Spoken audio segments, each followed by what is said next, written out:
Attached to the wall of the arklet, with strips of blue masking tape, was a sheet of paper on which had been printed the seal of the President of the United States. Only 2 printers remained in existence, and both of them were on Izzy. So by process of elimination, this must have been printed on old Earth, prior to the hard rain, by a device that had been running a little low on cyan ink. It had seen hard service. It was torn in 2 places and repaired with clear tape. It had been creased and crumpled, then smoothed out. Its edges were fuzzy where previous applications of tape had been peeled away. And in the white space below and to the right of the presidential seal, there was a brown smudge, oval, the size of the ball of a person's thumb. As a matter of fact, Tekla was certain that it was actually a thumbprint, and the more she looked at it, the more certain she became that the brown substance was blood. She looked Julia in the eye, and became aware that the former president was awaiting some form of reaction from her.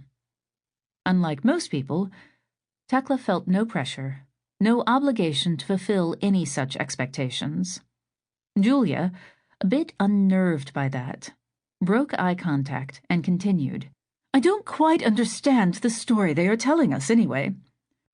"It is pretty convoluted," said one of her aides, a young male Archie with an American accent. He was one of the MIV engineers. His tone suggested that he was amused by the sheer cheekiness of the powers that be in trying to get people to believe such a yarn, and that he was much too clever to be taken in. "It kind of hinges on the idea that the hull was made of what amounts to plastic. If it gets too hot, It's like plastic on a stove burner, I understand that," Julia said. "It melts and it stinks."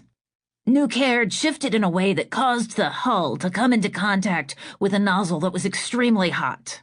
"But according to the story they are putting out, Vyacheslav had shut that nozzle off beforehand." "They stay hot for a long time. Anyway, the nozzle melted right through the hull. First, it would have made a lot of toxic smoke. That would have been enough to kill him. Then, when the melting proceeded to the point where the hull was perforated, all the air would have escaped through the hole." "Well, that is horrible, if it is true," Julia said, and then swiveled her eyes toward Tekla, looking for some sign in the visitor's face that it might not be true. Tekla stared back at her in a manner that betrayed nothing. "What sort of pass have we come to, one wonders, when such crazy improvisations are called for, ramming one ship with another?" More murmurs of agreement. Julia was on a roll, and as far as I can make out, it didn't even solve the problem. "Problem is solved," Tekla said. She was fluent in English and was perfectly capable of saying, "The problem is solved," but sometimes dropped the article for effect. Anglophones found this mysterious and impressive. It was also an implicit statement of Russian pride. The language of the Cloud Ark, by default, was English. That was never going to change. But the dialect was going to evolve over time, and Russians could bend it in their direction by finding ways to inject their grammar and vocabulary into everyday speech. "Burn is complete," she went on. "But the ship is still tumbling out of control," said the American boy who so fancied his own intelligence. "Slow tumble," Tekla said. "Not problem. Plenty of time to fix now that perigee is raised." "Fix it how? Marcus demolished 3 of the external thruster packages by ramming them. Who does that? Anyway, there are only 2 of them left. It's a basic reality of physics that you can't control a 3-axis tumble using only 2 thrusters." "Thank you for explaining basic reality," Tekla said. "Tumble can be eliminated by making scarfed nozzle." This silenced them for a few moments. One of Julia's followers, Jian Yu, a Chinese Archie very passionate about going to Mars, looked like he understood it. Tekla nodded in his direction. "This man will explain later. My time here is limited." "Yes, Tekla, and we do appreciate that you've been able to make time for us at all," Julia said. Tekla wanted to slap her so much that her hand actually twitched. The sentence Julia had just spoken, had it been delivered in a different tone, might have actually meant what it said. Instead of which, it meant, I am being callously ignored, and it's about time someone important came out to talk to me. Tekla had an almost physical sense of how that mentality was radiating outward from Julia to infect the other Archies.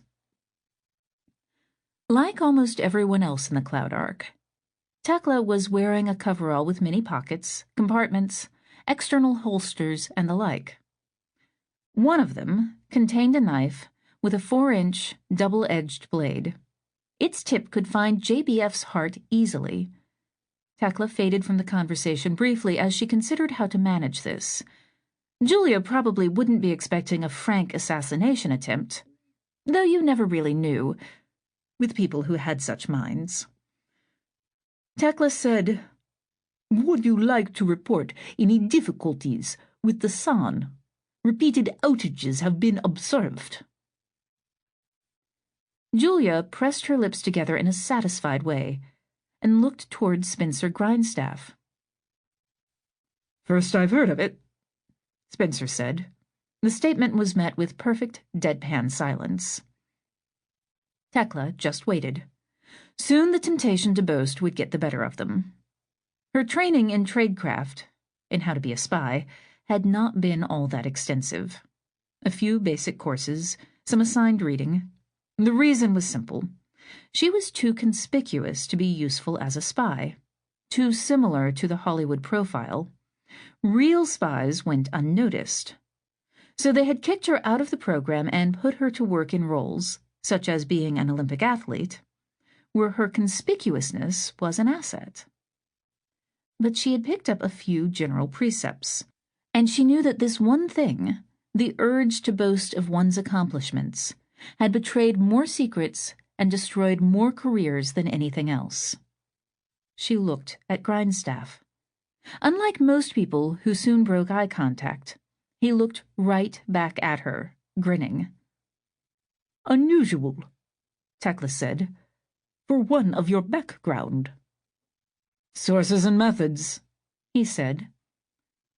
"Then I will confine my remarks to what I came here for," Tekla said. This produced an immediate exchange of glances between Julia and Spencer. Tekla ignored it. "For security reasons, it is imperative that we have accurate census of which person is in which arklet. Some people like to move around, to trade places. We understand. Fine. But safety and security problems are created when, for example, arklet is struck by bolide. Air is leaking. We do not know how many people are in it, their medical requirements, etc. Small person needs less air than big person." Julia was nodding. "I take your point very clearly, Tekla. Speaking for the Archie community, I can confirm that a more informal mindset prevails out here on the outskirts. The perception of neglect by the powers that be on Izzy leads to a bit of a chip-on-the-shoulder attitude. Reshuffling of people between arklets seems like a harmless form of rebellion, but it's easy to overlook the safety issue that you are pointing out, which is a mistake. I will say that the confusion as to the real threat level we are under, as long as we confine ourselves to dirty space," Ravi Kumar threw in. "Yes, thank you, Ravi. It just seems that one day we hear one thing, the next day we hear another." "Statistics," Tekla said. "Yes, that is what we are told again and again, but I can say no more," Tekla offered, and flicked her eyes at one of the small cameras mounted to the hull of the arklet. Julia held her gaze this time, and after a few moments threw a glance Spencer's way. "Tekla, a minute ago we were dancing around the topic of the Situational Awareness Network, and Spencer was being a bit light-hearted, his sense of humor at work.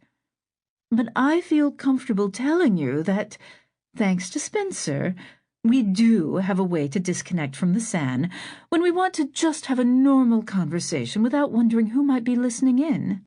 And we have done so now. Anything you say here and now will not leave this arklet. Tekla favored the circle of hangers-on and admirers with a long, slow, panoramic look, then actually rolled her eyes. "Everyone out," Julia commanded. "You too, Spencer. Just Tekla and me." "Your tradecraft is of low quality," Tekla said, when all the others had dispersed through the hamster tubes to the other arklets in Julia's heptad. "I know," Julia said. "It is so difficult rebuilding an intelligence community from scratch. One must make do with the materials at hand. Their youth, their inexperience, and the openness they have come to expect from living their whole lives on the internet, all are inimical to doing things as they ought to be done. That is why we need more experienced hands, people who have learned the right instincts." "It is not just that," Tekla said. "That is obvious." "Oh?" Julia narrowed her eyes. "What have I missed that is not so obvious?" "You should not trust Zeke Peterson with further information," Tekla said, "unless you wish to plant false intelligence, in which case he will be an effective channel." Ivy and Zeke and Tekla had discussed it beforehand, and Zeke had cheerfully volunteered to be given up by Tekla as a supposed turncoat. It made little difference to him personally, and it would go a long way to cementing the idea, in Julia's mind, of Tekla as a master double agent. By Cold War standards, it was an obvious and amateurish gambit. But this was not the Cold War. This was a small town of 1,500 people with a former mayor who was trying to stir up trouble. Julia narrowed her eyes and nodded slowly. She was fascinated. "I had wondered about him," she said. "He seemed like he was just playing along, just being polite." "Not a problem with Tekla," Tekla said. Julia liked that. She had drifted closer and now reached out to touch Tekla's forearm briefly. "I like that about you, Tekla. What I see is what I get." "Yes." Then, after a somewhat uneasy silence, Tekla added, "You play long game. Patient." "To a degree," Julia said, and suddenly her face and attitude had changed, as if her face had been recast in painted steel. "We cannot afford to be patient for very long. Marcus's death has changed everything. Until that tragic event, the members of the Archie community could look forward to the return of the great leader. Ivy was a mere caretaker. Her shortcomings could be overlooked. Now, awareness is spreading through the swarm that Marcus is not coming back. Ivy is back in power. Sal will quote from obscure clauses in the Constitution to legitimize her status. But true legitimacy comes from the support of the governed. She'll be moving now to solidify her hold on the reins. It's at such a time that small, symbolic gestures can have the greatest effect. And that, Tekla, is why the next few days are such a critical time for us. Perhaps Emir will pull through, perhaps not. We can't afford to wait. Preparations are afoot. 3 days from now, arklets will begin to break free of the Cloud Ark and begin their epic trek to high orbit. The powers that be might fear to implement the pure swarm strategy for the loss of control it will mean for them. But the Archie community, tired of huddling behind an ineffective shield, slowly being decimated by the hard rain, knows no such limitations. Survival of the breakaway group will demonstrate the falsity of the G-Pop's predictions of danger, Tekla said, nodding. The power of the center will be broken. For the first time, the Cloud Ark Constitution will truly come into effect, Julia said. Notwithstanding the sophistry of the apologist Saul Gwodian, that Constitution, Tekla, as I'm sure you know, calls for the formation of a security force. Not the Praetorian Guard that Marcus cobbled together, but something real. I can think of no one better qualified than you to command it. Hook, line, and sinker, said Spencer Grindstaff, as he and Julia watched Tekla's flivver depart with a staccato series of thruster burns. "Oh, she definitely bought it," Julia admitted. "But I don't like the note of triumphalism in your voice, Spencer. What we have really learned is that Ivy is a formidable opponent. Somehow she has managed to get people like Tekla on her side, and they have come up with a fairly elaborate strategy for penetrating our organization." Grindstaff shrugged. "As these things go, it's not that elaborate. Kind of obvious, really." "Easy to say," Julia said, "given that you have a bug hidden in the banana, and we knew everything they were going to do. But lacking that information, Spencer, do you really think we'd have seen through it?" "I thought Tekla did a marvelous job." "You need to look out for her. She really hates you. And she's carrying at least one weapon." "Thanks to Pete Starling," Julia said. "So am I." She reached into her bag and drew out a small revolver, just far enough that Spencer could see the butt of its grip, then slid it back in. "At the risk of insulting your intelligence," Spencer said, "I would like to remind you of the consequences of firing that thing inside of a space vehicle." "No offense taken. I've actually seen those consequences. And you know what? The air doesn't leak out that fast. Anyway, I'm told that the rounds in this weapon are designed to mushroom on impact, so they are less likely to exit the body." "That's great," Spencer said, "provided you actually hit a body." "If it comes down to me and Tekla," Julia said, "I'm not going to miss." All Dinah wanted to do was sleep. Since New Caird had departed from Izzy, she had never gotten more than 4 consecutive hours, and the numbers for the last day or so were even more dismal. In a weird way, she wanted to sleep so that she would be able to grieve properly. She knew Marcus was dead, but it hadn't really sunk in. Nor would it, as long as she was running from one crisis to the next. The burn had worked. Emir's perigee altitude had been raised to the point where it would never again be troubled by the atmosphere. But the ship was still tumbling, albeit slowly, and Vyacheslav was still trudging around on its outer surface with his feet zip-tied to grabs. At the start of this extravehicular activity, Slava had exited through the airlock on the side of New Caird, a ship that was no longer with them. His supplies were running low. He had to get inside the command module before he ran out of air. This could be achieved using an airlock built in for that purpose. It was located adjacent to the docking port in the nose of the ice-buried command module. Passing through it, he would enter the uppermost level of the module, where he could breathe the same air as everyone else. But he had taken the precaution of checking himself out with an inspector, and found powerful radiation coming from several locations on his suit. Basically, wherever he had come into contact with the surface of the shard. "I was worried about this," Jiro said, "but there was nothing to be done." "Worried about what?" Dinah asked. "I thought the surface was reasonably clean." "It was," Jiro said, "until we did the perigee burn. The nozzle was pointed forward. Some of the steam was blown back over us by the wind, by the atmosphere we were passing through. It condensed and stuck to the surface of the shard, so now there are little pieces of fallout all over the outside of Ymir, and some of them have gotten stuck to Slava's spacesuit." "He's got to get out of that thing." Jiro shrugged. "The suit will block most of the beta. I mean, he's got to get out of it before he runs out of oxygen." "That is true." "Which means he has to come in here." "Also true." "He's going to bring that radiation inside with him." "It will take weeks to kill us. By that time we will have accomplished our mission. Or not." In the end, though, they came up with a workaround that did not involve dying, which was that they taped some plastic over the companionway that joined the command module's top level to the one below it.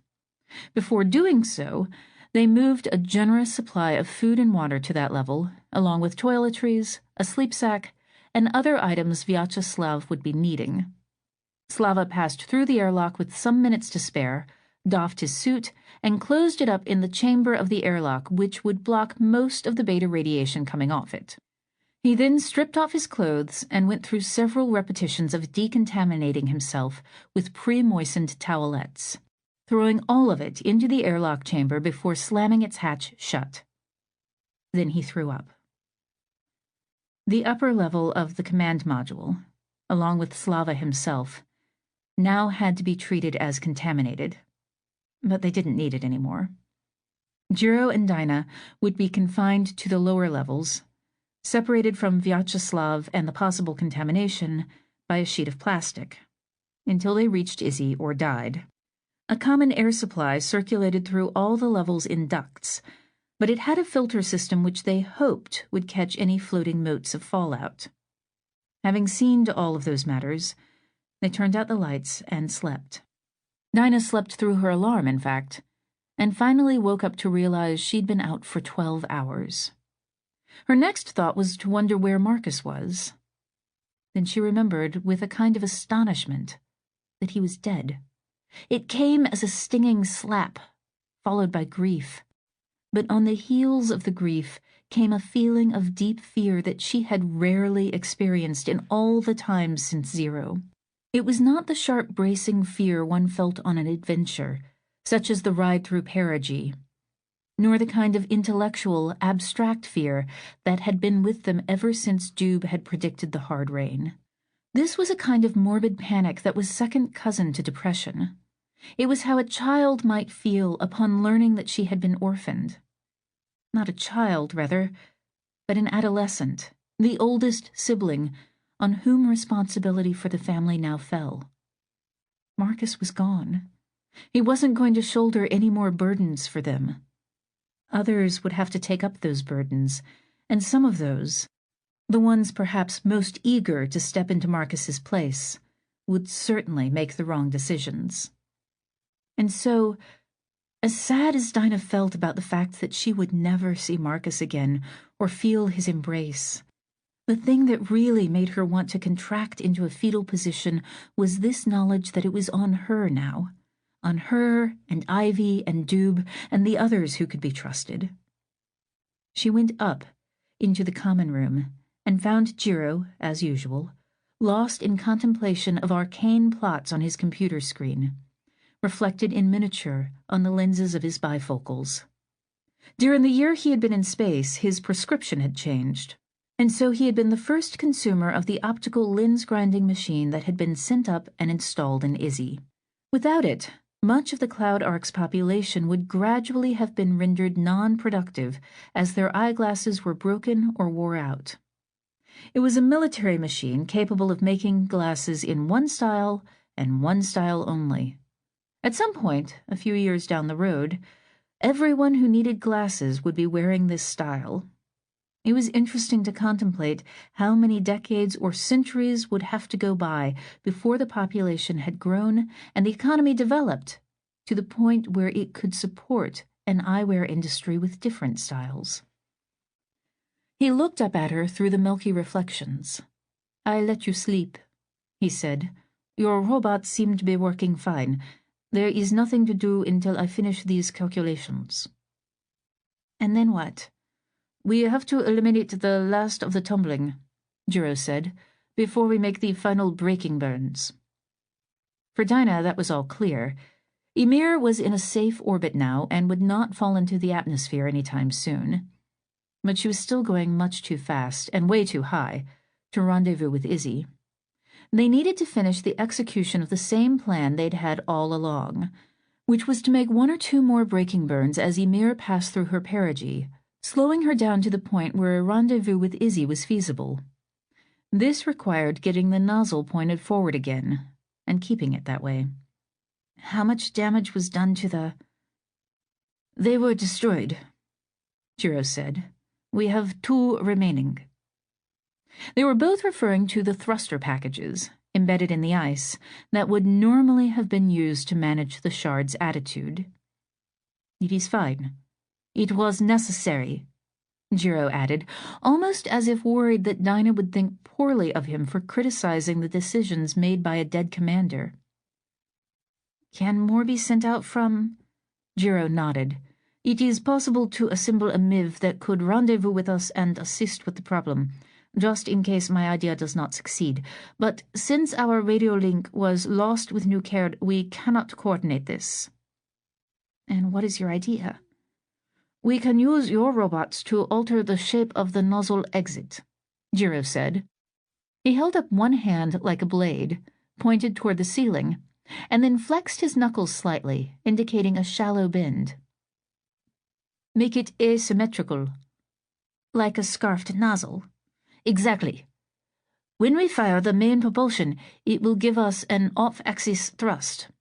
If the scarf is oriented correctly, it will have tremendous control authority. Maybe too much, Dinah said. We'll end up overcorrecting. One thing at a time, Jiro said. We scarf the nozzle, we do a little correction. We scarf it the other way, we kill the rotation. It might take several repetitions. It can be done. I have been modeling it. Dinah pulled herself into position before her triptych of flat panels and began opening windows, checking on the activities of her menagerie of robots, some sunning themselves on the outside to soak up power, others sipping juice from the reactors, some mining propellant for the next burn, others mending the nozzle. The latter group, mostly gnats, would be responsible for the nozzle sculpting program. Until now, having an asymmetrical nozzle, delivering thrust at an off angle, had been a problem to be avoided, not a feature to be encouraged. Jiro had emailed her some diagrams of what the nozzle bell would need to look like. The alterations were surprisingly minor. In an engine that produced that much power, a little bit of off-axis thrust went a long way. When's our next perigee? She asked. We just went through one, so about 8 hours from now.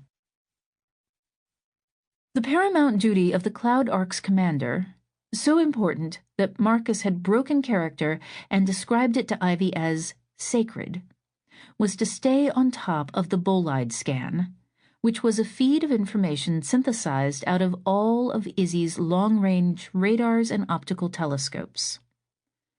A disproportionate number of GPOP members devoted their lives to managing this, or to maintaining the equipment used to produce it. Because the stream of data was continuous, it needed to be broken down for the consumption of someone like Marcus or Ivy into reports that showed up on their screens at regular intervals. A triurnal bolide scan was issued at the top of each shift, .0, .8, and .16. Ivy read one of them when she woke up, another in the middle of her afternoon, and the third just before going to sleep.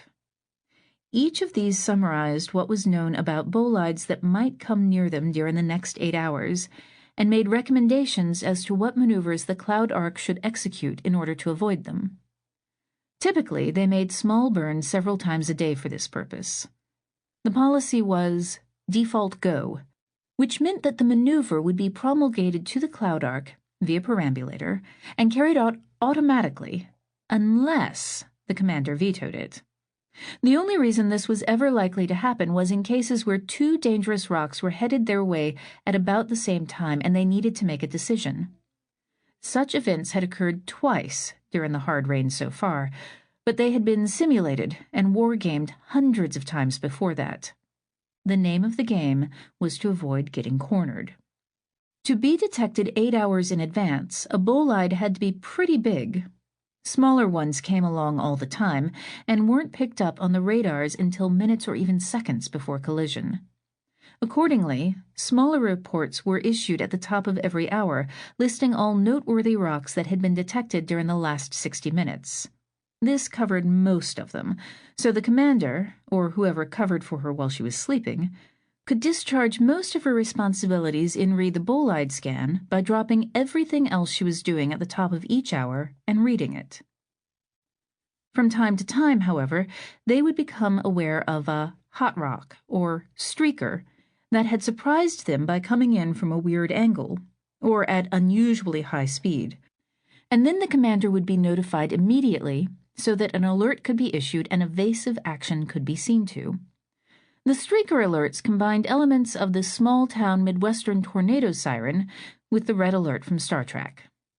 All sleeping people were awakened, all non-essential personnel were evacuated from the larger tori, which were considered most vulnerable, and hatches were closed between different sections, in case of a breach.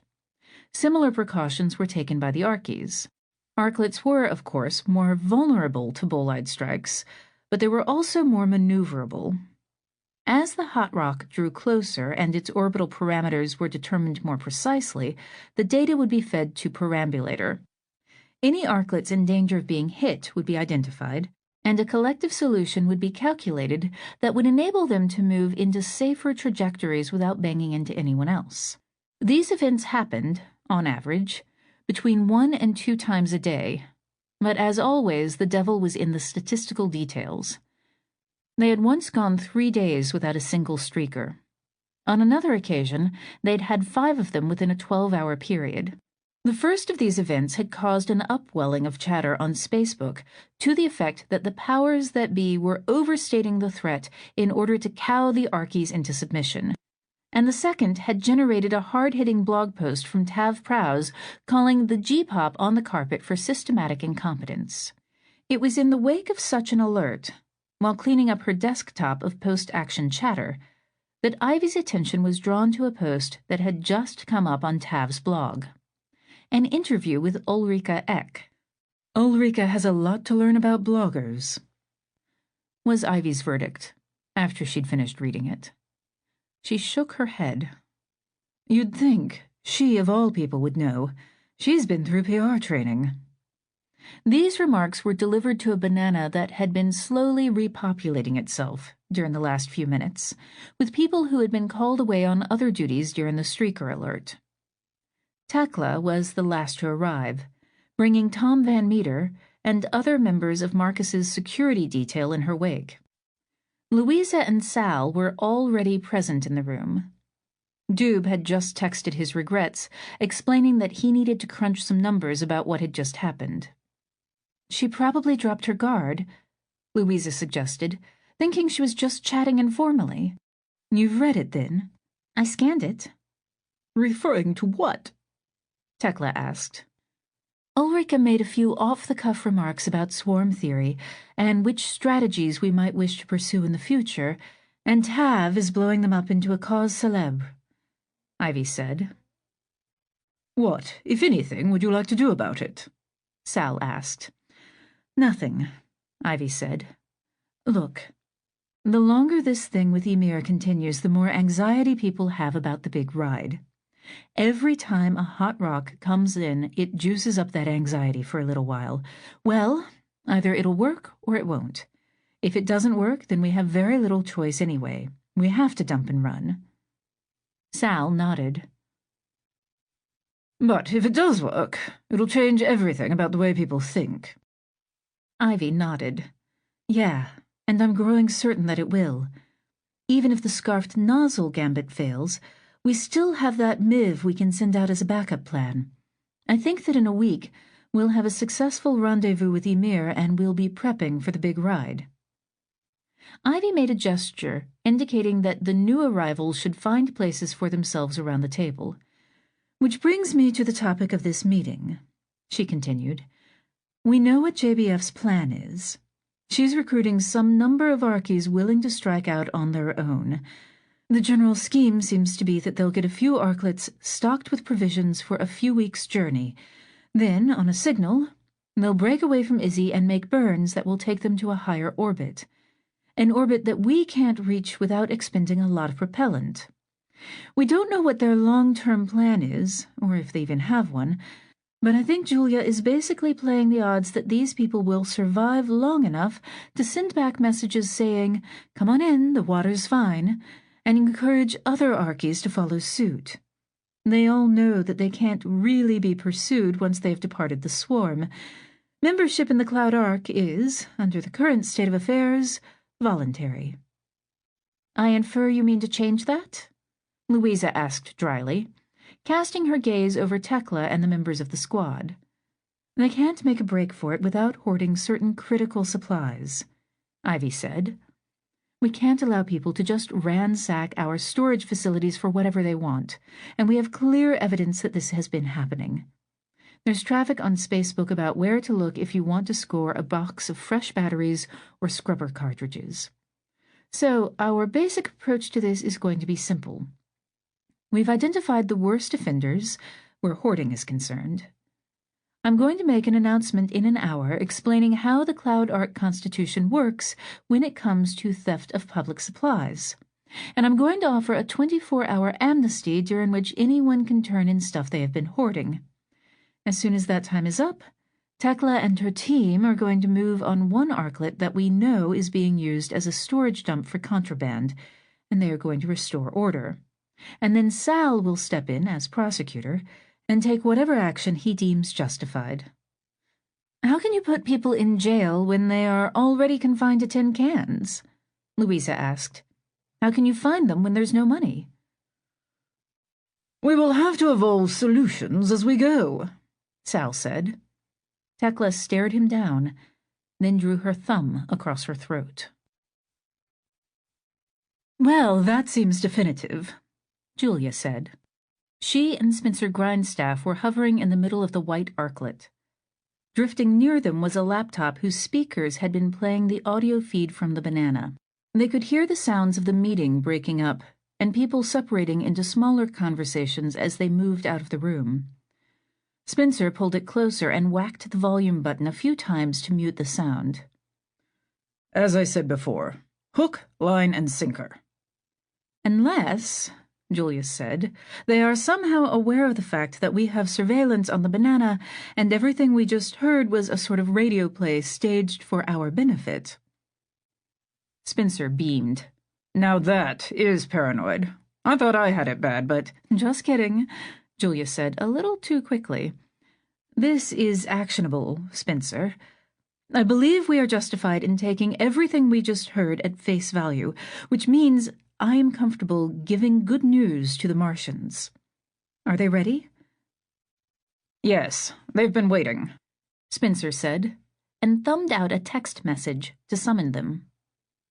The Martians all had to come via the same hamster tube, so it took a few moments for the core members of the first human expedition to the Red Planet to filter in. Dr. Catherine Quine, whose professional role was obvious, Ravi Kumar, who would be the expedition's commander, Lee Jian-yu, who would act as a general science officer, and Paul Friel, an American MIV expert, the head engineer. They, as well as a score of other Arkies waiting in the wings, had sworn an oath that they'd not spend the rest of their lives sealed up in tin cans, but would walk on the surface of Mars or die in the attempt. In their wake came several other members of Julia's staff.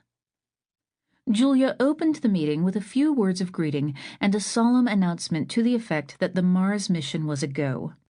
Once the ensuing round of zero-G high-fives and embraces had trailed off into an awkward silence, she singled out Paul Friel. Paul, no doubt you've briefed these others on the very latest while you were so patiently cooling your heels. But might I know what has been going on with the MIV? Of course, Madam President. As you know, they're trying to stabilize Ymir with... A Rube Goldberg scheme in the form of an ice sculpture. Yes, I know about that. Paul chuckled, showing a lot of gum. Not surprisingly, the powers that be are a little nervous about that, and so word came down from on high that we ought to be preparing a backup plan, so we can go pull Ymir's fat from the fire if need be. Well, that couldn't be better from a Martian point of view. As you know, we have been planning this mission for years. After Zero, I kept it going as a side project all through the development of the MIV program, and we managed to grease it in as one of the use cases. Use cases? One of the hypothetical uses to which the MIV kit might eventually be put, Spencer explained. Basically, it just gave us an excuse to include a few components, like throttleable landing engines and aeroshield material, that might not have made it in otherwise. Paul went on. So stabilizing Red Rover's design has been a piece of cake. Red Rover? Yeah, that's what we're calling her. I would like to propose something a little more suggestive of a higher purpose, Julia said, spearhead or some such thing. This led to an uneasy silence, terminated by Camilla, who said, I'll drop a list of options and submit it to you right away, Madam President. Thank you, Camilla. You understand, Paul, that this mission will have symbolic as well as scientific value, and we want to send the right message to the other Archies so that they will feel inspired to follow in her wake. Of course. Consider it a working title only, Paul said. A code name. It's not even good as a code name, Spencer pointed out, because anyone can— Let's move on, Julia said. You were talking, Paul, about the design. Done. It took like a man-day. We just had to make a few tweaks to a pre-existing use case to reflect the materials and supplies we actually had on hand. Excellent. But a design is not a ship, of course, Paul continued, and until a couple of days ago it would have been pretty darn hard to put the actual propulsion system together without bringing down the wrath of Ivy. That is not a phrase calculated to strike fear into the heart of anyone except those most worshipful of her authority, Julia remarked, speaking with the gravity that could only be summoned by one who had recently used nuclear weapons on live targets. Paul cackled. You know what I'm saying, though. Everything happens in a fishbowl here. So, you can imagine the grin on my face when we got the order to begin assembling the Ymir rescue MIV. Are the specifications similar? Similar enough. They can both use the same main engine. The thruster packages, the control systems, life support, all of that stuff is completely standardized. It doesn't change from one use case to another. It's just a matter of punching different parameters into the code. It's just a config file. Seeing that Julia didn't necessarily know what a config file was, Spencer put in, They can essentially download the DNA, if you will, of Red Rover, or whatever they end up calling it, into the Ymir rescue vehicle with a few keystrokes. Satisfied with that, Julia asked, What of the arklets, the heptad and the triad? Well, they're already functional, independent space vehicles. Way more than enough space for 24 Martians and their vitamins. Obviously, we've been stocking up, Paul said, waving his hands around at the bags of food and other supplies crowding the white arklet. Yes, Julia said, but the critical part of the operation is going to be moving them from their default positions in the swarm, which will seem unremarkable as far as perambulator is concerned, to the propulsion stack that you have been assembling. And that's going to make a hell of a stink, is it not? The smile on Paul Friel's face became a bit frozen. We could just go for it, he said. I have a workaround, said Spencer Grindstaff. I think we can make this happen. A streaker alert is all we need. It'll go down tomorrow. How do you know there's going to be a streaker alert? Such an event is nothing, Spencer said, other than a particular configuration of bits. Dinah had been dreaming of Mars. As an asteroid miner, she had never been that interested in the distant and inhospitable red planet. The politics of the pre-zero space exploration world had obliged her to show skepticism, even disdain, toward those who wanted to go there and build colonies and terraform the planet. Mars colonists were siphoning attention and resources away from the asteroid miners, who wanted to use easier-to-get-to resources to make much more human-friendly habitats. Space colonies, rotating to provide full gravity with plenty of water and fresh air. In any event, it had been a dead issue for 2 years. But that didn't prevent Mars from showing up in her dreams, and now infiltrating her daydreams. Almost 3 years now had gone by since she had walked on the surface of a planet, looked up into a sky, seen a horizon. Intellectually, she knew that death would take her, sooner or later, before she did any of those things again. She and everyone else in the Cloud Ark would live out their lives in environments resembling bomb shelters, hospital basements, and research labs. The best they could hope for was to look out a small window at the starry sky, The view of the blue, green, and white earth had once provided fascination and solace. The orange ball of fire they now circled was such a disagreeable sight that most people actively avoided looking at it. No one was ever going back there. For those who still aspired to go for a walk before dying of old age, Mars was the only hope, be it ever so impractical. People had been talking about it on Spacebook and on some of the blogs that had been cropping up on the new Ark's miniature internet. Before the loss of New Caird had severed Ymir's data link to the Cloud Ark, some of it had trickled through to her tablet, and Dinah read it in idle moments. At least she had some idle moments now. Since the decision to try the scarfed nozzle approach, they had executed 2 burns, about 24 hours apart, each with a slightly different configuration of the ice nozzle, a canted lip constructed by the gnat swarm, projecting almost imperceptibly above the aft surface of the shard and bending the torrent of steam slightly. The first of those burns had gotten them spinning the way they wanted to go, though spinning might be too strong a word for a rotation that took the better part of a day. During that day, the gnats had decamped to the other side of the nozzle's rim and built a lip there. The second burn, then, had stopped the rotation that the first one had started and brought them close enough to their desired attitude that the surviving thrusters could handle the details. Another perigee was coming up soon. This time the nozzle would be aimed the way they wanted it, forward, once again turning the nuclear engine into a powerful retro-rocket.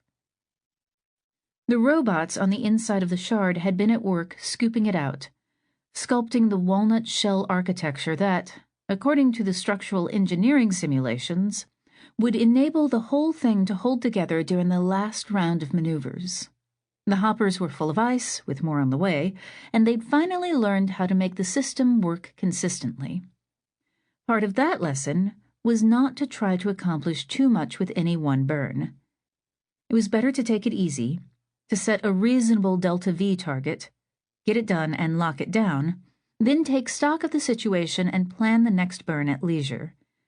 Consequently, their rendezvous with Izzy looked to be happening much later than they'd first expected, and almost every day brought a further postponement.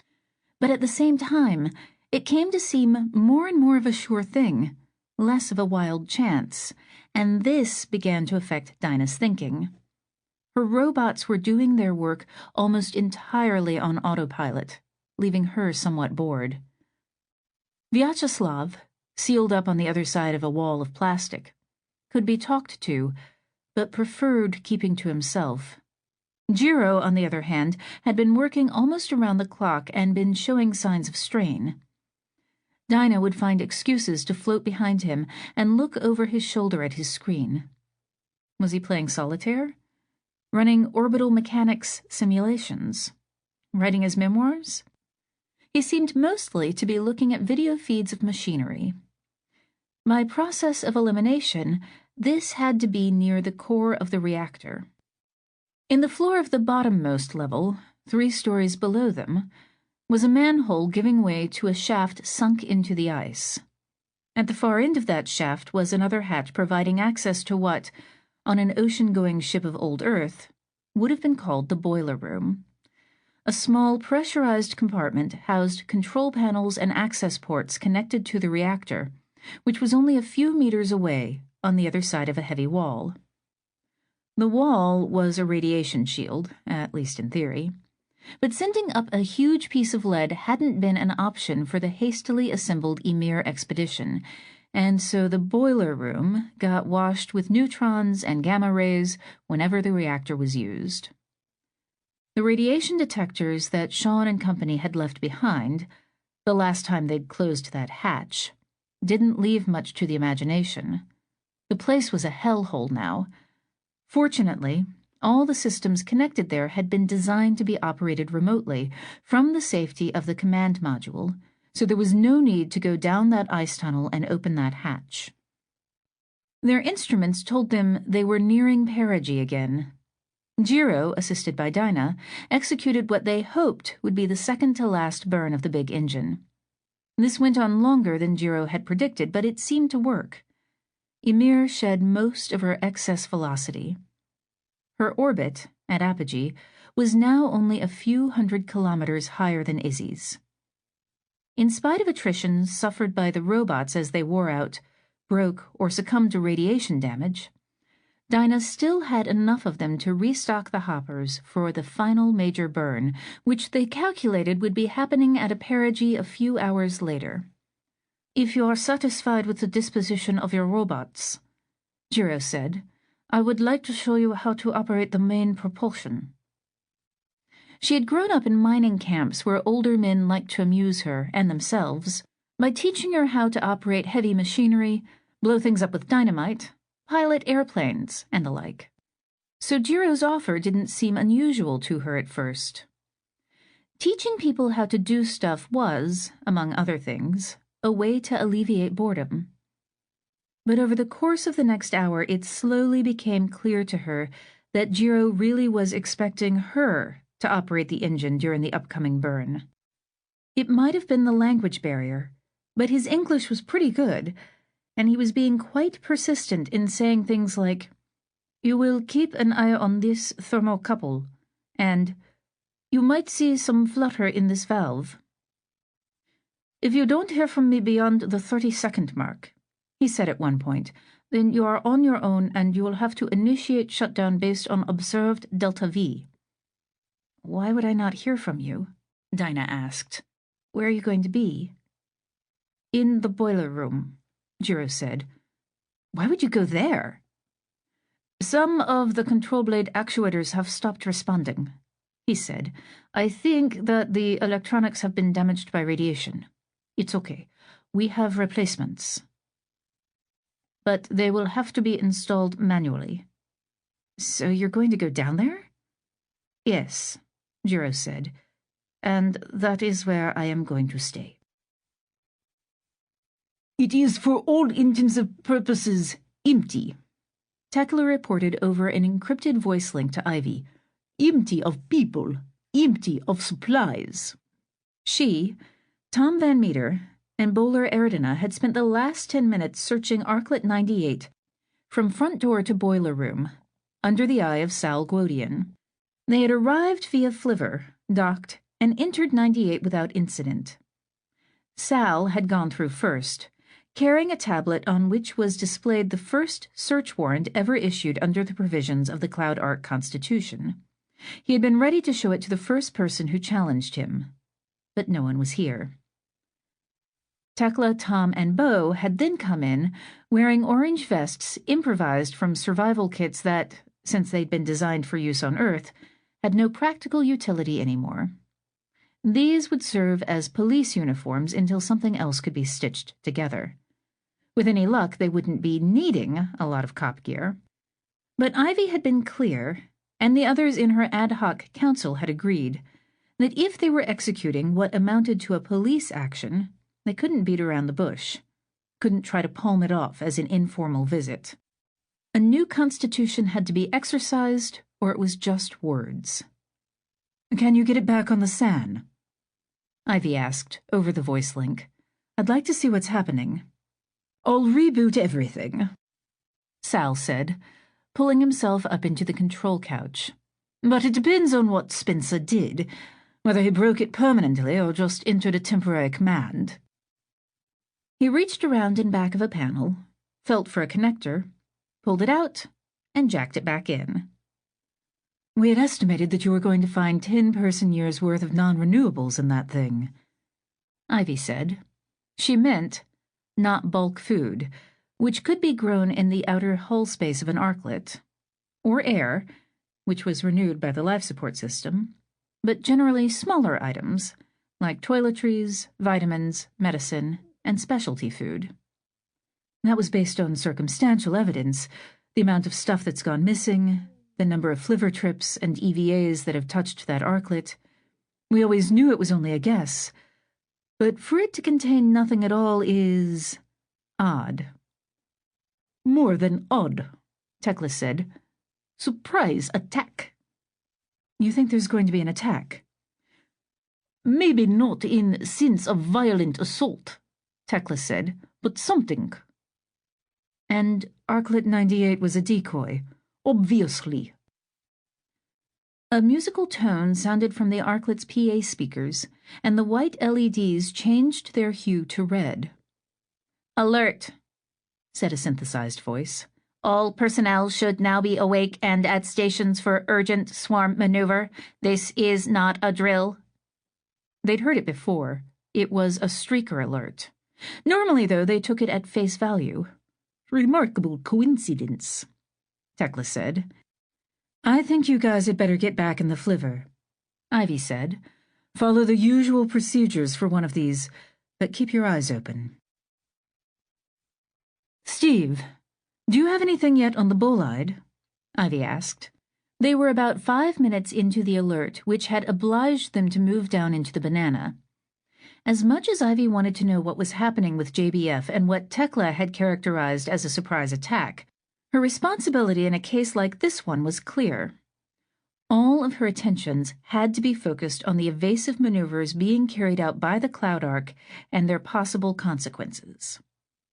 Those might include collisions between arklets or the separation of one or more arklets from the swarm. In dire cases, it might be necessary to send out rescue teams, which was why her first act had been to get Tekla and the others into their flivver. For the normal role of that makeshift police service was not to serve warrants on hoarders. It was to respond to emergencies. As keenly as the space geek in Ivy's soul wanted to pay attention to the scientific phenomenon of the incoming rock, it was a task she had to delegate.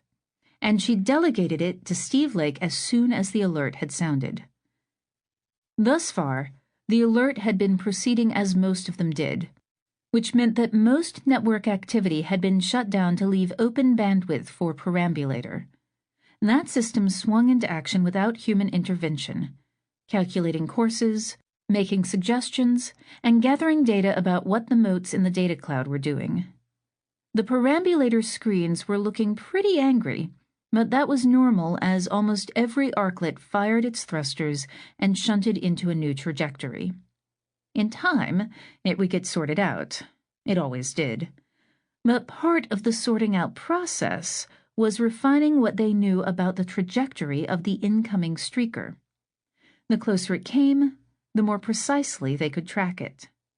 By the time it passed through, or near, the swarm, they'd have its parameters dialed in to high precision. And once it had flashed by, all perambulator had to do was clean up the mess. Ivy had asked Steve about the bolide for a couple of reasons. One was that hot rocks, by definition, tended to come and go rapidly. This one had been approaching for several minutes, a long time to wait. Another was that perambulator looked more chaotic than usual. Normally, there would be a spray of red in the first couple of minutes. Presently, it would begin to fade as the arklets reported that they were out of harm's way, but in this case, it never seemed to get any better. "Are we having trouble with bandwidth, or—" "The rock is weird," Steve said. "Normally, I'd expect to see a stream of packets from SI, refining the params as they gathered more data." He meant sensor integration, the department that managed the radars and telescopes. "And you're not?" "Well, I am, but with different numbers." "What do you mean, different numbers?" "It's like we have 2 different streaker alerts happening at once. The packets are stepping on each other. There's some kind of crosstalk going on." Steve sat back from his screen for a moment and tugged his beard. "Just a sec," he said. "I think that these packets are coming from different sources." "But they should all have the same point of origination," Ivy said. "SI." "They claim to," Steve said, "but I think that some of them are forgeries." Feeling his chair shift subtly beneath him, he reached out involuntarily with one hand and held the edge of the table. Izzy was firing her thrusters, coming about to a new orientation, trying to put Amalthea between herself and the bolide, real or imagined. "You think this whole alert is them spoofing us?" "It would fit with Tekla's theory of what's going on," Steve said. "I'll try to voice with Doob," Ivy said. Work on that forgery hypothesis. Madam President, Kamala said, pulling a headphone away from her ear.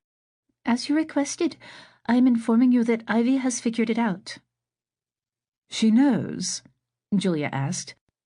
Not quite, but Steve Lake has detected the forged packets and is running further analysis. Kamala's eyes were big, and her voice, which was always somewhat impaired by her facial injuries, was thick and dry. Julia threw her a shrewd look, then turned to Spencer Grindstaff, who shrugged. Sooner or later, a man of Steve's talents was bound to— I don't care about that, Julia cut in. I want to know whether our gambit has bought us enough time. There's— Kamala began. Spencer ran Kamala off the road. It has bought us enough confusion. We should be in position to dock this heptad at the shipyard in 20 seconds. There's another bolide, Kamala squeaked, I think.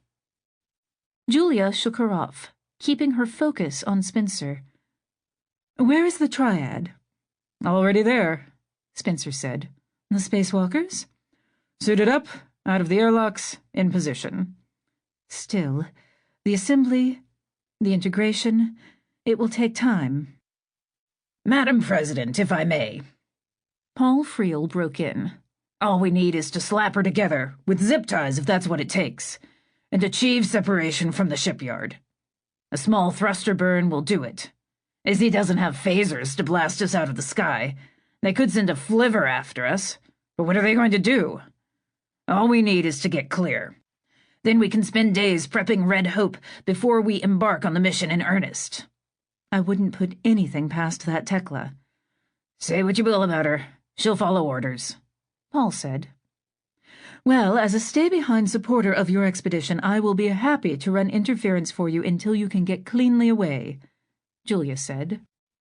Through the heptad structure, a programmed series of whirs and clunks resonated as it docked with a port on the long truss projecting to the side of the caboose, the heart of the shipyard, rich in airlocks and anchoring points.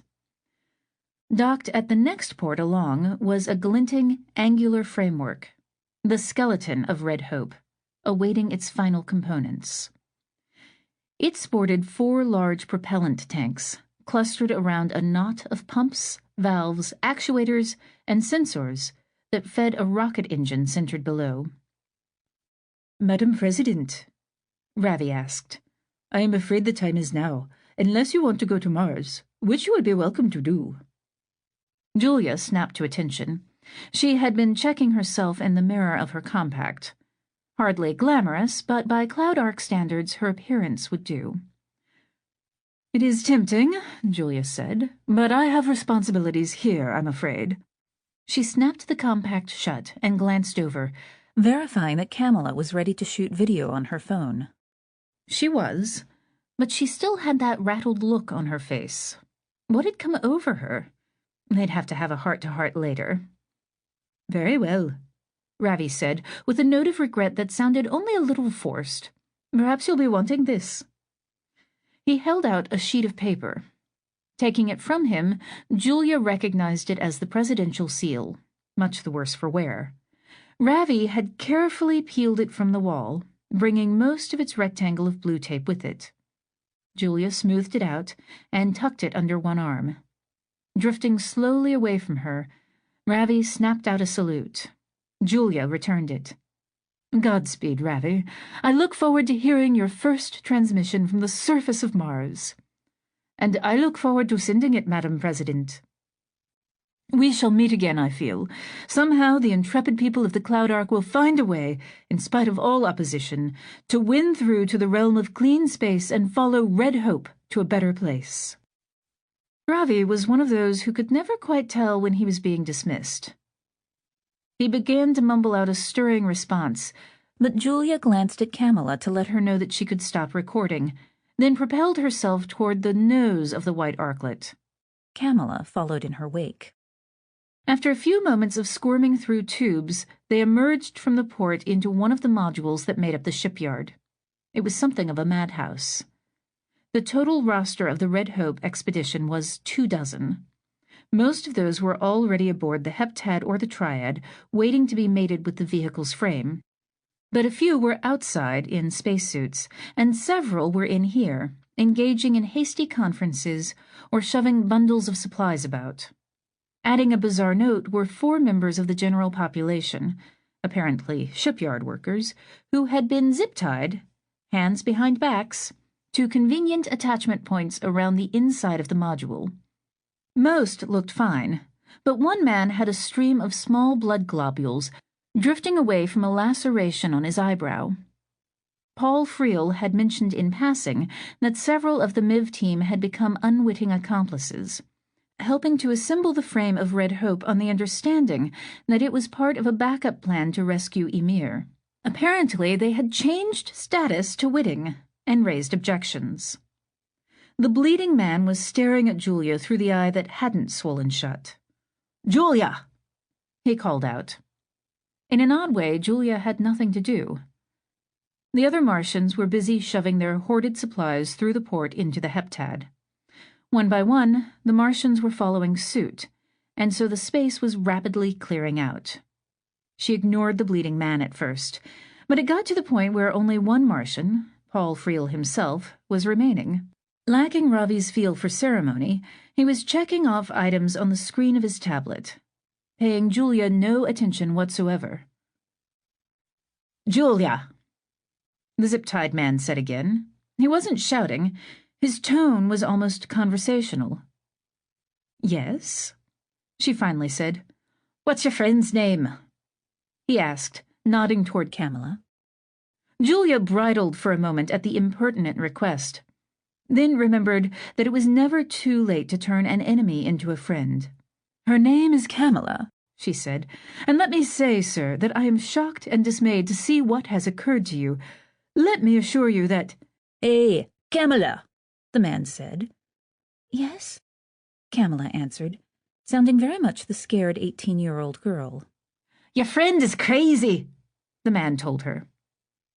"Madam President," Paul asked, before Julia had time to react. She turned toward Paul, her face burning. "If you would do the honors." What honors? Honestly, these engineers, was she supposed to break a bottle of champagne over it?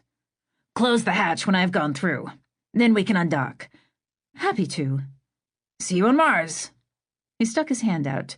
She grasped it lightly and gave it a little shake. Camilla, rattled by the exchange with the bleeding man, had forsaken her duties as camera operator. Paul Friel reached into the portal, joining Earth to Mars, pulled himself through, turned about, and closed the hatch on his side. Julia followed suit on hers. Immediately she felt, as much as heard, the hisses and clunks that signaled the undocking of Red Hope. Unfamiliar noises radiated through the module's hull, too, very close to her, and she realized that these were the boots of spacesuits moving around. "The alert is cancelled," announced a synthetic voice. The color of the lights changed. Camilla emitted a short, explosive scream. Then she pointed down the length of the shipyard toward where it connected with the stack.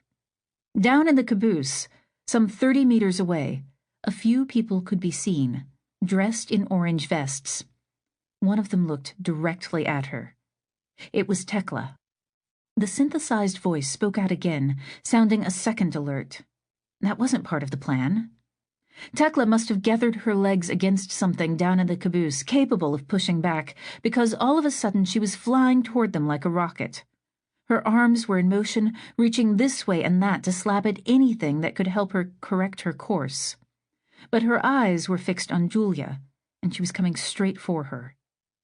Something gleamed in her hand, a thin arc of silver light, the honed edge of a dagger. A crisp, metallic noise resounded through the module as Julia pulled back the hammer on Pete Starling's revolver. "Gun!" shouted the bleeding man. "Gun! Gun!" If Tekla heard, she did not care, but only pushed back harder against a strut in the neighboring module and came on faster. To Julia, the weapon's recoil came too soon, as if it had gone off accidentally. She'd been in space long enough to know that it would knock her back, and it did, but she also saw things she could not explain, Kamala had entered the picture, flying in from the side with an arm outstretched.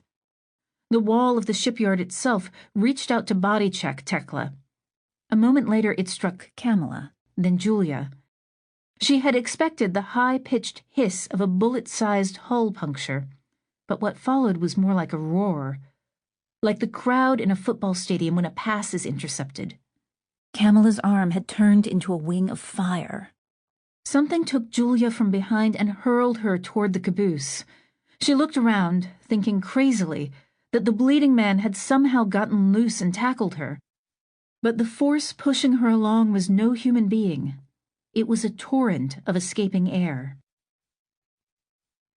"Jiro? Can you hear me?" Dinah asked for the 4th time. She conjectured that he could, but that he was simply too weak to answer. So she went ahead and delivered the good news. "We made it," she said. "I have Izzy on optical. We'll converge with them in about half an hour." "Good," he said. "Good." She was startled to hear anything at all, but the second good was a lot fainter than the first one, and she reckoned it was all he could get out. She decided not to tell him anything further. Entombed in Emir's boiler room, simultaneously freezing to death while being cooked alive by radiation, he didn't need to hear a description of what Dinah was seeing through the telescope. They had been calling this the Cloud Arc for 2 years. The name had meant something poetically. Today, however, it really did look like a cloud. Her view of Izzy, which usually was so crisp and sharp in the high-contrast light of outer space, was cloaked in a glinting and winking shroud of what might be clinically described as particulate matter. It went without saying that Izzy had taken a direct hit from a bolide. Beyond that, it was difficult to make out details. Emir's final burn, for Jiro, a suicide mission, had settled her in an orbit quite similar to Izzy's. The same plane, the same average altitude. The only difference was that it was a little bit more oval, calculated to cross Izzy's path twice during each revolution around the Earth. They were approaching one of those crossings, and so from Dinah's point of view, the space station kept getting closer, filling the window on her computer screen, obliging her to zoom out, giving her a progressively sharper, more detailed picture. As minutes ticked by, she was able to piece together a guess as to what had happened.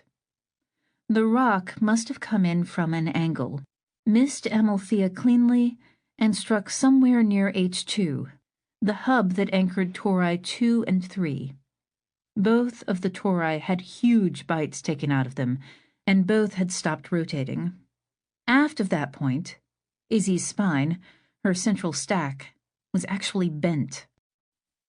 The spreading wings of the shipyard were still attached to the caboose, but they were askew and leaking debris. The original torus, the one that contained the banana, was still rotating and looked whole, but as she drew closer she saw it had taken damage, perhaps from shrapnel. A faint thud resounded through the ice hull. They'd probably struck a piece of jetsam. No matter, it wouldn't be moving very fast. Emir could nuzzle her way through a cloud of that stuff and never feel it. One of the windows on her screen flashed up a video feed, triggered by the motion detector on a Grab's camera, and she saw a human body drifting away into space. She swallowed against a sharp contraction of her throat. Part of her wondered if she would find Izzy a ghost ship, if she were the only human remaining alive. For Vyacheslav had stopped communicating with them yesterday. Before then, he had mentioned that he had been suffering from diarrhea. If this was caused by radiation exposure, it was a death sentence. He might simply have committed suicide rather than wait for the inevitable. Alone at the controls of Emir, she coasted toward Izzy, silent and adrift in the cosmos, and entertained the thought, just for a while, that she might be the only human being left in the universe. Then a red light, a laser aimed right at her, began to flash from the mining colony, and her mind began to pick out Morse code. Sending flivers to effect final maneuvers. Disregard stray arklets. Welcome home.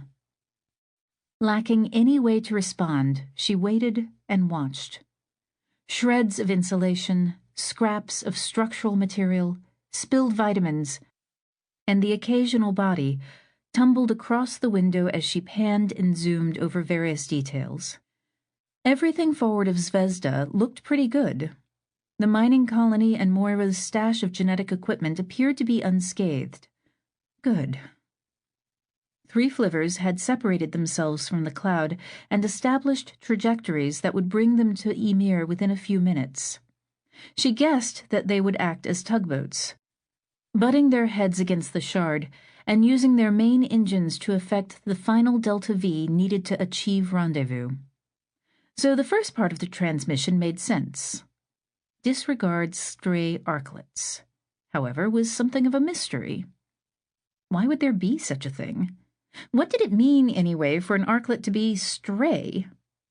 And yet, as Dinah panned the telescope across the arc of space forward and aft of Izzy, the realm where most of the arklets normally parked themselves, she found it curiously underpopulated. It was just a general visual impression. She couldn't verify it scientifically without access to a perambulator screen. It occurred to her then that all she needed to do was switch on her tablet's connection to the mesh network. Shortly after New Caird's departure from Izzy, she had turned it off because, once they got out of range, it was a useless battery drainer. And indeed, the tablet soon brought up the little icon announcing it had found a connection, perhaps relayed through one of those flivers. A minute or two went by as the device downloaded all the email and message traffic that had been piling up in her inbox during her vacation. She passed the time playing with the telescope. A detail caught her eye as she panned across the scene, and she went back and zoomed in on it for a closer look. It was a MIV, an unusually big one. Basically a 5-layer stack, wasp-waisted. The bottom layer was an engine of the most powerful class in the MIV toolkit. Above that was a fat cluster of propellant tanks.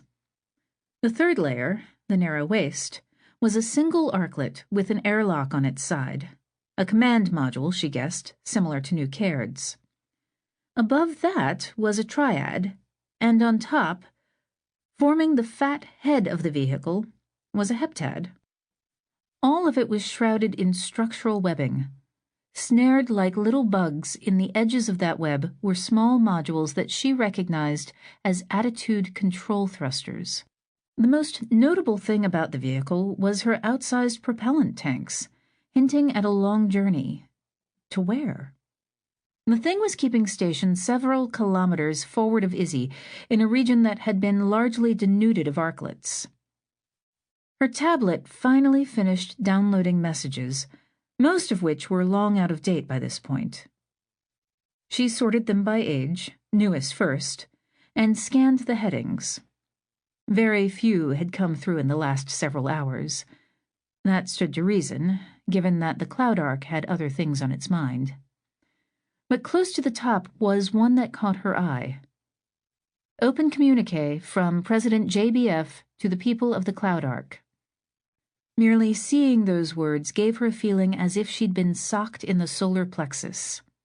She tapped it anyway and read it. Today's shocking tragedy has left us all bereaved and seeking answers. I was in a shipyard module when it happened, having just bid farewell and Godspeed to the brave explorers of the Red Hope expedition. Thanks to the automatic closure of a hatch, I experienced only minor injuries and discomfort from partial decompression. As we all know, many members of the general population were not so lucky. I join with all humanity in mourning their sacrifice. By its nature, the Arky community was less affected by this disaster. As I had envisioned from the very beginnings of the Cloud Ark project, the distributed architecture of the swarm prevented serious damage. We did lose 3 arklets, I am sorry to say, and several more sustained damage from minor collisions or debris impacts. but overall the system worked as we had planned from the beginning. Many members of the AC are now, quite naturally, asking themselves whether it is safe to remain in low Earth orbit, clustered around a heavy, aging space station that lacks the ability to maneuver out of harm's way. The open vista of clean space beckons above us. Red Hope will soon fire its main engine and begin its trek across that unexplored frontier to a planet that will one day have room for us all. The Cloud Ark cannot follow her, yet. But as all members of the AC know, having gone through extensive training in space operations and orbital mechanics, it is well within the capability of any Arklet to raise its orbit substantially by making use of its engines and its onboard propellant supplies. Alone, a single Arklet, triad, or heptad will not long endure. As part of a swarm, however, it has a fighting chance. Many members of the Arky community who have been watching the desperate trials and tribulations of the Ymir expedition, and who have now witnessed the damage inflicted upon Izzy by a single bolide, are now asking themselves whether it is safe to remain, and to trust themselves to the agonizingly slow climb toward clean space envisioned by the partisans of the Big Ride faction. I'm a politician, not a scientist, and so I cannot pretend to render a technical opinion. Some may question whether I should be making a public announcement at all. The simple fact of the matter is that my past career as President of the United States has given me prominence in the Arky community, whether or not I deserve it. Many have been asking me what I shall do now. Rather than wait for rumor to sow confusion, I am therefore issuing this communiqué. For what it is worth, I have, with the assistance of some loyal friends, escaped from the wreckage of Izzy and found safe haven aboard Arklet 37, currently part of a triad. Shortly after I transmit this message, we will initiate a burn of our main propulsion that will lift us clear of the drifting debris that surrounds what was once the International Space Station and move us in the direction of clean space. Our orbital parameters will be posted openly on the network so that like-minded members of the AC may join us in creating a swarm-based solution to the acute problems currently imposing themselves on the human race. From a safe position in higher orbit, we will look for ways to extend a helping hand to our surviving friends marooned in the general population. Working together as a community, we will preserve what we have and build a stable way of life in the sky as we await with breathless anticipation the results of Red Hope's inspiring venture to the welcoming surface of Mars. She's right about the breathless part of it, Dinah muttered to herself, closing the window and looking at the timestamp again. It had been transmitted 3 hours ago. Then, only half an hour ago, Ivy had responded with a counter-communique. Dinah didn't read it, but based on the subject heading, she knew what it would say. Don't listen to JBF. Stay in formation. We need you, and you need us. But from what Dinah was seeing, both through the optical telescope and on perambulator, Ivy's message had come too late to forestall the departure of a large number of Arklets. Somewhere out there, up above them in higher orbit, a new swarm was taking shape, running its own independent instance of perambulator and looking to JBF for leadership. Dinah had been through many emotional ups and downs while retrieving Ymir. More downs than ups, of course, given the fatality rate. In a strange way, however, the emotional high point was just a few moments ago when she had scanned the word desperate in JBF's communique. She rather liked being described as desperate, particularly when she was just on the verge of succeeding.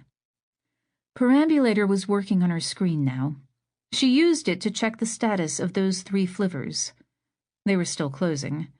Messages were starting to come in from their pilots, trying to make out whether anyone was still alive in the shard, whether it was safe to approach. Dinah texted back. 1 survivor. Stand clear for a sec while this thing takes a big glow-in-the-dark crap. Then she pulled up the window she used to communicate with her network of robots and typed in a single-word command: jettison. It was the name of a program that Sean had started, Lars had improved, and Dinah had recently finished. It was a program meant to be run simultaneously by every robot in the shard, as well as some other systems down in the boiler room. A prompt came back. "Are you sure? Y/in." "Why?" she typed. "Congratulations!" came back. The dead crew of Ymir had sent her a message from the void. She pushed herself over to the companionway, got her head aimed down through the hole in the floor, and pulled herself straight to the bottom level of the command module. The hatch in the floor, the one that led to the ice tunnel that terminated in the boiler room, had already been closed, as a basic safety measure. But Dinah verified that one last time and made sure it was sealed, because in a few seconds there would be nothing but vacuum on the other side of it. Ymir had begun grumbling. Dinah felt as if she were trapped inside the belly of a frost giant with indigestion.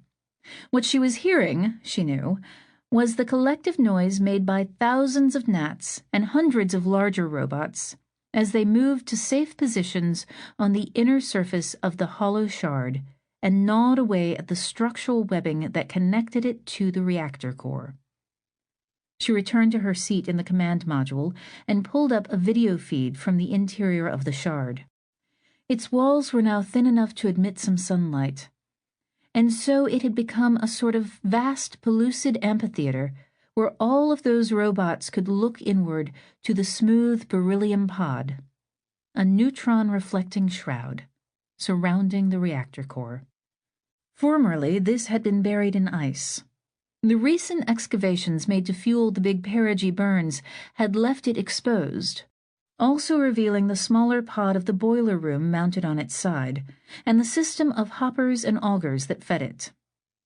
Aft of that was what remained of the ice cavern of the nozzle bell, now mostly melted away to expose the blackness of space beyond.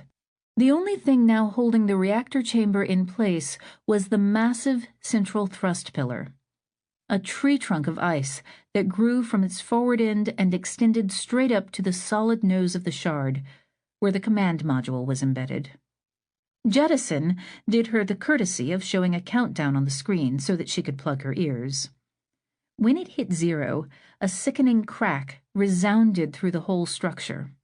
The video feed showed a brilliant spray of ice blown free from the central pillar just above where it connected to the reactor vessel. Demolition charges, placed there long ago by Sean's crew, had detonated and severed the connection. For a moment she feared nothing further would happen, but then jets of white steam lanced from the reactor vessel's rounded top.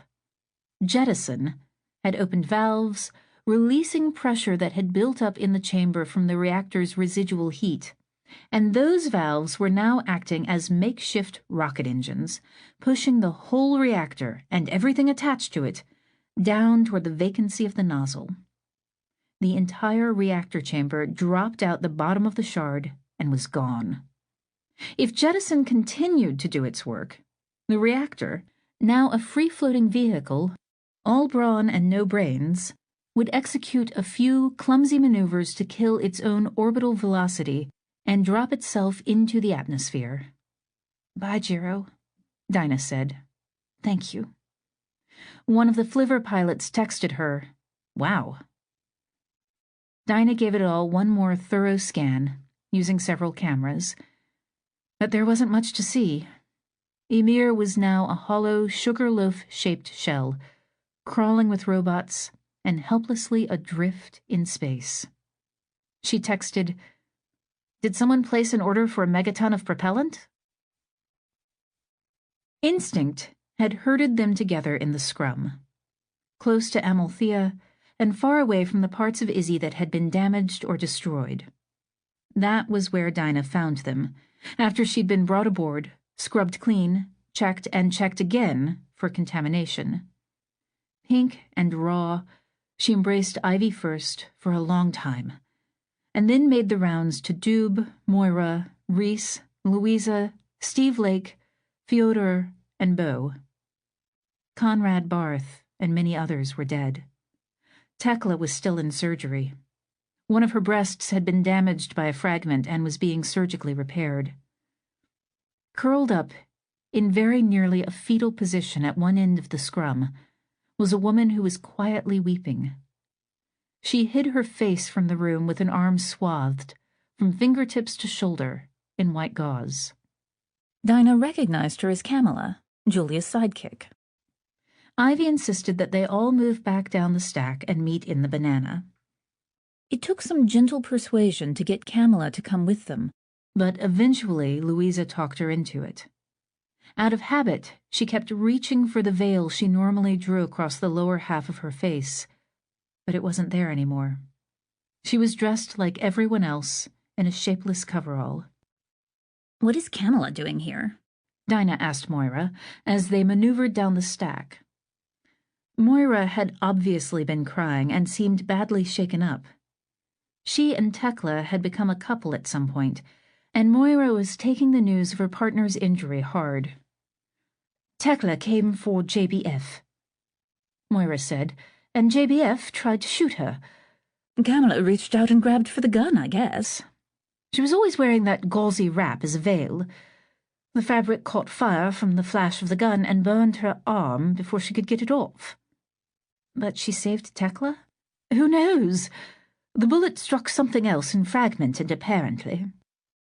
The holes where shrapnel had struck T1, the first, oldest, and smallest torus, had been patched, and it had been repressurized.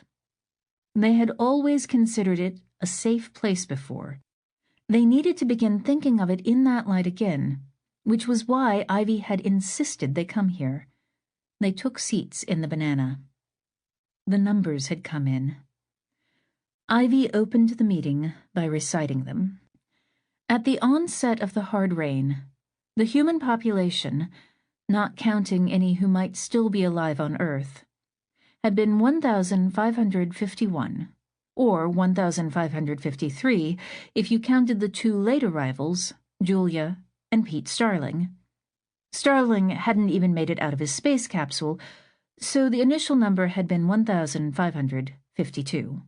At the same time, there had been 305 occupied free-flying arklets, plus 11 spares that were attached to Izzy but not occupied. The free-flying ones had housed 1,364 people. The remaining 188 humans had lived aboard Izzy as members of the general population. But, at any given time, 10% of the Arkies had been rotating through Izzy, bringing its population on a typical day up to 324. Prior to today's disaster, 26 people had been killed in various mishaps, mostly smaller bolide strikes. Another 24 were now aboard the stolen MiV calling itself Red Hope, and if their claims were taken at face value, they would soon be en route to Mars. Of the persons who had been aboard Izzy at the time of the disaster, 211 had been killed outright, and another 24 or so remained in critical condition. The number of living people aboard Izzy had therefore been reduced to 113. The general population, the older, more experienced, highly trained specialists, had been reduced from 188 to 106. At the moment of the disaster, 1,178 persons had been living in arklets. The distributed nature of the swarm, combined with the fact that many arklets had flown the coop with Julia, made it difficult to estimate casualties. The best estimate they currently had was that 17 arklets had fallen victim, with assumed 100% loss of life, reducing that population to about 1,100. If that was correct, then the day's full death toll had been close to 300. In terms of arklet count, they'd started the day with 299 surviving, occupied arklets, a figure that had been reduced to 282 by the collision. 10 of them, a heptad and a triad, were attached to Red Hope, leaving 272. Approximately 200 were missing and presumed to have flown the coop with JBF. The remaining 70 or so had elected to stay behind and were still reporting in as members in good standing of the Cloud Ark. The 11 spares were still attached to Izzy and would be inspected for damage later. The Arklets still with them probably had a population of some 300. That, plus the survivors aboard Izzy, added up to a bit over 400. The population of JBF's breakaway swarm must then be something like 800 souls. She had taken 2/3 of the human race with her. God forgive me, Doob said, but right now I don't even care about head count. The number I'm after is engines. Arklet engines. Until Dinah showed up with all of that ice, they were useless. Now we have a way to fuel them. If we get them all pointed in the same direction, all pushing on Izzy, we can go on the big ride. He paused to look at his notes. With his reading glasses down on his nose, he suddenly looked a lot older to Dinah. She could only imagine how she looked. Based on what you just told me, am I right in thinking we have... About 70, Ivy said, plus the 11 spares. We haven't checked those yet, but on visual inspection they seem undamaged. 81, Doob said. I like that number. A perfect square. A perfect square of perfect squares, Reese put in. If we could come up with a structural system for ganging them in clusters of 9, just a 3x3 grid, with shared propellant feeds, and make 9 of those clusters, and integrate them into Izzy's structure somehow, that being the hard part, then we'd have an array of 81 engines. If those things all come on at full power when we pass through perigee, it'll give us enough combined thrust to make a difference. I think we can make the big ride work with that level of power. It's a lot of structure, Fyodor pointed out. A lot, a lot, a lot. We have a lot of raw materials to work with, don't we? Louisa asked. I've seen rolls and rolls of that aluminum ribbon for feeding into the extruder machines. It is a question of time, Fyodor said. Yes, we have a lot of material, but to assemble it with so few people is difficult. Atmosphere is growing, drag is increasing, orbit is decaying. Dinah looked across the table at Reese. Reese, the biomimetic engineer, the man who had perhaps saved Ymir with his idea of turning robots into little radiation-resistant Ben Grimms. We'll build it out of ice, Dinah said. Reese looked up at her, pondered it for a second, and nodded. Too brittle, Fyodor said. I don't think Dinah's speaking of regular ice, Reese said. She means the pykrete stuff they used on Ymir. Fiber-reinforced ice. It worked to hold the shard together. We can make it work here. Moira spoke up. Perhaps I'm missing something, but I was under the impression that the ice was our propellant. Aren't we going to melt it and consume it as we go along? Yes, Doob said.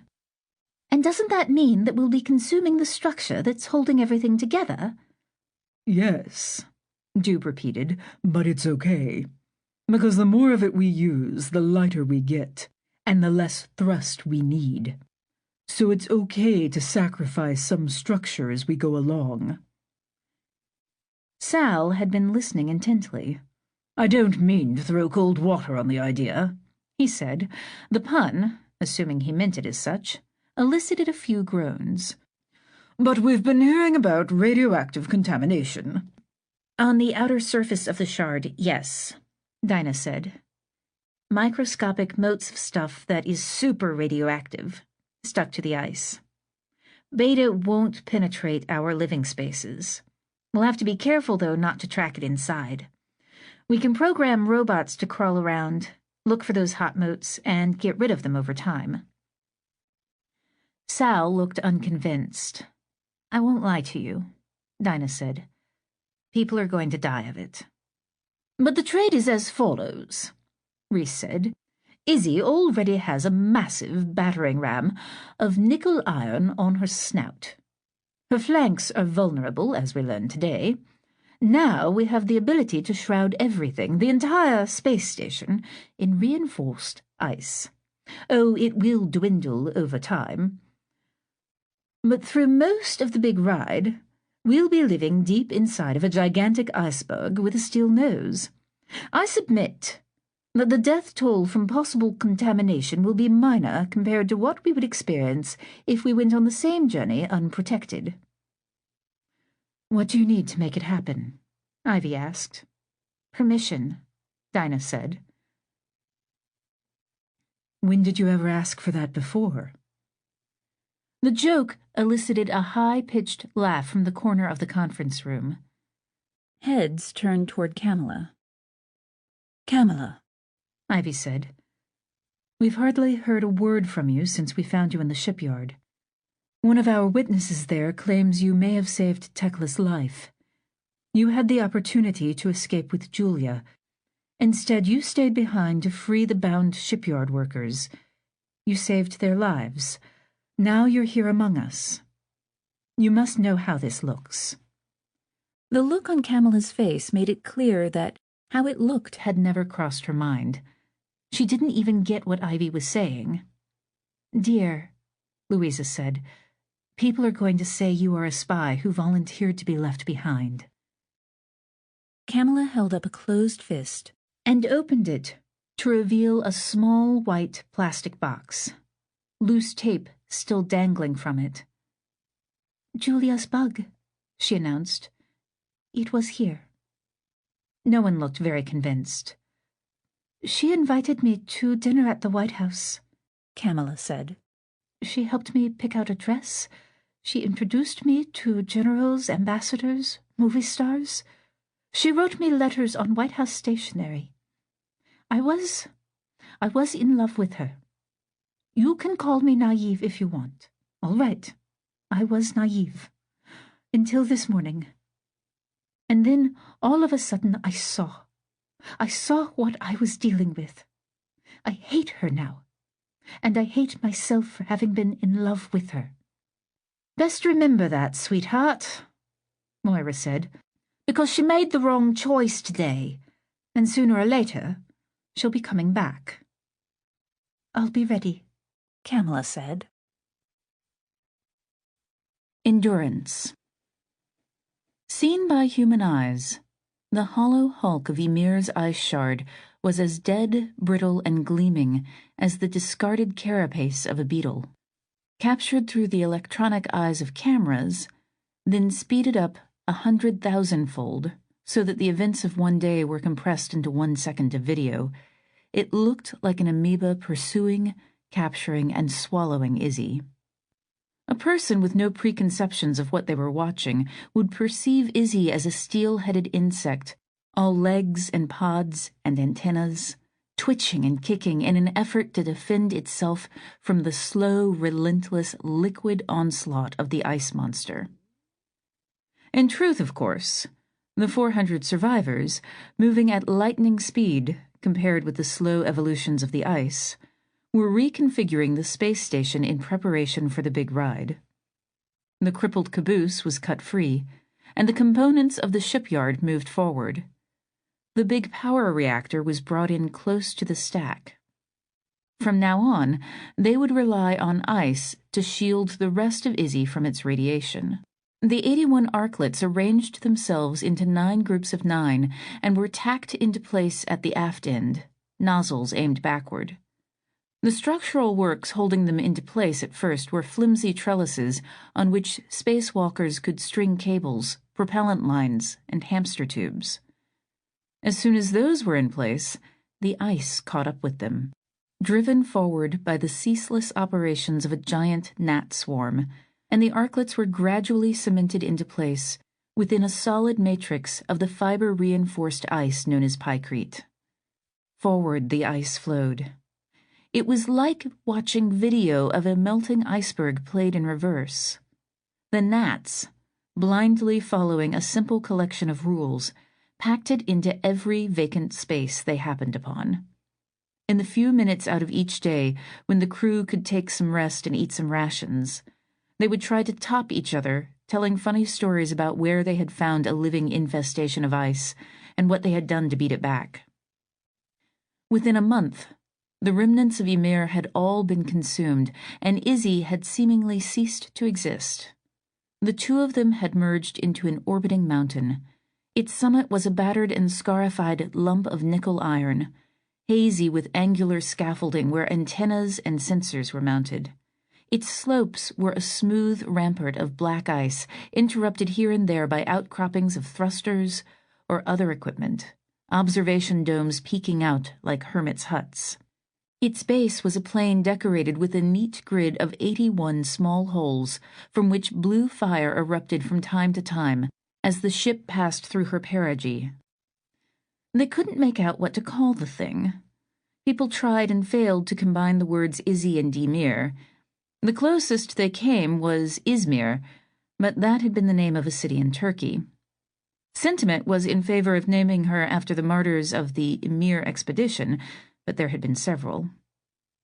In honor of Marcus, it was likened to the Daubenhorn, later shortened to the Horn, which was not a bad nickname. But the name that stuck was a continuation of the Shackleton theme that Marcus had established with New Caird. Shackleton's big ship had been called Endurance, and was famous for having gotten stuck in the ice. So Endurance it was, and Fyodor christened her thus by getting into his battered Orlan, climbing out onto the surface of Amalthea, and dashing a bottle of champagne against the metal.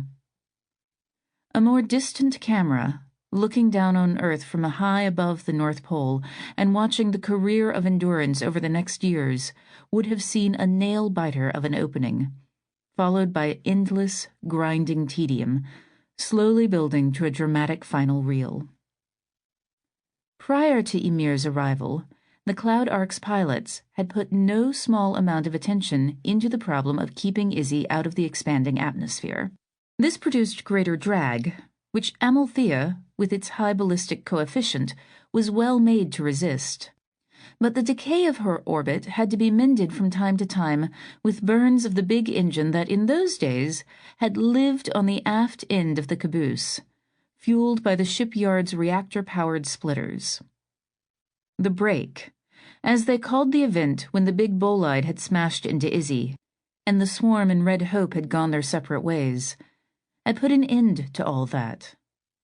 Between then and the day about a month later when Endurance was christened, she spiraled gradually downward.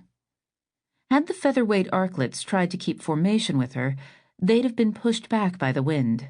They were forced to creep into the lee of Amalthea and ride along within her bow wave, like bicyclists slipstreaming behind a truck, until they could be integrated into the framework of the ship.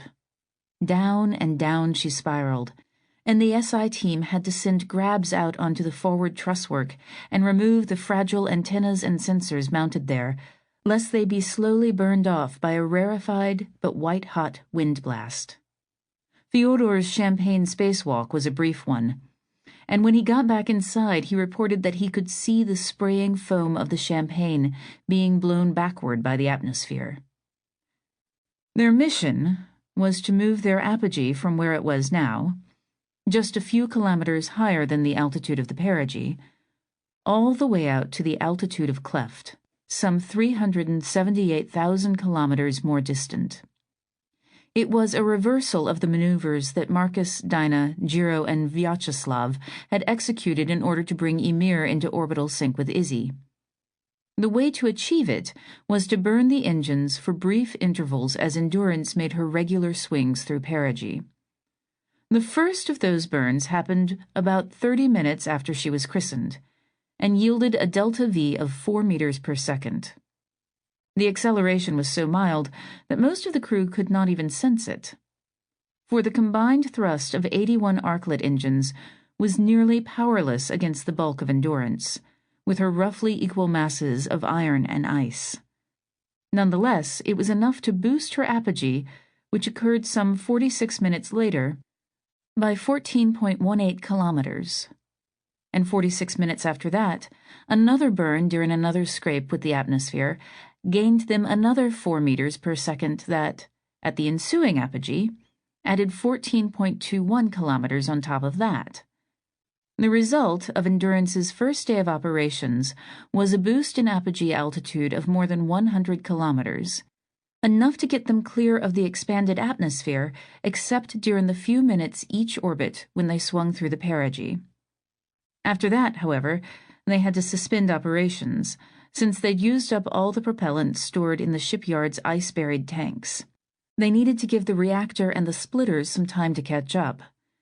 Even a nuclear power plant could split water only so fast. Not long after, the operation was shut down for a week by problems in feeding clean water to the system. For another month, it could only operate at about a quarter of its planned capacity. But over time, they worked the bugs out and began to burn the engines more and more at each perigee, gradually extending Endurance's reach toward Cleft. If they could keep it up, that reach would get less gradual over time. The first Delta V had gained them 14.18 kilometers. The second equivalent Delta V had reaped 14.21 kilometers, an improvement of about 30 meters. These gains were tiny in comparison to the distances of outer space, but from a mathematical standpoint, the trend was extremely significant. It meant that the higher they went, the more elongated the orbit became, the more leverage they could obtain from each one of those tiny Delta Vs. That difference of 30 meters would grow and grow until it spanned many kilometers. And each of those improvements would feed back into the equations and amplify the next result a little bit more. It was an exponential sort of phenomenon. And this time, humanity was on the right side of it. This didn't even take into account another piece of good mathematical news, which was that Endurance grew a little bit lighter with each one of those burns. She had less mass with which to resist the force of the thrusters, and so it gradually became possible to produce more than a piddling 4 meters per second of Delta V on each turn around the planet. So everything was going to get better, if they could stay alive and keep Endurance working. But these gains accrued painfully slowly at the beginning. It ended up taking 3 years. They had planned for 1. It took longer because things kept breaking and needed to be fixed. The tools and supplies needed to fix them weren't always available. Sometimes they had to be improvised. Elaborate workarounds had to be devised through the force of human ingenuity, hard work, and, when all else failed, the risking and the sacrifice of lives. The human capital of Endurance dwindled. They were always short on food. Arklets were designed to grow their own food supplies in their translucent outer hulls. But Endurance's arklets were buried in ice to protect them from the hard rain. The ones near the outside got enough sunlight to produce some food, but not enough compared to the mouths that had to be fed. She began her journey well stocked with emergency provisions, which were rationed out on a schedule that assumed a mission length of 1 year. As it became clear that the journey would go on much longer, the rations were cut back. Endurance also had abundant stockpiles of vitamins, most of which had survived the break. These were sought after by the people of the swarm, who had flown the coop without stockpiling enough of them. Trade began to happen between Endurance and the swarm, but it wasn't the free market that the swarmamentalists had once envisioned. Deals were negotiated over the radio and consummated by exchanges between MIVs and arklets, difficult to arrange because of the need to match orbits that had now become very different. As they had done with Ymir, they mined ice from the interior volume of Endurance, leaving the outer walnut shell as a structural support and as a first line of defense against bolides. But as JBF and other dump-and-run partisans had never tired of pointing out, such a heavy craft lacked maneuverability. When a big rock was seen far enough in advance, they could use her engines to make small course changes that would have large outcomes by the time the rock came close. Doing so was the full-time occupation of most of Endurance's complement, which worked at it 3 shifts a day. But below a certain threshold, they could not see rocks soon enough or maneuver out of their way quickly enough, and then they just had to hope that the bolide would strike Amalthea. Most did, but some hit the icy lower slopes, and of those, some struck with enough power to penetrate and kill. Suicide took about 1 in 10 over the course of the 3-year journey. Sometimes this was for traditional reasons. After a great burst of creative activity during the weeks when Endurance was being designed and crafted, Reese fell into a black depression and took his own life a month into the voyage. In other cases, a spacewalker agreed to go on what was clearly a suicide mission, or a patient suffering from cancer decided to end her life rather than create a drain on limited resources of food, air, and medical supplies. And there was quite a bit of cancer, for Dinah's prediction on the day of the break had been borne out. In spite of all precautions, particles of fallout made their way into the air and the food chain and lodged in lungs and guts. Even without this, the environment of space, with its ambient radiation, lack of exercise, poor diet, and exposure to various chemicals, tended to jack up the cancer rate. Endurance's medical facilities were not up to the job of detecting and treating cancer in the way people had been used to on Earth. Periodic crises in the supplies of food and air, caused by blights in the greenhouses or breakdowns in equipment, took away people whose strength had been sapped to begin with. The journey entailed thousands of traversals of the Van Allen radiation belts.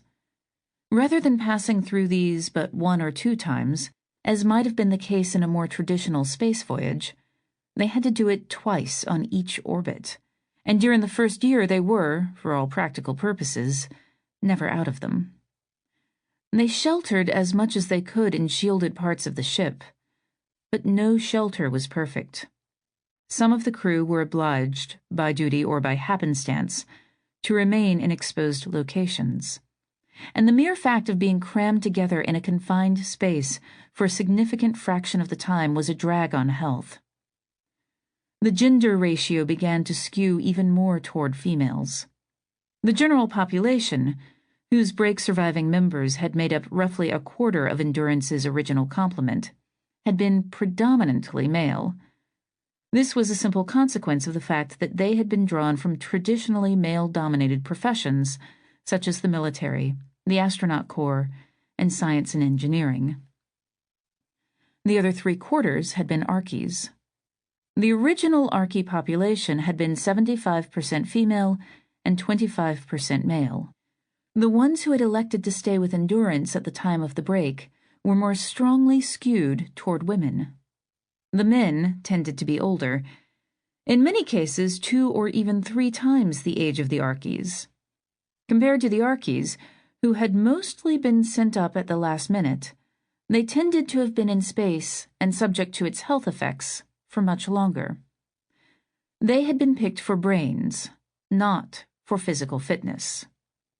At least at the beginning, while the Archies were still learning the ropes, they tended to draw the most hazardous duty, such as spacewalks, and men simply were not as well suited to life in space. They were more biologically vulnerable to radiation. They needed more air and more food.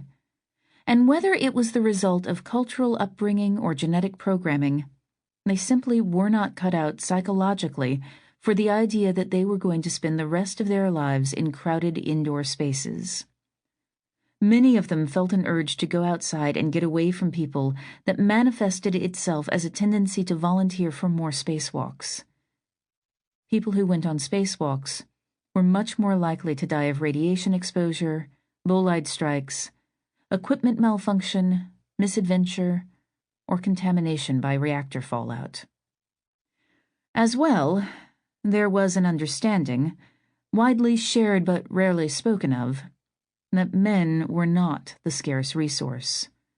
Women, to be specific, healthy, functional wombs, were.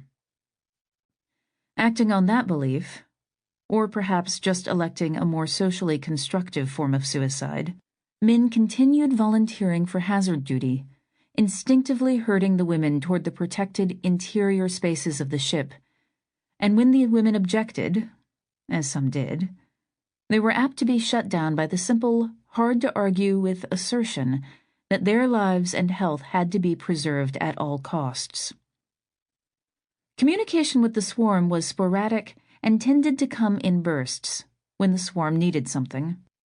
The groups had separated under conditions that would have been deemed a state of war had the break not happened in the midst of a catastrophe more deadly than anything that one side could have inflicted upon the other with force of arms. Neither side was likely to begin trusting the other any time soon. Free, internet-style communication between them was forbidden on both sides, since it could have been used for purposes that were mischievous or worse. The channel between Swarm and Endurance was more akin to a hotline linking two Cold War capitals.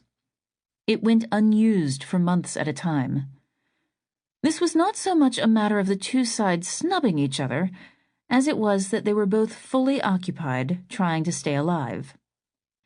Ivy and JBF were like the captains of two damaged ships, many miles apart in stormy seas, with other things on their minds. When the channel was used, it was to negotiate terms of exchanges between the two groups.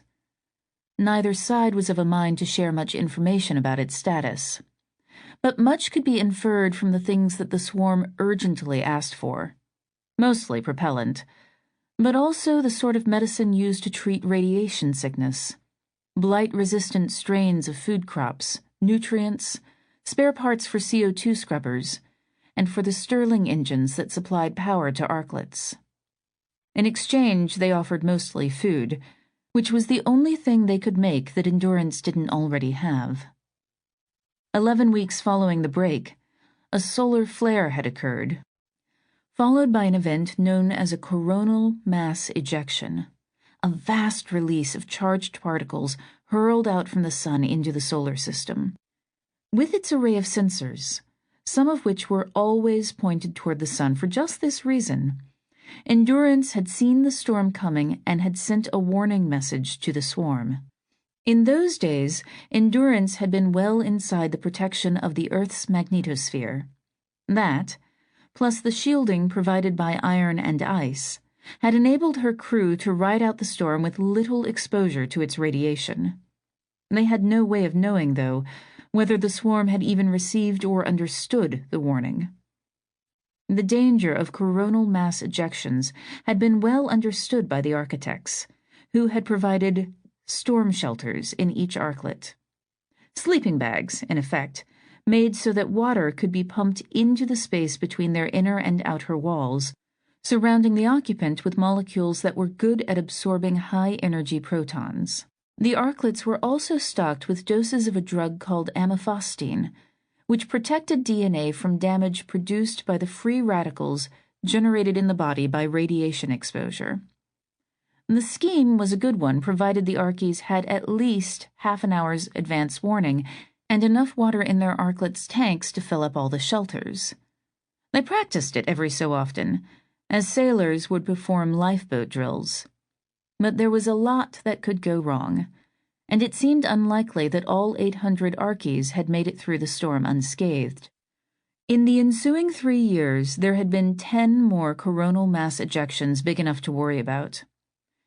The Endurance had transmitted a warning to the swarm in each of those cases, but never received an acknowledgement. It was worrisome that the swarm always seemed to want more water.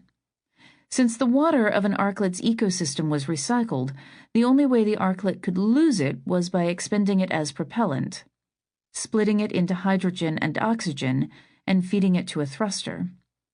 All the arklets in a swarm would have to do this from time to time, simply in order to remain in formation.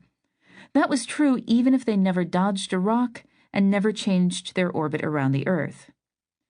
but it seemed that they had changed their orbit on several occasions, making it higher and more circular to keep it clear of the Van Allen belts. Presumably they had their reasons for doing so.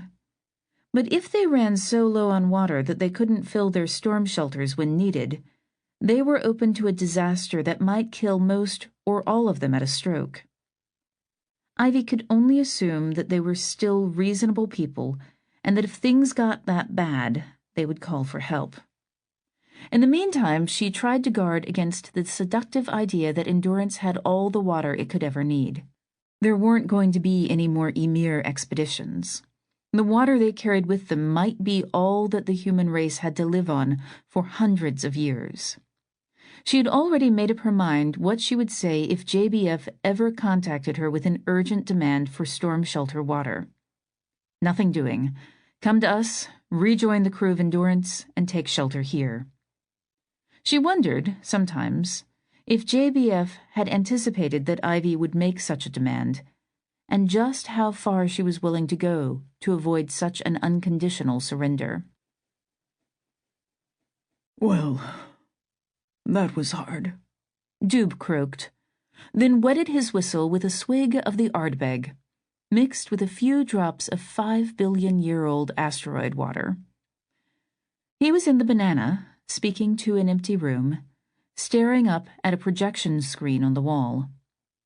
His reading glasses no longer worked. Zero gravity had changed the shape of his eyeballs. The people who knew how to operate the lens grinding machine were all dead or missing, so there was no way to make new eyeglasses until someone figured out where the machine had been squirreled away and read the instruction manual. Since only 28 people remained alive on Endurance, this didn't look like it would happen any time soon. His distance vision was still pretty good, but because of the problem with the glasses, he didn't like to use his laptop for long periods of time.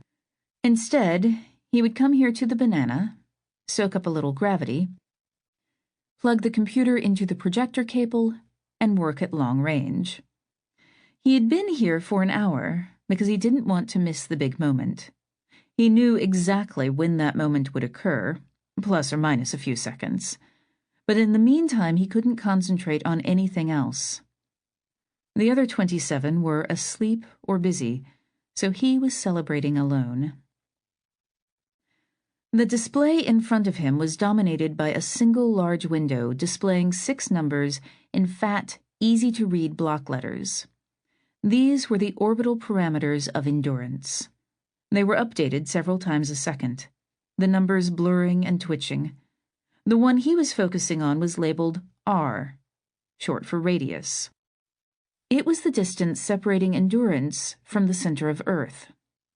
At the moment, it was the highest it had ever been, at 384,512,933 meters, and still climbing, slowly, in the last few digits. Endurance was creeping toward apogee, the highest apogee she had ever attained, and the height of that apogee was slightly beyond the distance at which the moon had once orbited Earth.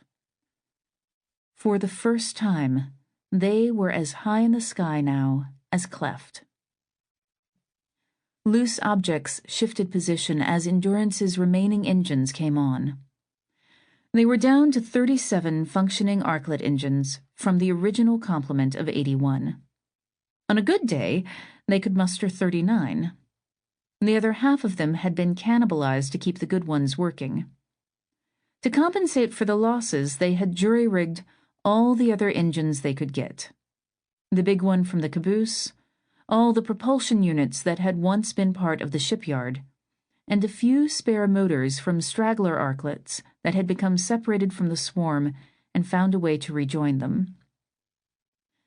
Despite the reduction in engine power, Endurance was at least as maneuverable now as she had been at the beginning, when she had wallowed at the bottom of Earth's gravity well, burdened with years' worth of propellant. She weighed half as much now as she had in those days. The burn went on for a while. It concluded with a change in attitude and a burn in another direction. Doob didn't have to read the numbers on the screen to know what they were doing.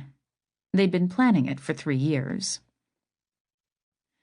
They were in a highly eccentric orbit now, a pair of hairpin turns welded together by straightaways 1/3 of a million kilometers long. Earth nestled deep in the crook of one of those hairpins. Endurance's perigee hadn't changed in 3 years. On every one of the thousands of orbits they had made, they had screamed across the top of Earth's atmosphere while running their engines full blast.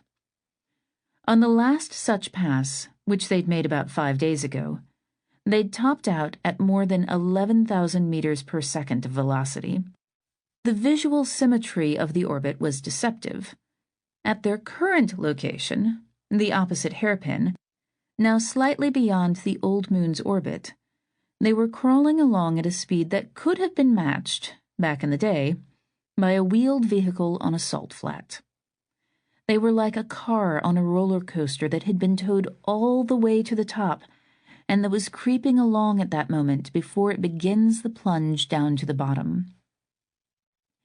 The Earth was the size of a ping-pong ball at arm's length. Soon they'd begin falling toward it, building back up toward 11,000 meters per second during their next perigee pass, 5 days from now. In the meantime, though, during these few minutes when they were just inching along, they could work magic. Small changes in velocity out here led to enormous transformations in their orbit down there. Endurance, by dint of enduring for 3 years and persevering in her plan, had reached Clef's distance from Earth. But she'd always been in the wrong plane, the same plane that Izzy had started out in, the plane that had been chosen, seemingly 1,000,000 years ago, because it was easily reached from the Baikonur Cosmodrome. Down there, deep in the gravity well, changing that plane would have been catastrophically expensive. If they'd had an Earth to go back to, it would have been cheaper to start from scratch and build a new space station than to move Izzy to the plane where the moon had once orbited. Up here, though, by burning the engines at apogee, they could nudge it closer and closer to the desired plane at much lower cost. So they'd been doing little plane change maneuvers at each apogee. It had been going on for months now. It was a thing that had to happen if they were ever to reach Cleft. But it made Dube's stomach burn, made him wish he hadn't had a couple of slugs of hoarded single malt. For the plane of the old moon, the place they had to go to find safe refuge in Cleft, was where all the rocks were. That was where the rocks had started out, at 0, and for the most part that was where they had stayed. The ones that had fallen to Earth in the hard rain were only a tiny fraction of the lunar debris cloud, just a faint dusting compared to what had remained up here. During most of Endurance's journey, her pilots had, by choice, kept her in that angled Baikonur-compatible plane, well clear of the moon's debris field. Otherwise, they could never have survived for this long. But the risk that they had to accept, in order to try for Cleft, was to fly through the debris cloud in which Cleft swam. Every time they had reached an apogee in the last few months, and burned their engines to bring their orbit closer to the plane of their destination, they had edged into dirtier and more dangerous space. Their slowness was part of the problem. If the debris cloud was a fleet of cars roaring around a circular raceway at top speed, then Endurance was a child toddling out into traffic. That extreme disparity in speed would remain until the next apogee, 10 days from now, when they would make their biggest and longest burn, expending all of Endurance's remaining propellant to accelerate her to the same average speed as the debris cloud. In doing so, they'd convert the dual hairpin orbit into a nearly perfect circle, remaining 384,512,933 meters from Earth forever. Having merged smoothly with the traffic on the circular raceway, they would go hunting for Cleft. Doob had spied it several times on his optical telescopes, gotten a fix on its params, knew how to find it. This was his life's work. If he'd been asked several years ago, before Zero, he'd have said it was something else. But his life until day 360 had been nothing more than preparation for the mission plan he had laid in and was now executing for Endurance. The day of the break, the arrival of the propellant needed, the death of his friend and colleague Conrad, and the sundering of the swarm, had made it clear what needed to be done and who needed to do it. So he'd been doing it. 10 days remained until they were swimming in the debris cloud, perhaps a fortnight before they reached Cleft. He wondered if he would live to see it. Quite obviously, he had cancer. Diagnostic facilities were lacking, but the first undeniable symptoms had been in his digestive tract. And since then his liver had become swollen by metastases. Now he was feeling some weird stuff in his lungs. It had grown slowly. It might have been natural causes, something that had been seeded on old Earth before he had even come to space. Or it might have been a piece of fallout that had made its way into his food and gotten caught in his gut. No matter. The main question on his mind was whether he would live to see Cleft. He actually didn't feel that bad, and so the naive answer would be, yes, of course. But cancer growth was something of an exponential phenomenon, and he knew how tricky those could be. Bowler Erdena was flying the ship, working in the Hammerhead, the deeply sheltered control room that they had built into the lee side of Amalthea. Or at least, she was on the duty roster as the nominal pilot. Distinctions of rank and specialty had ceased to matter much. Everyone who had survived, 9 men and 19 women, knew how to do everything. Fly the ship, fix an arclet engine, go on a spacewalk, program a robot. The Doob of a few years ago would have ridden it out in the Hammerhead with her, looking over her shoulder, checking the params, swapping witty remarks in the occasional moment of downtime. The Doob sitting in the banana right now had seen it all before, thousands of times, and knew that it was as routine to Bo or to any of the survivors as driving to work would have been before Zero. Being there would have only gotten his stomach riled up. He needed to conserve his energy. He realized that he had dozed off. Opening his eyes and focusing, with some effort, on the screen, he saw that nearly an hour had passed since apogee. They were falling toward Earth for the last time. His phone rang. Held at arm's length, it was blurry, but some vestigial part of his brain could still recognize the smear of pixels as a snapshot of Bo, taken years ago. He swiped it on and answered it. "We are being contacted by the swarm," Bo said. "Are we really?" He answered. Suddenly he was awake. "What does JBF want?" "It's not JBF. It's someone named—" Bo paused. Ida, or something. 2 dots on the I. Doob tried to place the name. Aida. He had a vague memory of her from his early days on the Cloud Ark. An Italian girl. Young. Arky, not G-pop. Socially a little weird. Hyper-acute in a way that could be exhausting. "It's pronounced Aida," he told Bo. "Anyway, they send congratulations on the successful completion of our maneuver and request a parley. Should I wake up Ivy?" "I'll be there in a minute," Doob said. "Let her sleep." He hated to think this way, but the swarmers well knew what time it was and which shift Ivy slept on, and that she was sleeping now. Rousting her out of bed would send the wrong message, making the crew of Endurance seem overeager, which might have been an excess of caution. A JBF-style exercise of Byzantine thinking, he reflected, as he pushed himself up the middle of the stack. This had become a dingy place, sort of yellowed and shiny with human exhalations, condensed on its ice-cold walls and never really scrubbed off. He was glad he couldn't see it very well. They knew so little about the swarm. From the straggler arklets they'd picked up over the last 3 years, they knew that JBF had moved swiftly to consolidate her power, exploiting the crisis of the first coronal mass ejection, which had killed something like 10% of the population, to set up her own version of martial law. From there, the trains had run more or less on time, albeit with a steadily dwindling population, until about a year ago, when some Archies had begun to rebel, and the swarm had divided into 2 swarms, coexisting with each other, as they had little choice, but not talking.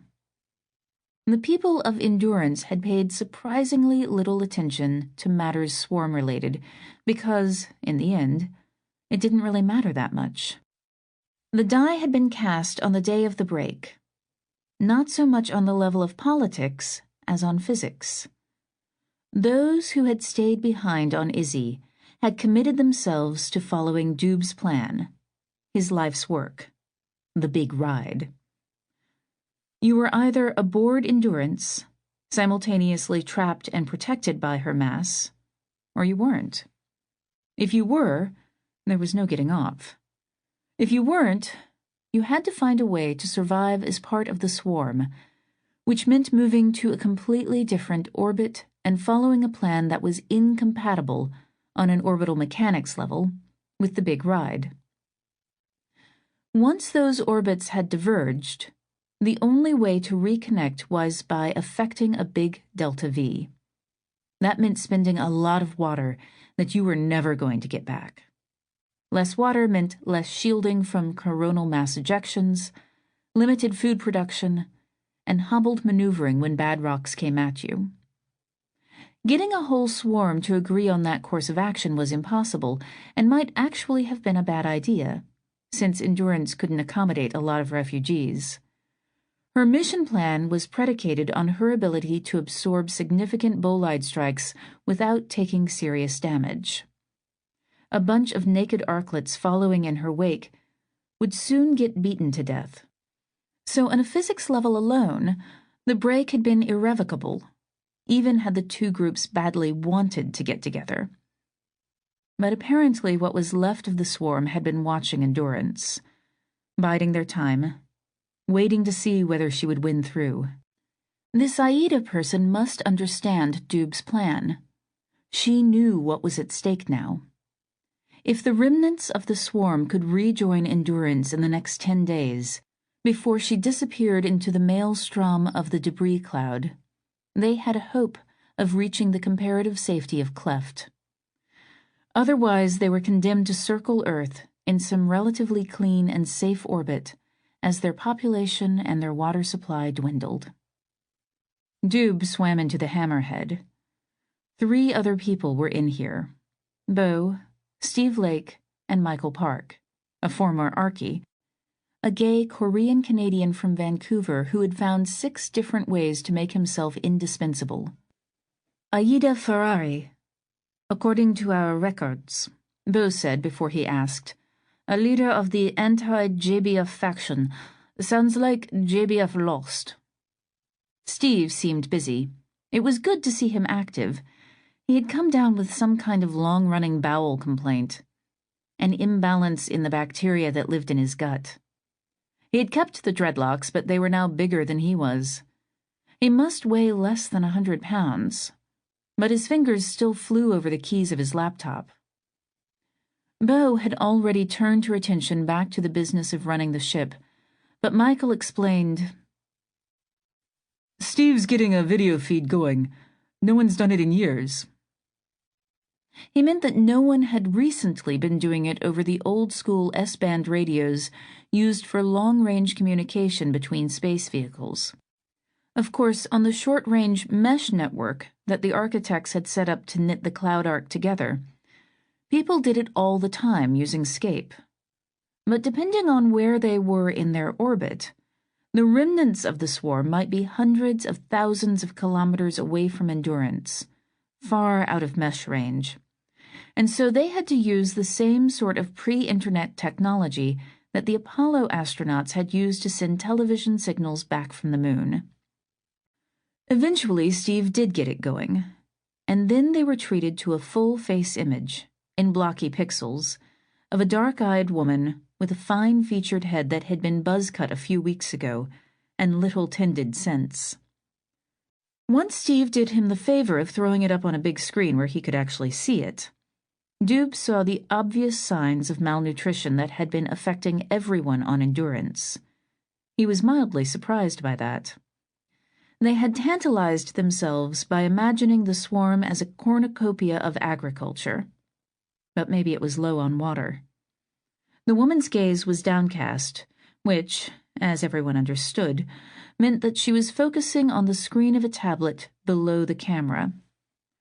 Once she understood that the link was up and running, she raised her chin and seemed to stare directly into the hammerhead with a pair of huge, dark eyes. The low quality of the video made these seem pitch black, with no distinction between iris and pupil, and starvation had given them a sort of hot gleam. "Aida," the woman said, by way of self-introduction. "I see you, Dr. Harris." She began to smile, offering a glimpse of bad teeth, then thought better of it. Her eyes changed direction momentarily to someone or something off camera, then came back to them. She raised her tablet up closer to the camera so that she could look at the feed from Endurance. Her hand passed briefly in front of the lens, and they caught a glimpse of dirty, ragged fingernails, the frayed and shiny cuff of a sleeve. Faint murmurs in the background suggested that other people were in the same arclet with her, off camera. She was in 0G, therefore not part of a bolo. Her eyes were exploring the feed on her tablet, trying to make sense of what she was seeing. The hammerhead had not existed at the time of the break, so it was a new thing to her. "Steve Lake," she muttered as she recognized him. "Bo," Bo said. "Michael," Michael said. "Who's in charge?" Aida asked. "Is Ivy?" "Ivy's still alive, and she is still the commander as per CAC. Doob said. She's off shift. We can wake her up if you need to speak to her urgently." "No, not necessary," Aida said, recoiling slightly and narrowing her eyes just a bit. The distance between her and Endurance introduced a time lag in the video, which made conversation halting and awkward. "How many do you have?" Doob asked. 11. Doob, accustomed to working professionally with extremely large numbers, couldn't quite process one so small. 11. 1 plus 10. A thought came to him. "Do you mean 11 arklets?" That would imply scores, maybe 100 people. Aida looked amused. "Oh, no. Of arklets, we have many more. We have 26. "Ah. So what is it you have 11 of?" "People," Aida said. "Aida," Bo said. "Just to be clear, so there is no misunderstanding. You are speaking for the entire swarm, and you are saying that, of the entire swarm, there are 11 survivors." "Yes, plus 1. 1 what?" A look of amusement came over Aida's face. She broke eye contact. It almost seemed that she rolled her eyes a little. Doob was reminded, hardly for the first time, that the Archies had been sent up as teenagers. "It is complicated. Let's just say there is one more who might as well be dead." Those in the hammerhead still could not quite process it. Something occurred to Michael. "We know that the swarm broke up into 2 factions, one led by JBF. You were part of the opposing group?" Yes. Aida laughed. Again, she reminded Doob of a teenager going through the pretense of talking to a clueless parent about something they would never understand. Michael, a little wrong-footed, went on haltingly. And so, when you say that there are 11, plus one who is, I take it, in a bad way, anyhow, are you referring just to the anti-JBF faction? They were defeated a long time ago, months. When you say that, do you mean that there was some kind of a conflict? A war? Doob asked. Aida shrugged. There was some fighting. She didn't see it as important. Call it a war if you wish. More like some brawls. The real battle was, on the internet. Social media. Silence ensued. Aida waited for them to respond. When no one did, she shrugged. What were we going to do? Smash our arklets into each other? There is no way to have, actual violence in this setting. So we just had a war of words. She held her hands up in front of her, making them into little pantomime mouths, aimed at each other, thumb jaws flapping up and down, trying to, persuade others to join our side. Trying to make the other side look bad, just like the internet always was. She chuckled, put one hand to her cheek, rubbing her eye. Look, it is very complicated, and I cannot explain everything right now, how it all came out. But you said that JBF's faction was defeated, Michael said. Of all the people in the Hammerhead, he seemed most committed to the proposition that there was a reasonable and logical explanation for all of this. Her and Tav, yes. By which you mean you defeated them with words, ideas. A social media campaign. We were more persuasive, Aida said. I was more persuasive. Arklet by arklet, they came over to my side.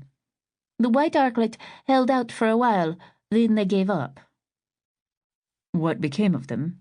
JBF is fine. Tav, not so good. He's the one you mentioned. The 12th one who might as well be dead. I am afraid so, yes. So, getting back to the earlier question, Doob said, the number you quoted is for the entire swarm. Both factions. Aida, finally seeming to understand what they were getting at, sat up straighter and got a more serious look on her face. Yes, there are no other survivors whatsoever. Of the 800, 11 remain. There was a long silence as the four in the Hammerhead took this in. They had all harbored fears that the swarm might go terribly wrong, but this was worse than anything they had imagined. Finally, Doob raised his hands in front of him, palms up, and shrugged. What happened? Agriculture crashed. Aida turned her head and stared off camera for a few moments. I could say many things, but that is basically it. Between the CMEs, algae blights, lack of water, very few arklets produce food anymore. What have you been eating? Aida snapped her head around, as if surprised by the question, and looked quizzically into the camera. Each other. Dead people, I mean.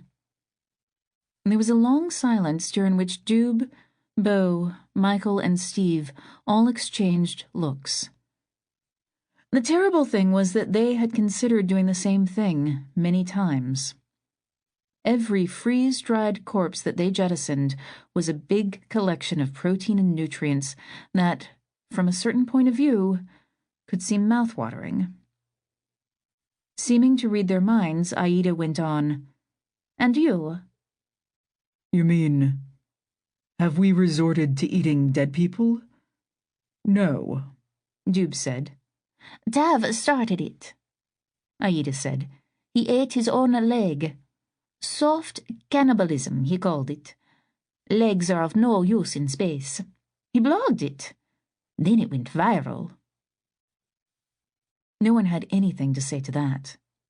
After a few moments had gone by, Aida continued, But endurance is better stocked with MREs and so on. Plenty of water. You would not have gone there. No, we did not go there, Doob said. He could tell from the body language of the others in the Hammerhead that they were too shocked to be entrusted with speaking at the moment. As for us, Aida said, you should also know that supplies were conserved. Even as people died and we lost the arklets, we moved what we had into the arklets that survived. Our 26 arklets are well stocked. with everything except food, Doob said. Yes. Do you have enough water to match our trajectory? Yes, Aida said. She was a beautiful young woman, Doob thought, with a fierceness about her that helped explain her success in the social media campaign against Tav and JBF. We have performed all of the calculations. If we jettison mass and pack all we have into a heptad, we can make the rendezvous around the time of your next apogee. But we will need to know your exact params. We will discuss your proposal, Doob said, and make any necessary preparations. He looked over at Steve Lake, who severed the connection just as Aida was about to say something. They sat in the banana and discussed it as if there was anything really to discuss. They all registered their rote shock and disgust at what the swarm had been reduced to. It all sounded hollow to Louisa. Finally, she spoke up. It was what Louisa did. They expected it of her. They relied on it. 7 billion died. Next to that, this is small. And God knows we've all thought about eating the dead, so let's not pretend to be shocked that they actually did it. The real reason we're all freaked out by this is that our hopes have been dashed.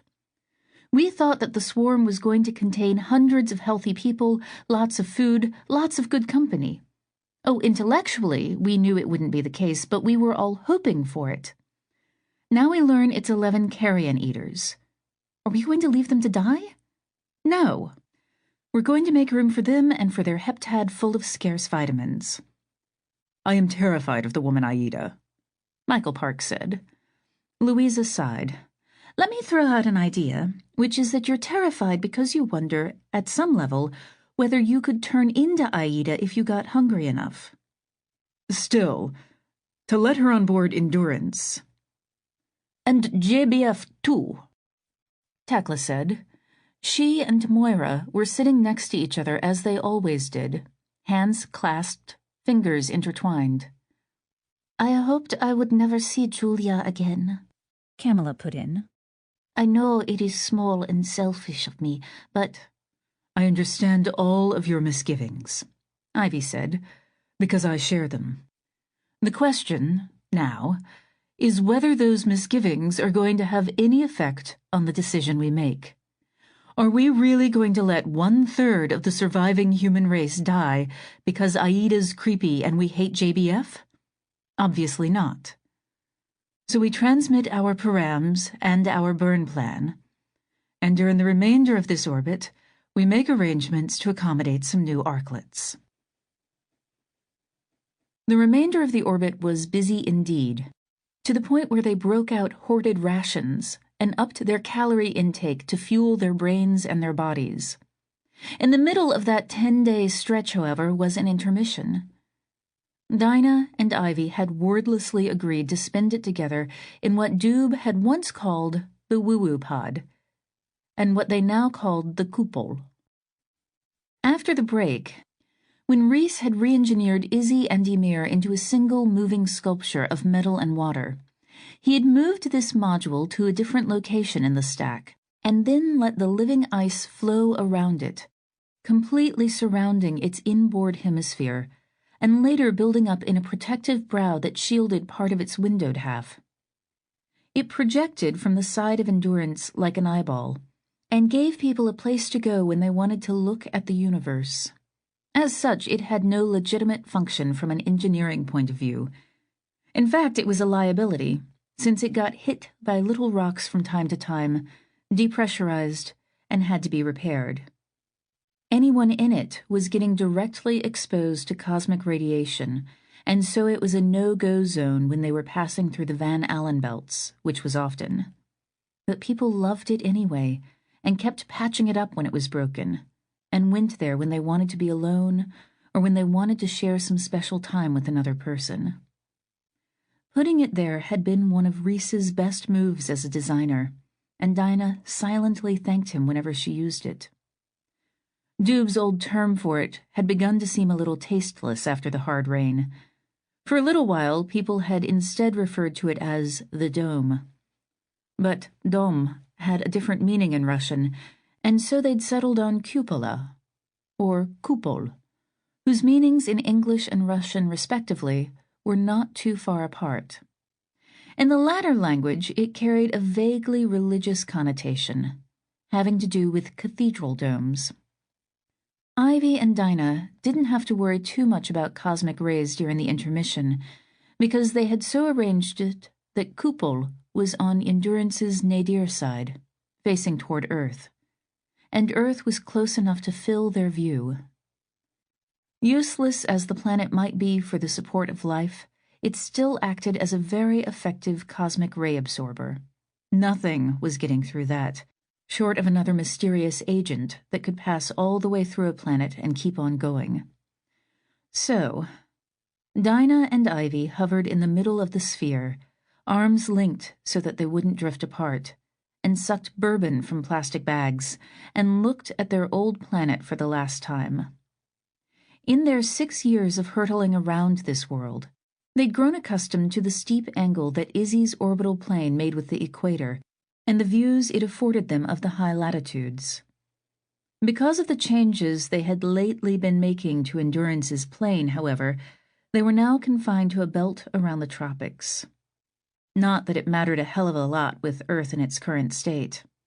The sky was still on fire, streaked with the bluish-white incandescence of the hard rain.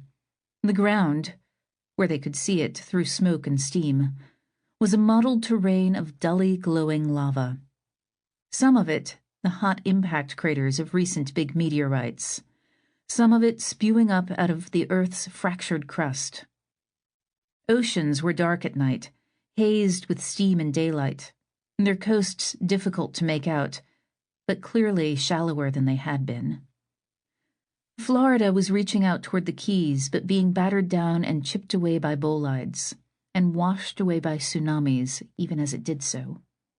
A year and a half ago, a big rock had torn the lid off the long-dormant Yellowstone supervolcano.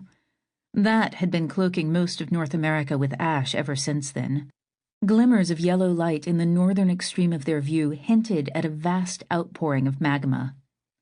A long-suppressed habit told Dinah absurdly that she should go and turn on her radio in case Rufus was transmitting.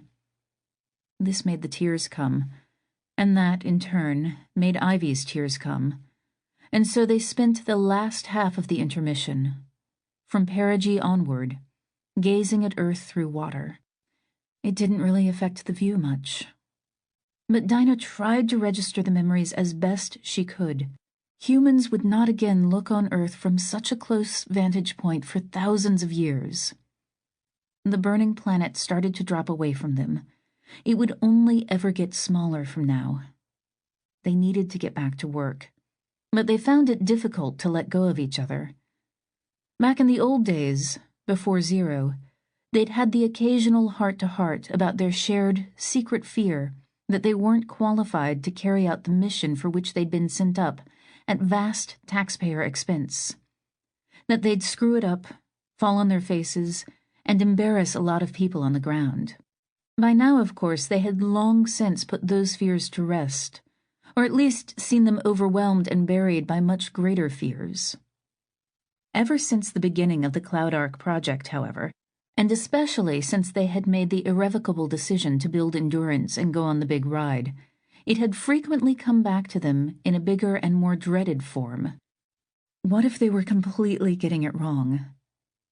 They could scarcely remember now the great civilization that had once spread across the planet below them. But the contrast between it and its orbiting residue was painful. The dirty, beat-up kludge that was endurance was an embarrassment to the human race. Could they really have done no better than this? And now, after a voyage of 3 years, 3 years that had been an unrelieved spiral of decline, punctuated by catastrophes, they were reduced to a maneuver coming up in 5 days' time that seemed more and more desperate the more they thought about it. If they screwed it up, it would be their fault more than anyone else's. Of course, no one would be left to blame them for it. They went through these crises of confidence frequently, but usually at different times, so that one could pull the other out of despair. Right now, they were both feeling it together, and so they had to pull themselves out. Dinah was thinking about Rufus's last transmission. "Bye, honey. Do us proud." "Okay," she said. "Come on, sweetie. Let's get to work." Work gave them something to do during the final orbit of the big ride, besides worry about what was going to happen at the end of it. The huge burn that they would make at apogee, combining a final plane change with an acceleration into the fast lane, where Cleft rolled around the world like a ball bearing in a tire, and contained so many unfathomable chances that it beggared prediction. The new wrinkle, however, was this. Since they would be moving into a stream of rocks moving faster than they were, the rocks would be coming at them from behind, where Amalthea had no power to protect them. Early in the mission, Doob had dreamed of reconfiguring Endurance at the last minute, moving the vulnerable stuff around to the asteroid's other side. With the manpower they'd had in those days, it might have been possible. As it was, reduced to a crew of 28 starvelings, it was out of the question. It took all the people they had to make accommodations for the swarm's heptad. They would dock it in the middle of the stack, lock it in place with a few cables, and hope it stayed attached during the subsequent maneuvers. They would keep the hatch closed. The 11 members of Aida's group would simply stay in their arklets until it was all over. The justification was that they'd be safer there. The true reason was that no one wanted cannibals in the shared spaces of Endurance. The big project for Dinah, and for the small remnant crew of robot jockeys who tended to work with her, was getting ready to dump Amalthea itself. On one level, the idea seemed nearly unthinkable.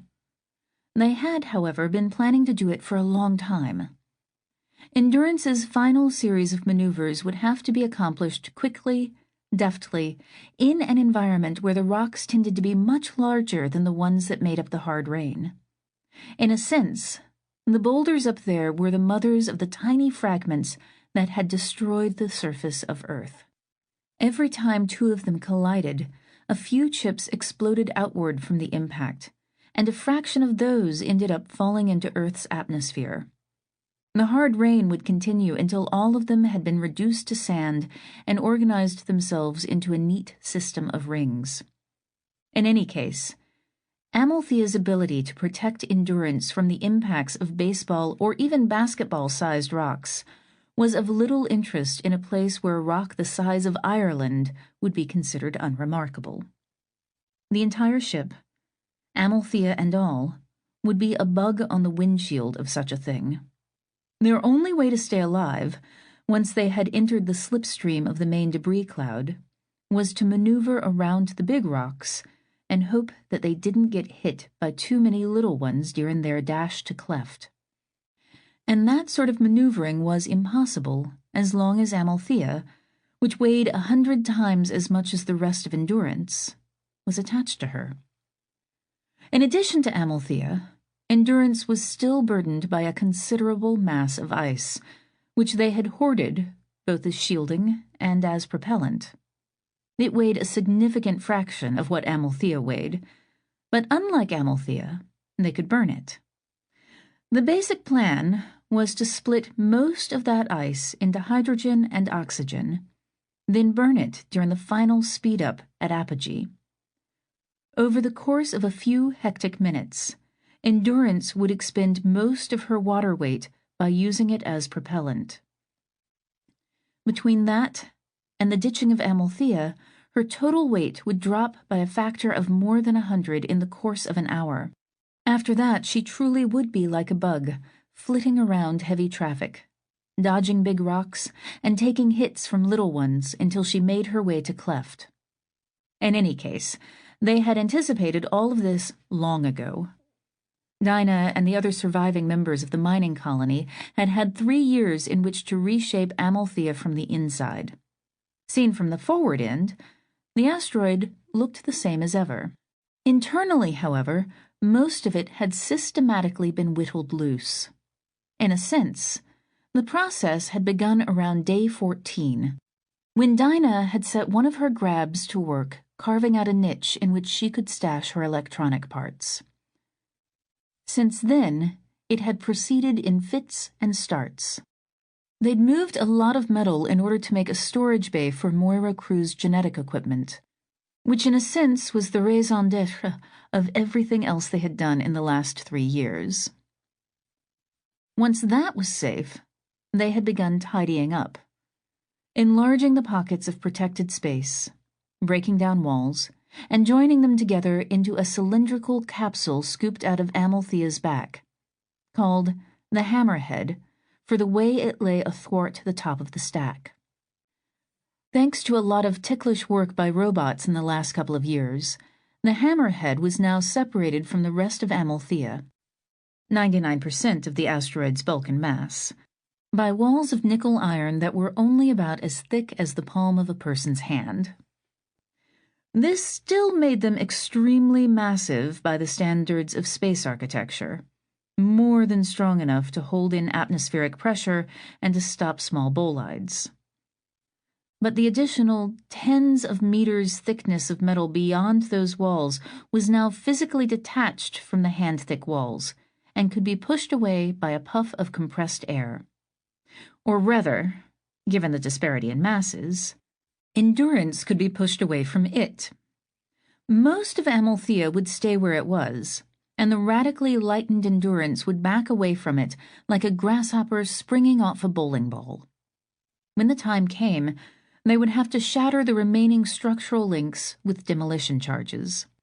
One of Dinah's duties on the last lap, as they soared back up out of Earth's gravity well toward their rendezvous with Cleft, was to go out in a spacesuit and inspect those charges, make sure they were packed in where they needed to be and wired up correctly. She was the only person remaining who knew much about explosives, and so she was the only person who could be sure. Just another of those duties that would have left her half-paralyzed 6 years ago and now seemed routine. I know that we don't need any more bad news, Doob announced to the 25% of the human race seated around the conference table in the banana. but here's some for y'all. No one said anything. Nothing could make much of an impression on them at this point. 48 hours remained before apogee, the final burn, the ditching of Amalthea, the dash to Cleft. If Aida's transmission of half an hour ago was to be believed, the remnants of the swarm would rendezvous with them shortly before all of those things happened. "Let's have it," Ivy said. I've been keeping an eye on a certain sunspot, Doob said. kind of angry looking. Well, about 20 minutes ago, it kicked out a huge flare. Not the biggest we've ever seen, but pretty big. "So we're expecting a CME?" Ivy asked. Yeah. Somewhere between 1 and 3 days from now. I'll provide better estimates as soon as I have more data. They all considered it.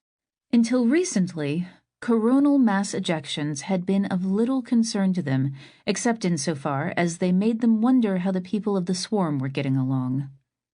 As for the tiny faction that had split away on Red Hope, It was assumed that they had long since been wiped out by one or more of the hazards and calamities that had inflicted such a death toll on the swarm. For the crew of Endurance, Amalthea and ice had provided plenty of shielding. Even the comparatively thin walls of the hammerhead would protect anyone inside of it against the kind of radiation that would envelop them in a CME. But Endurance's flanks were now exposed. Grabs had been at work carrying away the last of the ice and feeding it to the splitters to be made into rocket fuel. They were storing the cryogenic gases anywhere they could now, pumping them into empty arklet hulls and disused modules. Parts of the stack were seeing the light of day for the first time since the break. "It'll affect our operations," Ivy concluded, "but this is a drill we know pretty well. Take amiphostine, get your spacewalks finished before it hits. We should make arrangements to accommodate all non-essential personnel in the hammerhead. Some of us will have to be down farther in the stack, but we'll have storm shelters ready." "What about them?" Michael Park asked. "They are a problem," Ivy admitted. "They're in plastic arklets. They're gonna get cooked. Even if they have any amiphostine left, even if they have enough water to fill their storm shelters, they're going to take damage. Ethically, we need to bring those 11 aboard Endurance and get them to safer places." "The original plan was to send 3 people out on an EVA to lock down their heptad, make it fast to the stack, so that we could maneuver," said Zeke Peterson. Of all the crew of Endurance, he looked the most similar to his pre-break appearance. He was skinnier, of course, with a bit of gray around his temples, but his health was still good, and he'd managed to keep his electric shaver working, so he was beardless. After the deaths of Fyodor, from an accident, and Ulrika, from a stroke, Ivy had designated him Endurance's second-in-command. He referred to the fact that Endurance was about to shed 99% of her mass, which meant that the same complement of engines producing the same thrust could make her accelerate 100 times faster. The G-forces still would not be extreme, well within the range that humans could tolerate, but the maneuver would impose stresses on the ship's frame the likes of which it had never experienced before. This was another of those eventualities that they had foreseen long ago and built into Endurance before covering her with ice. So most of Endurance came pre-rigged for higher acceleration. Provided that nothing had broken during the last 3 years, she'd hold together, albeit with a lot of loose junk sliding around her interior spaces the first time they hit the throttle.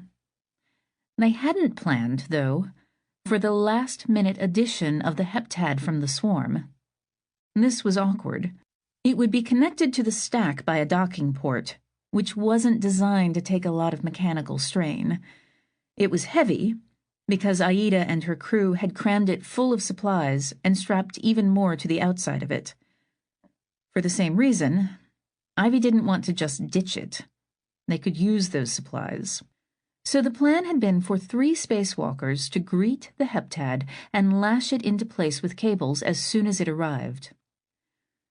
"We'll just have to see what we can do with robots," Ivy said, looking toward Dinah and Bo. "Just about everything we have out there is grimmed, correct? So it can operate even in heavy radiation?" "We'll get ready for that," Dinah agreed. "As soon as the heptad docks, the robots get to work," Ivy said, "locking it down as best we can. We open the hatch and get the 11 down the hamster tubes as fast as possible. They'll have no protection whatsoever while they're moving through those tubes. We'll have storm shelters waiting for them.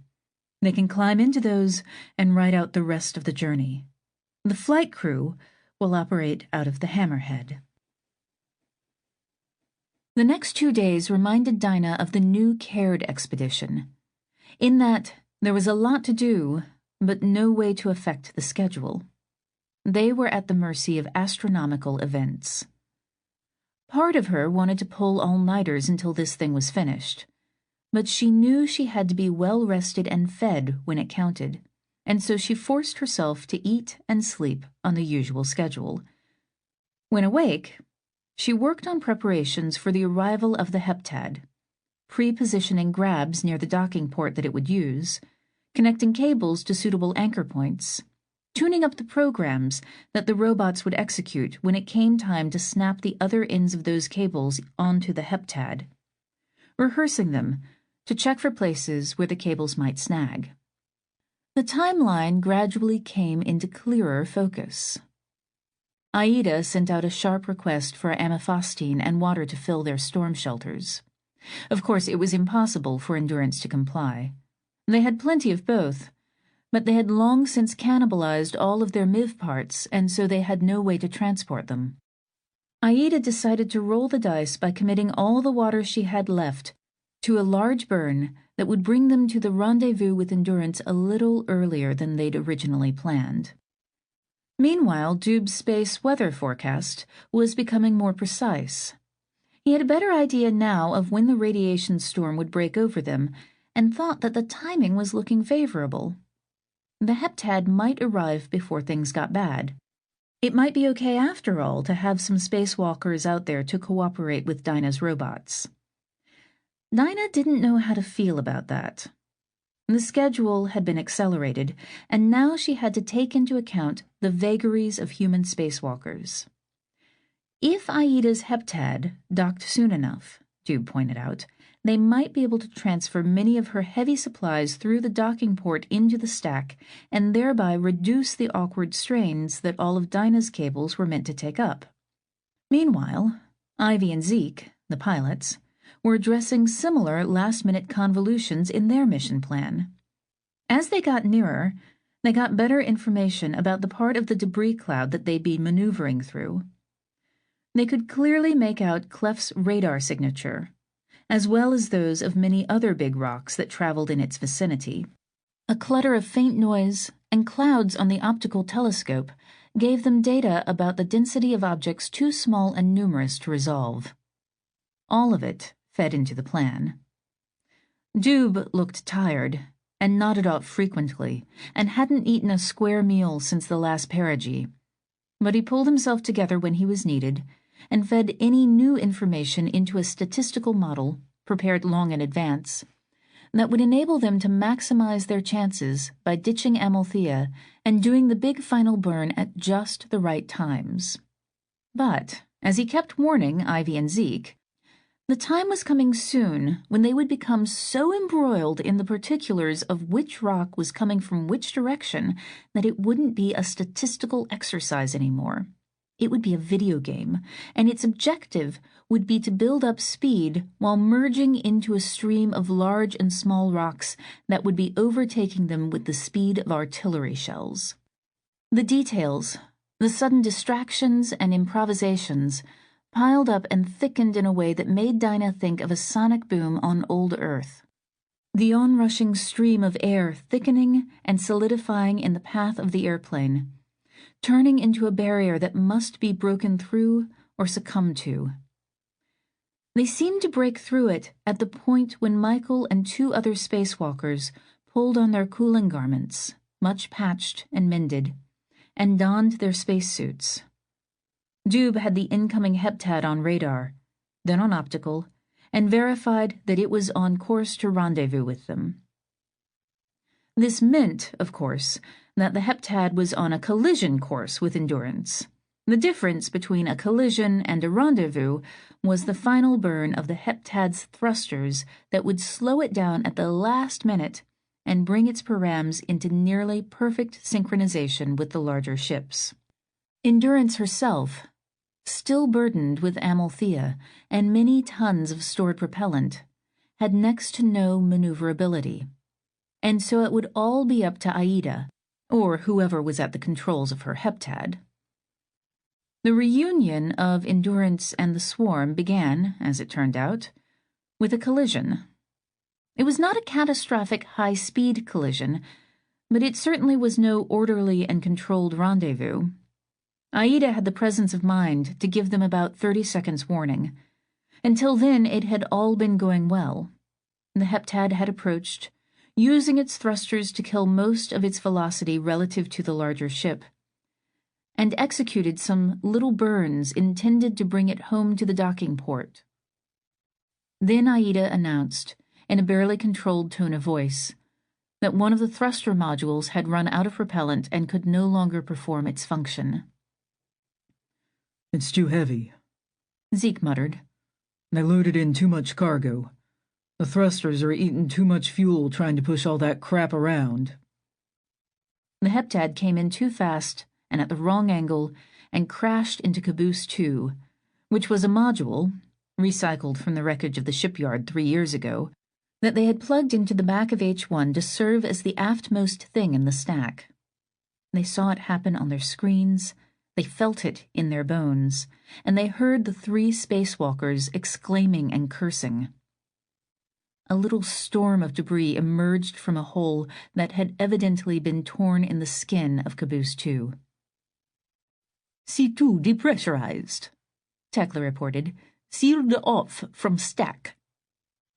The debris cloud included one large object that had 2 arms, 2 legs, and a head. The limbs were flailing. Everyone watched silently. "We lost Michael Park," one of the other spacewalkers announced. "We need more people back there," Ivy announced to the crew in the Hammerhead. Ivy's message was clear. Later, we will mourn for Michael. Now, we have other things to worry about. "Moira, you stay," Ivy added. Moira hadn't even moved. She was accustomed to being treated, against her own will and instincts, like a cherished and fragile child. "Maybe you could talk to Michael on the radio. He'll be alive for a while." Moira nodded, swallowed hard, and focused on her laptop, entering the commands needed to establish a private voice link to Michael. "Dinah, you stay here, run the robots. We are going to have to do some improvising. Bo, go back. Steve, too. Louisa, deal with Aida over voice. For me, it's too much stress and distraction. Stay in the Hammerhead and make that problem go away from me. Doob, stay here. Zeke, go back." Ivy looked around. "If I haven't mentioned your name yet, go back and see what you can do. Doob, you're the weatherman.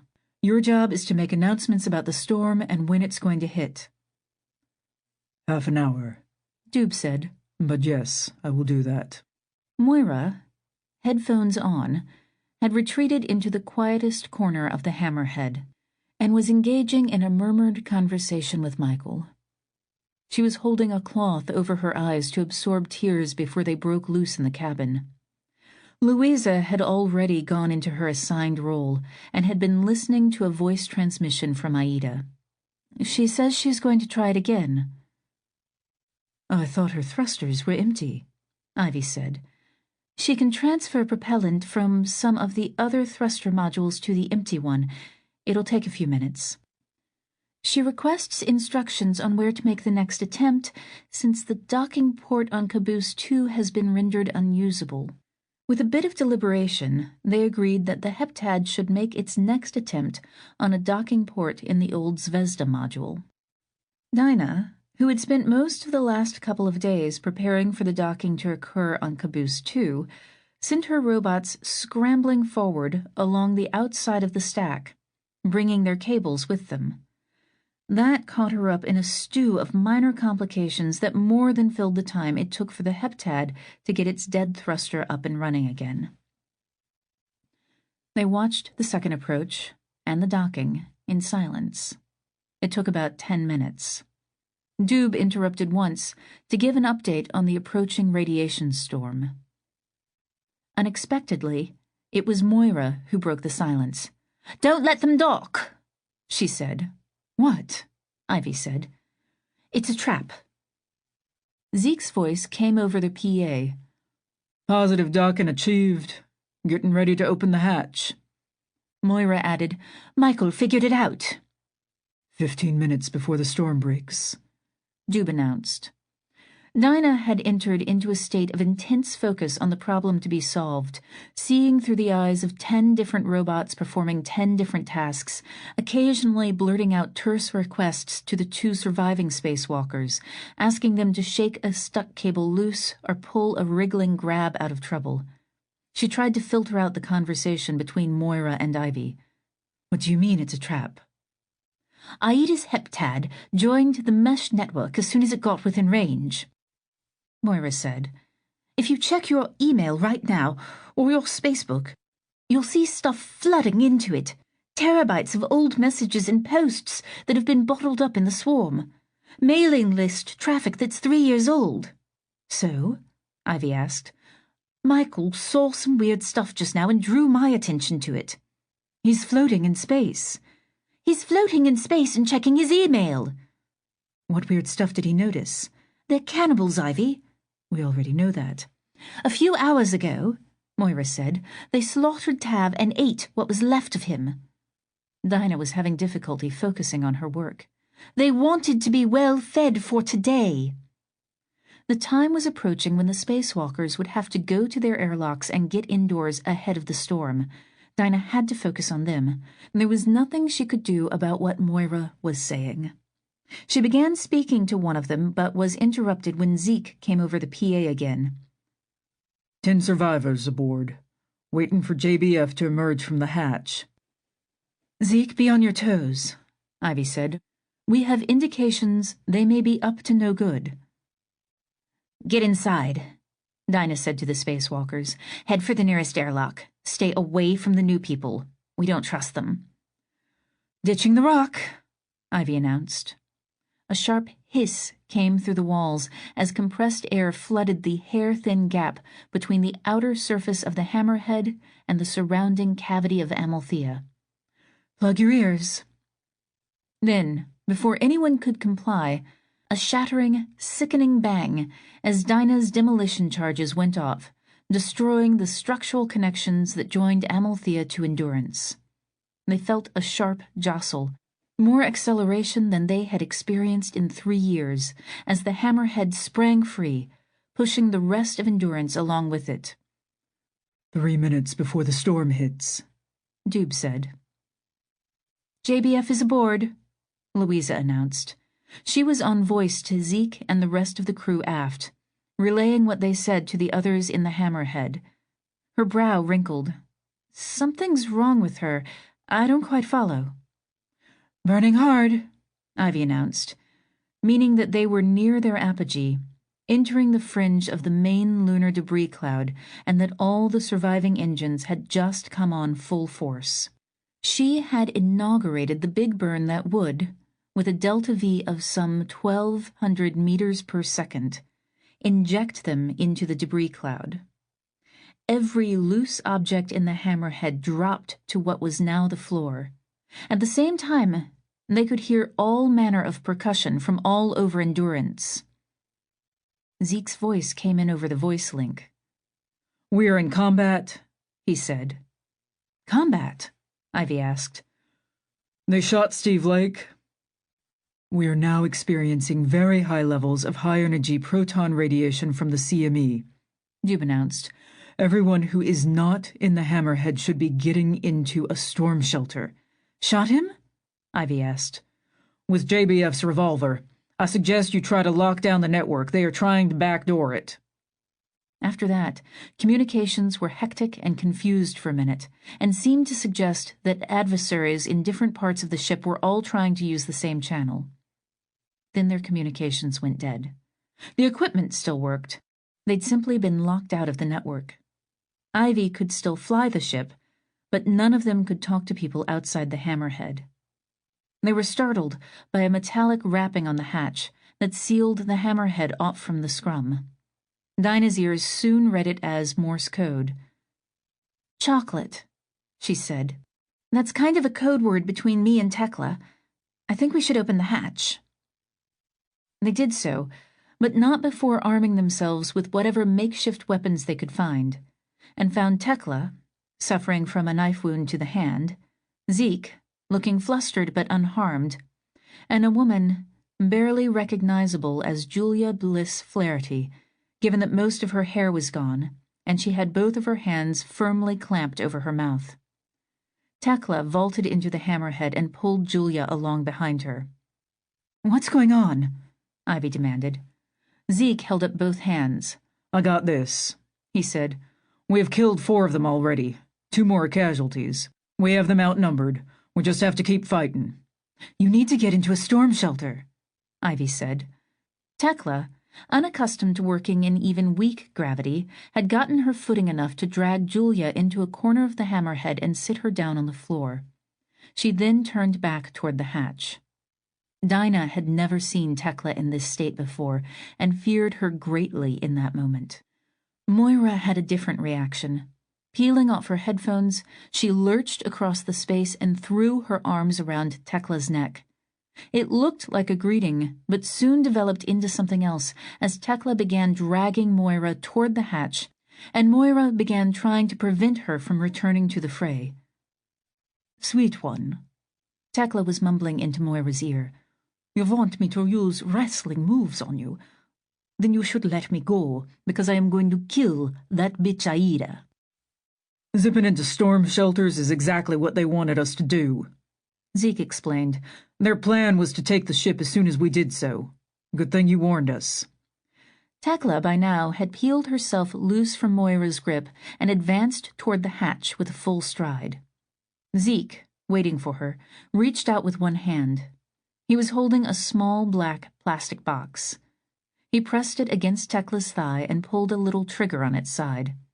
The device erupted with a sharp, ticking, buzzing noise. Tekla's leg collapsed, and she floated to the floor, glassy-eyed. "Sorry, Tekla," Zeke said. "You stay here. Get your hand fixed. Keep Moira company. She needs you. And if you have a little boy, name it Zeke." Then, before any of them could respond, he slammed the hatch shut. In the silence that followed, a sharp crack resounded through the structure of endurance. Everyone knew the sound. They'd just taken a hit from a bolide. "Aren't you supposed to be flying the ship?" Dube shouted to Ivy. Wordlessly, Ivy went back to her screen. Dinah rounded on Julia. "What the hell is going on?" she demanded. Julia's hair had been cropped. In the last 3 years it had gone silvery. Her hands still obscured the lower half of her face. Her eyes were clearly recognizable, though without benefit of cosmetics, they seemed to be staring out of a face 2 decades older. Slowly she removed her hands. She was sticking her tongue out. It looked like a piece of metal was caught in her teeth. On a closer look, it was clear that JBF now had a pierced tongue. It had been done cleanly and professionally. There was no bleeding, no apparent signs of infection or discomfort. A stainless steel bolt, about 2 inches long, had been inserted vertically through the piercing, fixed in place with nuts and washers above and below the tongue. It was too long to fit into Julia's mouth, so it kept her tongue stretched out. Above and below, the rod pressed against her lips. "Oh, Jesus Christ," Dinah said. Julia tapped at the bolt with one finger, then made screwing and unscrewing gestures with both hands. The nuts had been doubled and torqued tightly against each other. Dinah took a multi-tool from a holster on her belt and unfolded its needle-nosed pliers, then borrowed Ivy's. By twisting gently in opposite directions, she was able to loosen the nuts. Julia pushed her away and unscrewed the nuts with her fingertips, then gently extracted the bolt. Her tongue retracted into her mouth. She put one hand over her lips and leaned back against a bulkhead for a few moments, moving her jaw to work up some saliva and get limbered up. When she finally spoke, Julia sounded weirdly normal, as if delivering remarks from the White House briefing room. "When we surrendered," she said, "they took my gun, and they tortured Spencer Grindstaff until he spilled everything he knew about the IT systems here. All the passwords, all the backdoors, All the details as to how it all works. Exactly what they would need in order to take the place over. Then they killed him and... Ate him? Julia nodded. They have a sort of hacker type among their group. When he came on board just now, he went to a terminal and began to execute this plan. Steve Lake tried to stop him. One of the others had the gun, shot Steve to death. That was always part of their plan.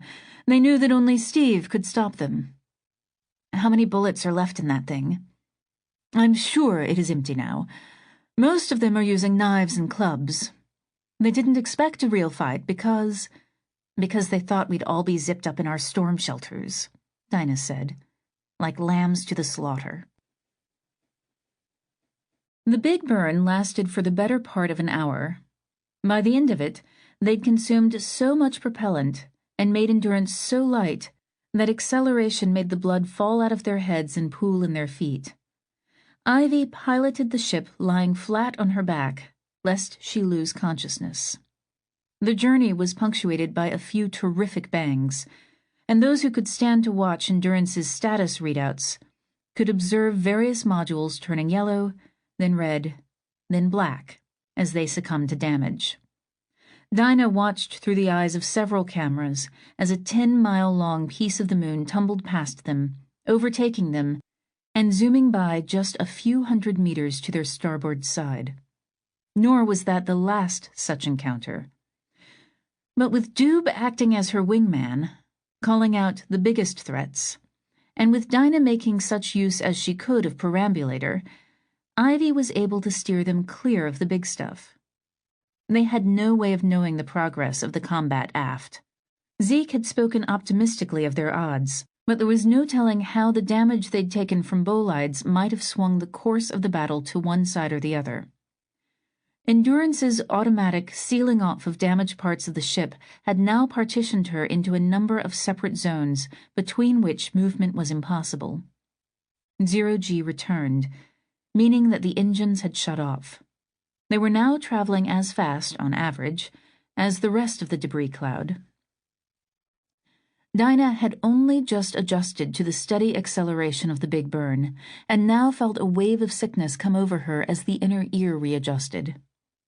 Her eyes closed, and she sank into a sort of catnap, floating loosely around the hammerhead, thudding gently against a wall every so often when Ivy used the thrusters to avoid a rock.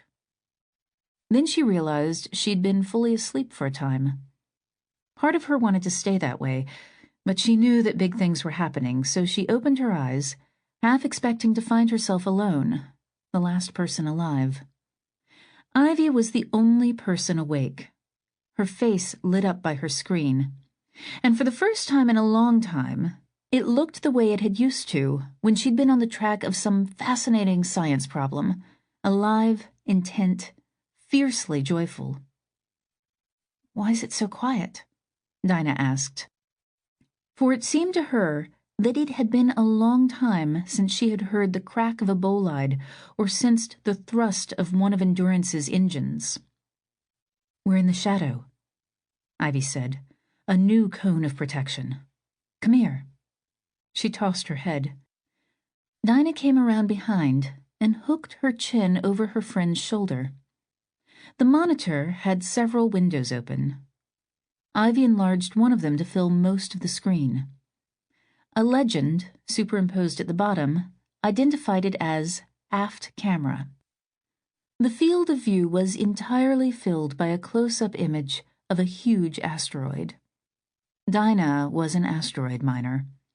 She had looked at many pictures of asteroids in her day. She had learned to recognize them by their shapes and their textures. She had no difficulty in identifying this one. "Cleft," she said. Ivy reached out and touched the screen. Red crosshairs appeared beneath her fingertip, which she dragged across the big rock's surface until it centered on a vast black crevasse that looked like it nearly split the asteroid in two, the canyon that had given this rock its name. She pulled her finger away, leaving the crosshairs in the middle of the cleft. "I was thinking here," she said. How about a little below, where it gets wider? I don't think we want a wide place. Too much exposure. Go there, then, Dinah suggested, reaching out and dragging the crosshairs to a slightly different location. Then we can snuggle into the narrow part once we've gotten inside. You ladies enjoying yourselves? Dube rasped. Not as much as you're going to in about an hour, Ivy said. I'll try to hold out that long. There was no problem getting into it. Ivy flew Endurance into the great crevasse like a Piper cub into the Grand Canyon. Within minutes, the walls were reaching far above them. The bottom was still lost in shadow.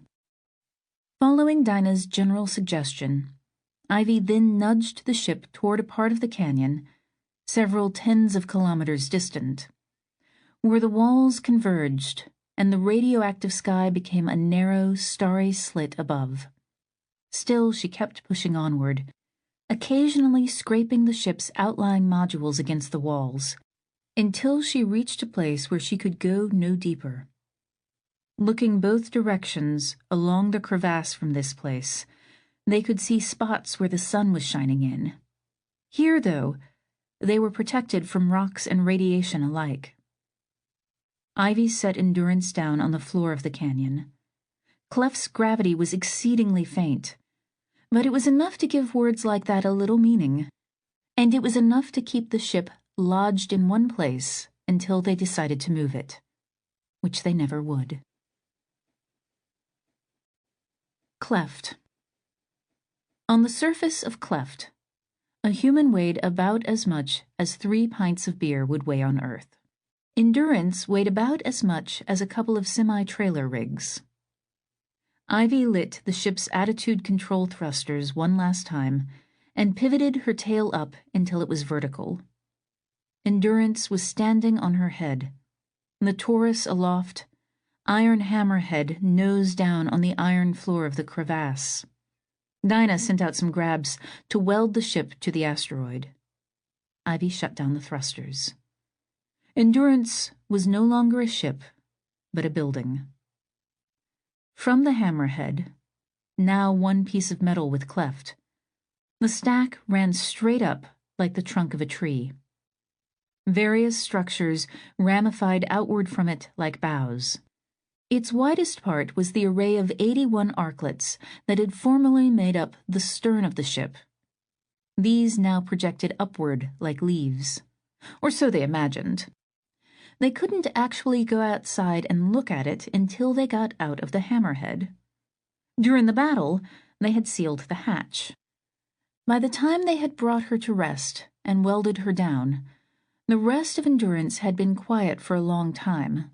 Finally, they opened the hatch and began to explore it one module at a time. They sent Buckies and Siwise out ahead of them to illuminate dark spaces and aim cameras into hidden corners. Tekla then went in, taking point, with Dinah and Ivy watching her back.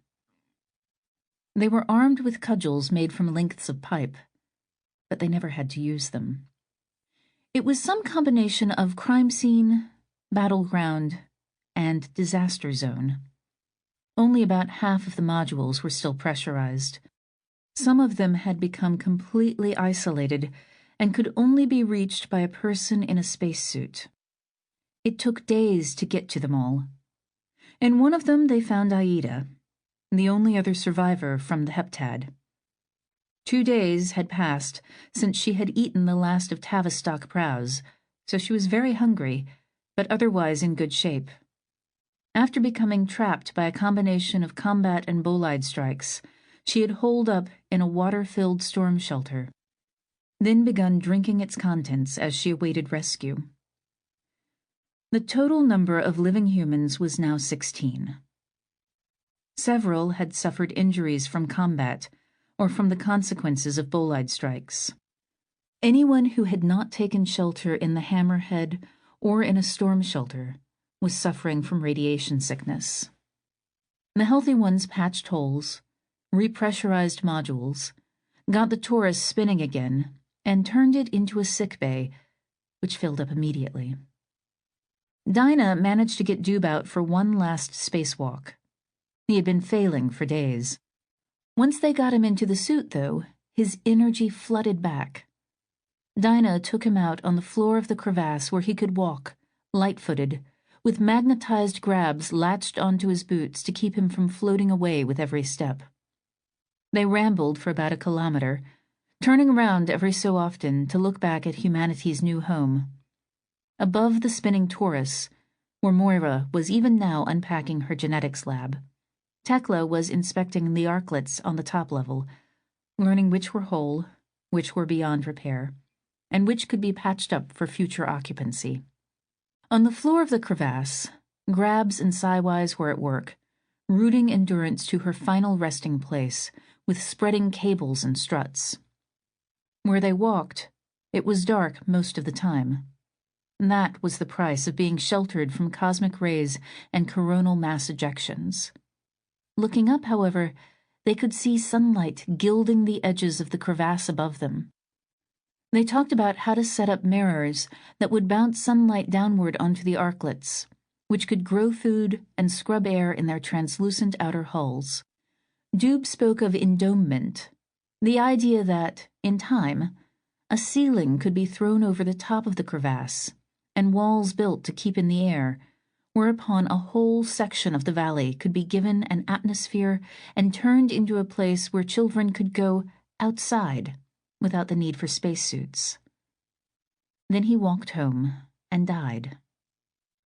They stored his body with the others in a damaged arklet that would serve as a mausoleum until such time as they could cut a grave out of Cleft's surface.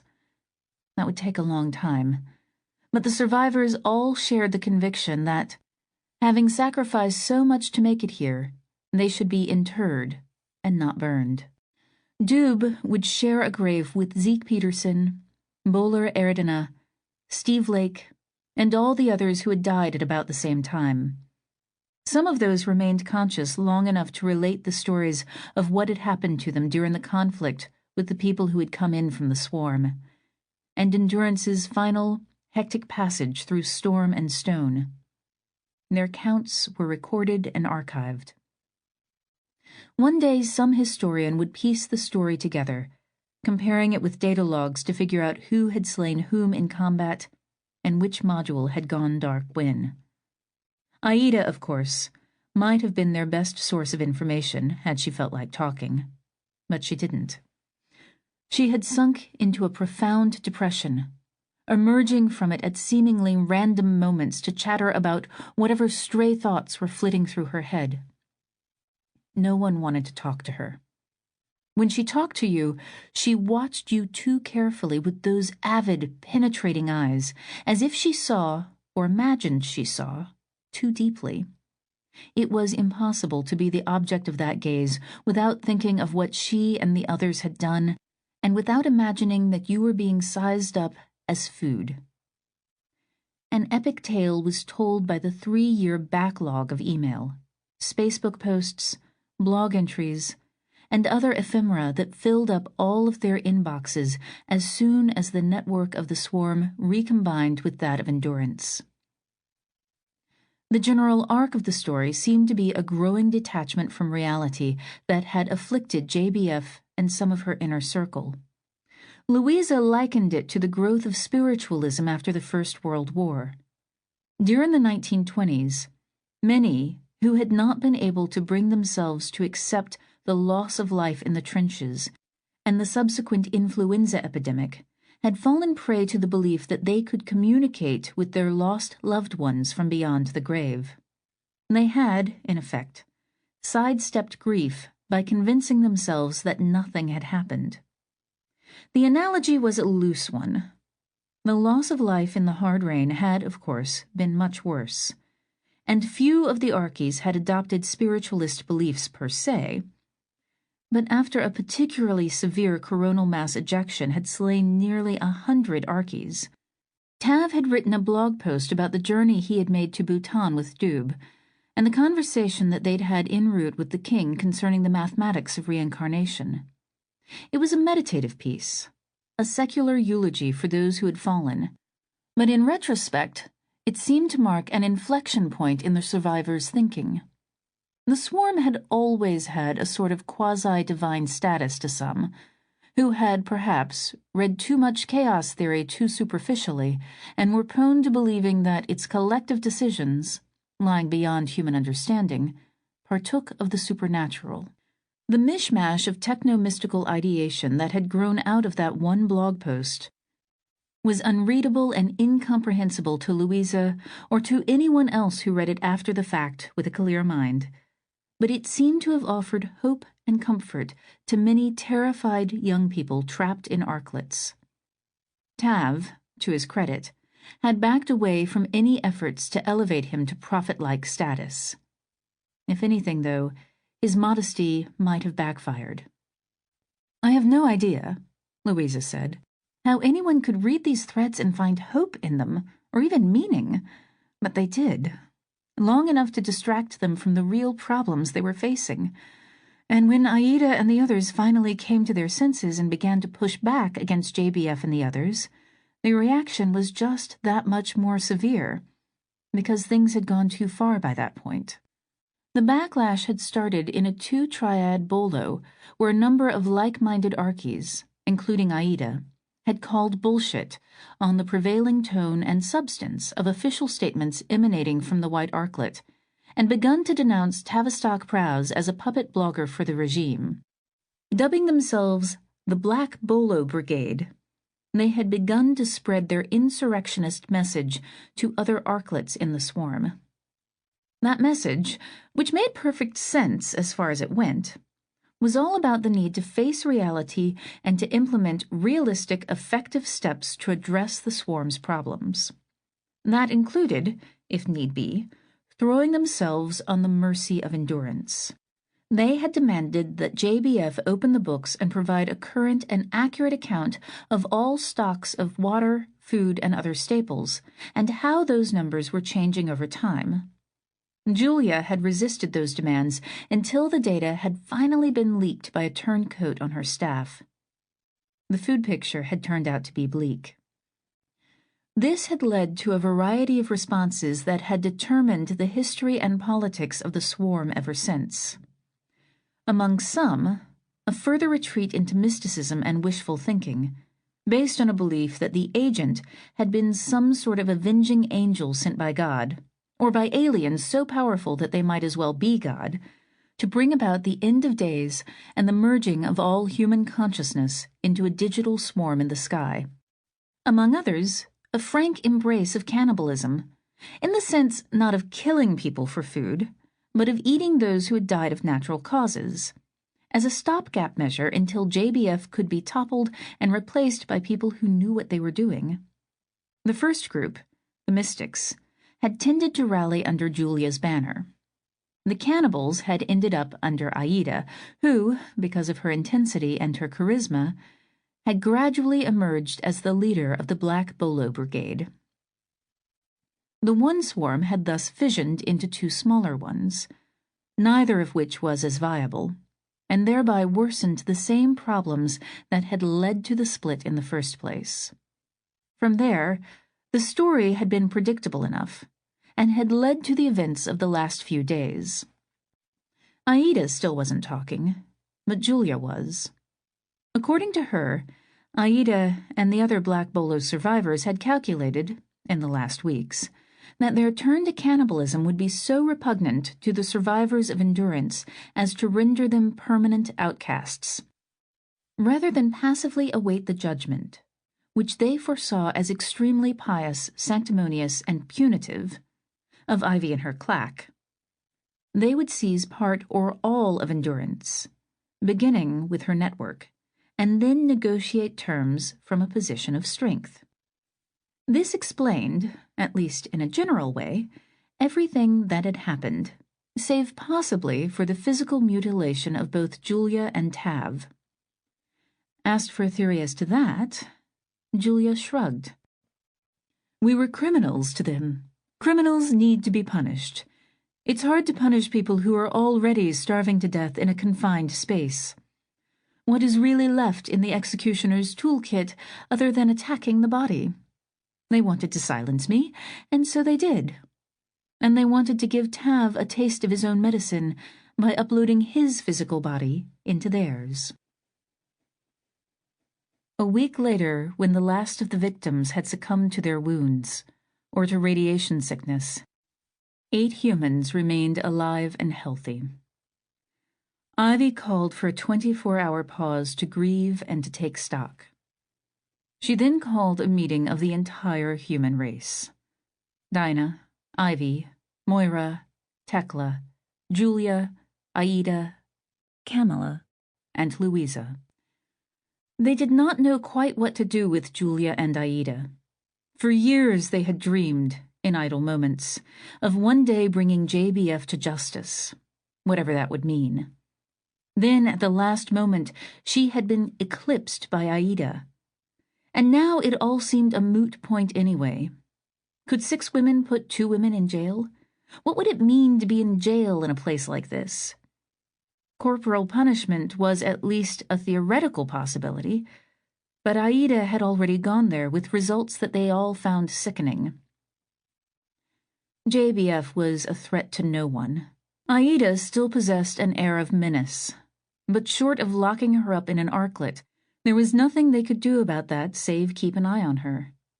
And so they did, never letting her out of their sight, never letting her get behind them. They met in the banana, sitting around the long conference table.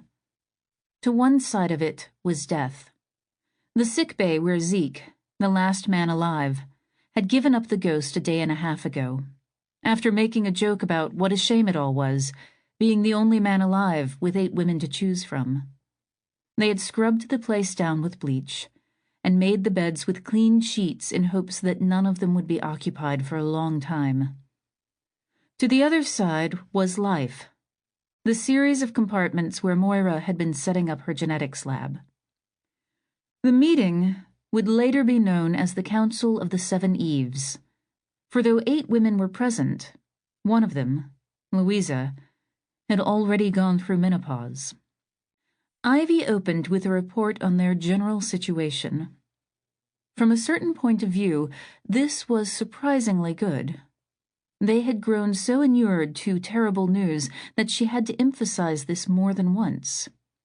Few places in the solar system were as safe as the one where they had come to rest. No cosmic radiation could touch them here. From coronal mass ejections, they were equally immune. Sunlight for energy and agriculture could be had a short distance above them, high on the walls of the crevasse, where the sun shone almost all the time. In the meantime, their big reactor, as well as 4 dozen arclet reactors, were producing far more power than they could ever use, and would continue doing so for decades. Of water, they still had 100 tons left over.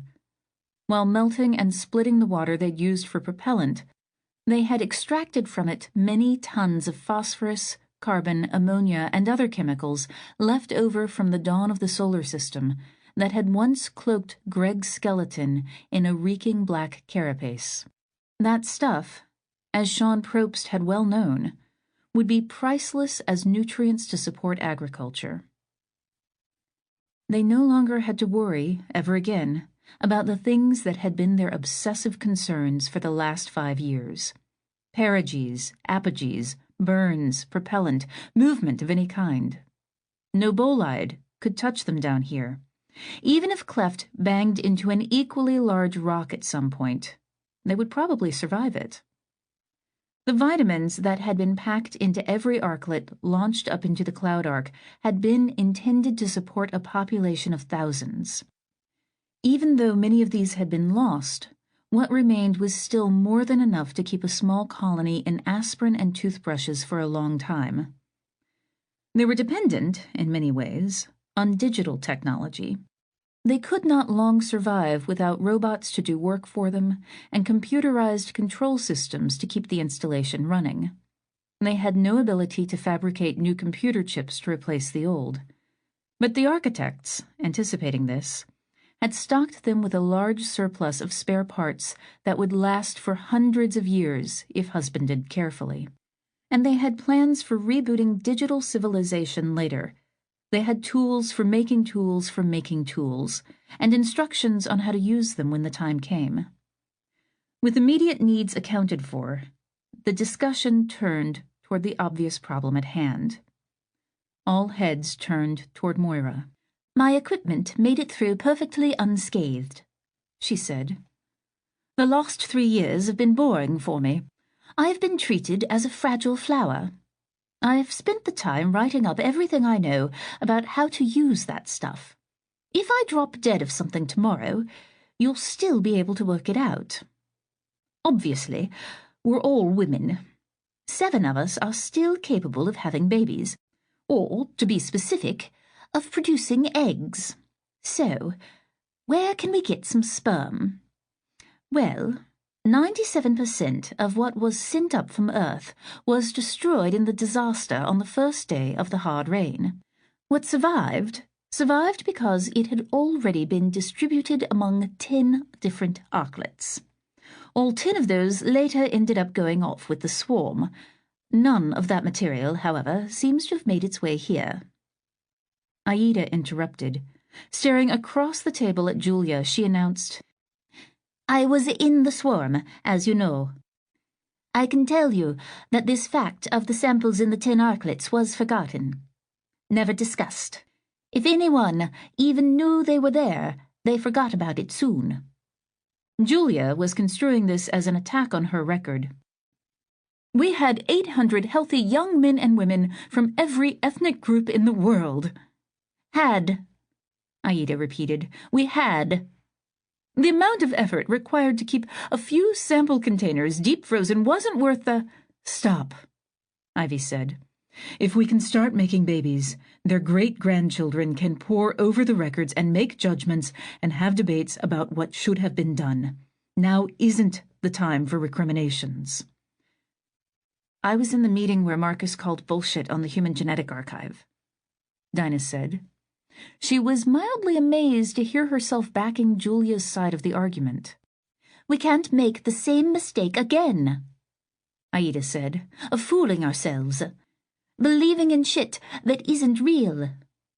Ivy said, "Had we known that it was going to come down so suddenly to 7 surviving fertile women, we would have had every healthy male masturbating into test tubes for the last 3 years. We'd have looked for ways to keep it all frozen, but we never imagined it would come to this." "It's not clear what the quality of the results would have been," Moira put in. "Given the amount of radiation exposure, I probably would have had to do a lot of manual repair on the genetic material in those samples." "Manual repair?" Julia asked. "I should put that in scare quotes," Moira said, reaching up with both hands and crooking her fingers. "Obviously, I'm not literally using my hands, but with the equipment in there—" She tossed her head in the direction of the lab. "I can isolate a cell, a sperm or an ovum, and read its genome. I'm skipping over a lot of details, obviously, but the point is that I can get a digital record of its DNA. Once that's in hand, it turns into a software exercise. The data can be evaluated and compared to huge databases that shipped up as part of the lab. It's possible to identify places on a given chromosome where a bit of DNA got damaged by a cosmic ray or radiation from the reactor. It is then possible to repair those breaks by splicing in a reasonable guess as to what was there originally." "It sounds like a lot of work," Kamala said. "If there's anything I can do to ease your burdens and make myself useful, I am at your disposal." "Thank you. We will all be working at it for months," Moira said, "before anything happens. We have very little else to do." "Excuse me, but what is the point of discussing this, since we have no sperm to work with?" Aida said. "We don't need sperm," Moira said. "We don't need sperm to get pregnant. This is news to me," Aida said with a sharp laugh. Moira went on coolly. "There is a process known as parthenogenesis, literally virgin birth, by which a uniparental embryo can be created out of a normal egg. It's been done with animals. The only reason no one ever did it with humans is because it seemed ethically dodgy, as well as completely unnecessary, given the willingness of men to impregnate women every chance they got. Can you do it here, Moira? Asked Louisa.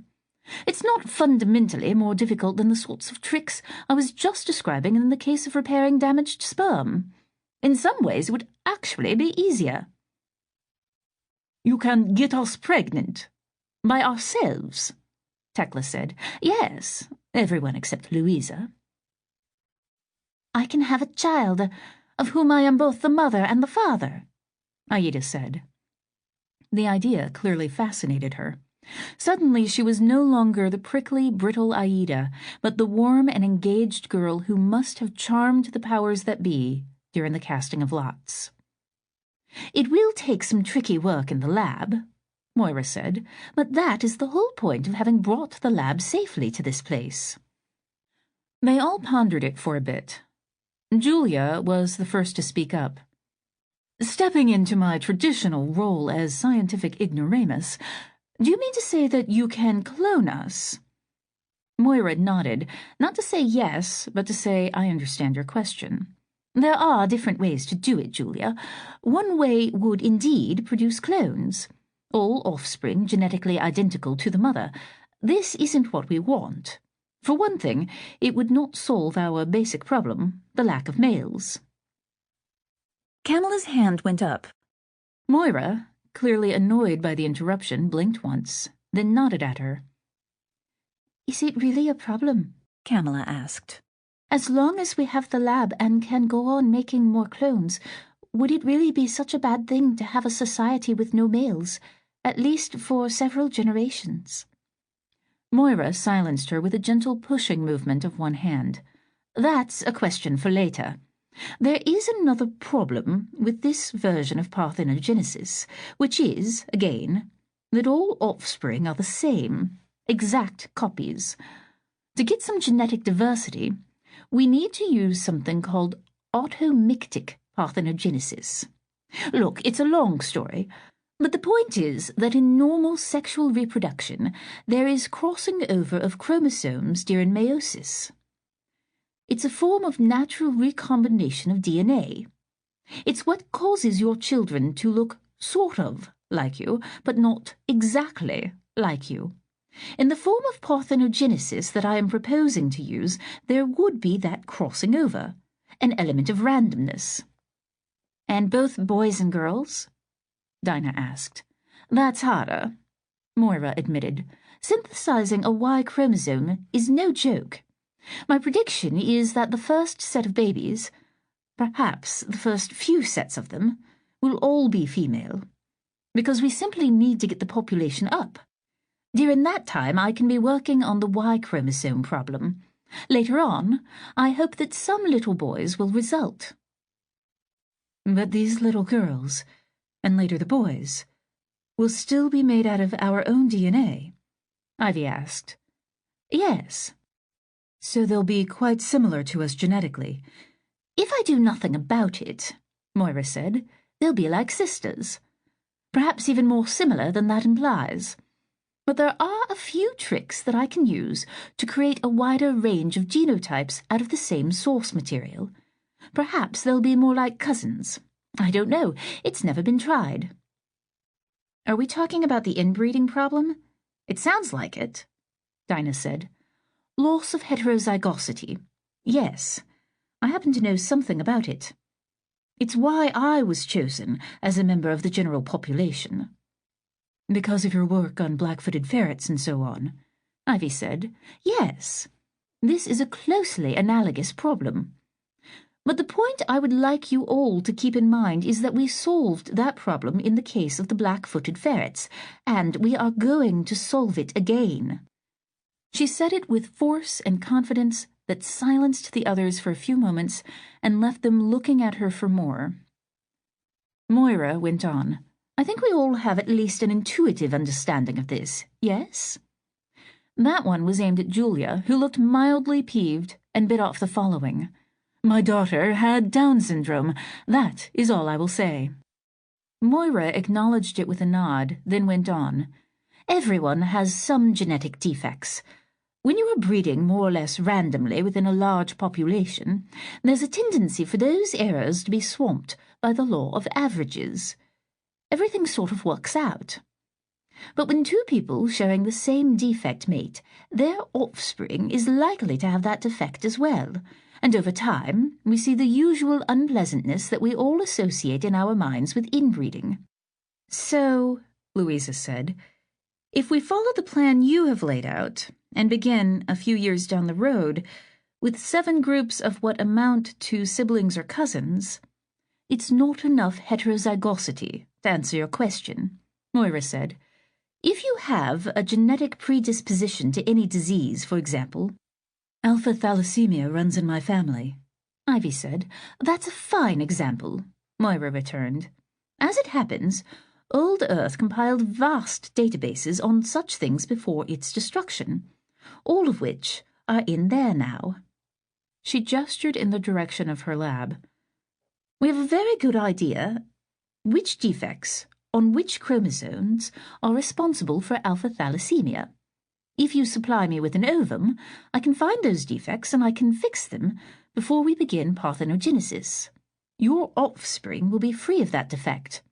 Barring some random future mutation, it'll never return. Dinah raised her hand. My brother was a carrier of cystic fibrosis. I haven't been tested. Julia raised hers. 3 of my aunts died of the same form of breast cancer. I've been tested. I know I carry that defect as well. The same answer applies in all of these cases, Moira said. If there's a genetic test for it, then it means, by definition, that we know which defects are responsible for it. And knowing that, we can perform a repair. A new voice joined the conversation. How about bipolar disorder? Everyone looked at Aida. She would live out the rest of her life and go to meet her maker without having a friend or even a friendly conversation. So no one was in a receptive frame of mind about her question. But the mere fact that she'd asked it suggested a level of introspection they hadn't seen from her before. Moira considered it. I would have to do some research. I think that it does run in families to some extent. To the extent that it can be traced to particular locations on particular chromosomes, it can be treated like any other disease, Moira said. Do you believe it should be? Aida asked. Everyone looked automatically at Louisa, who nodded.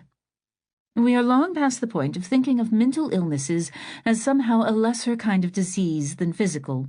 Such disorders should, in my opinion, be addressed in just the same way. Do you believe it must be? Louisa colored slightly. What is the point of these questions, Aida? I have done research on it, Aida said. Some say that bipolarity is a useful adaptation.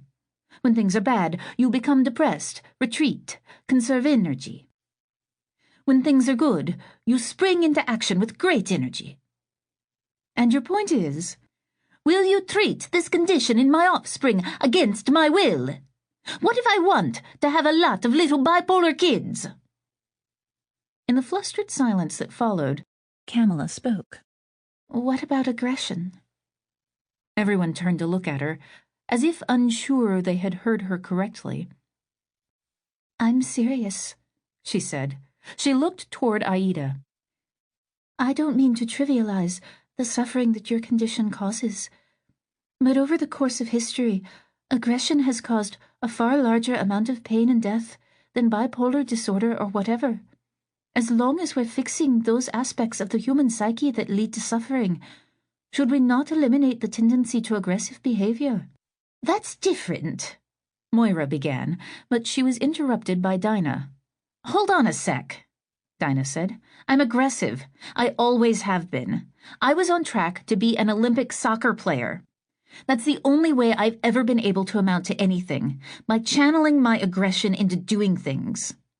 She nodded across the table at Tekla. Hell, look at her. How many times has she saved our asses by being aggressive? Tekla nodded. Yes. Dinah saved me by taking aggressive action against rules of space station. Problem is not aggression. It is lack of discipline. A person can be aggressive, she nodded at Dinah, and still be constructive in society if she controls her passions. And she threw a significant look at Aida, who let out a little snort and looked away. So you're suggesting we breed people for discipline and self-control? Ivy asked. I'm not sure if I follow. I believe that Kamala was merely saying that certain personality types, taken to an unhealthy extreme, are as bad as diagnosable mental illnesses per se, if not worse, Julia said. I don't want you to speak for me, Kamala said. Please do not speak for me any more, Julia.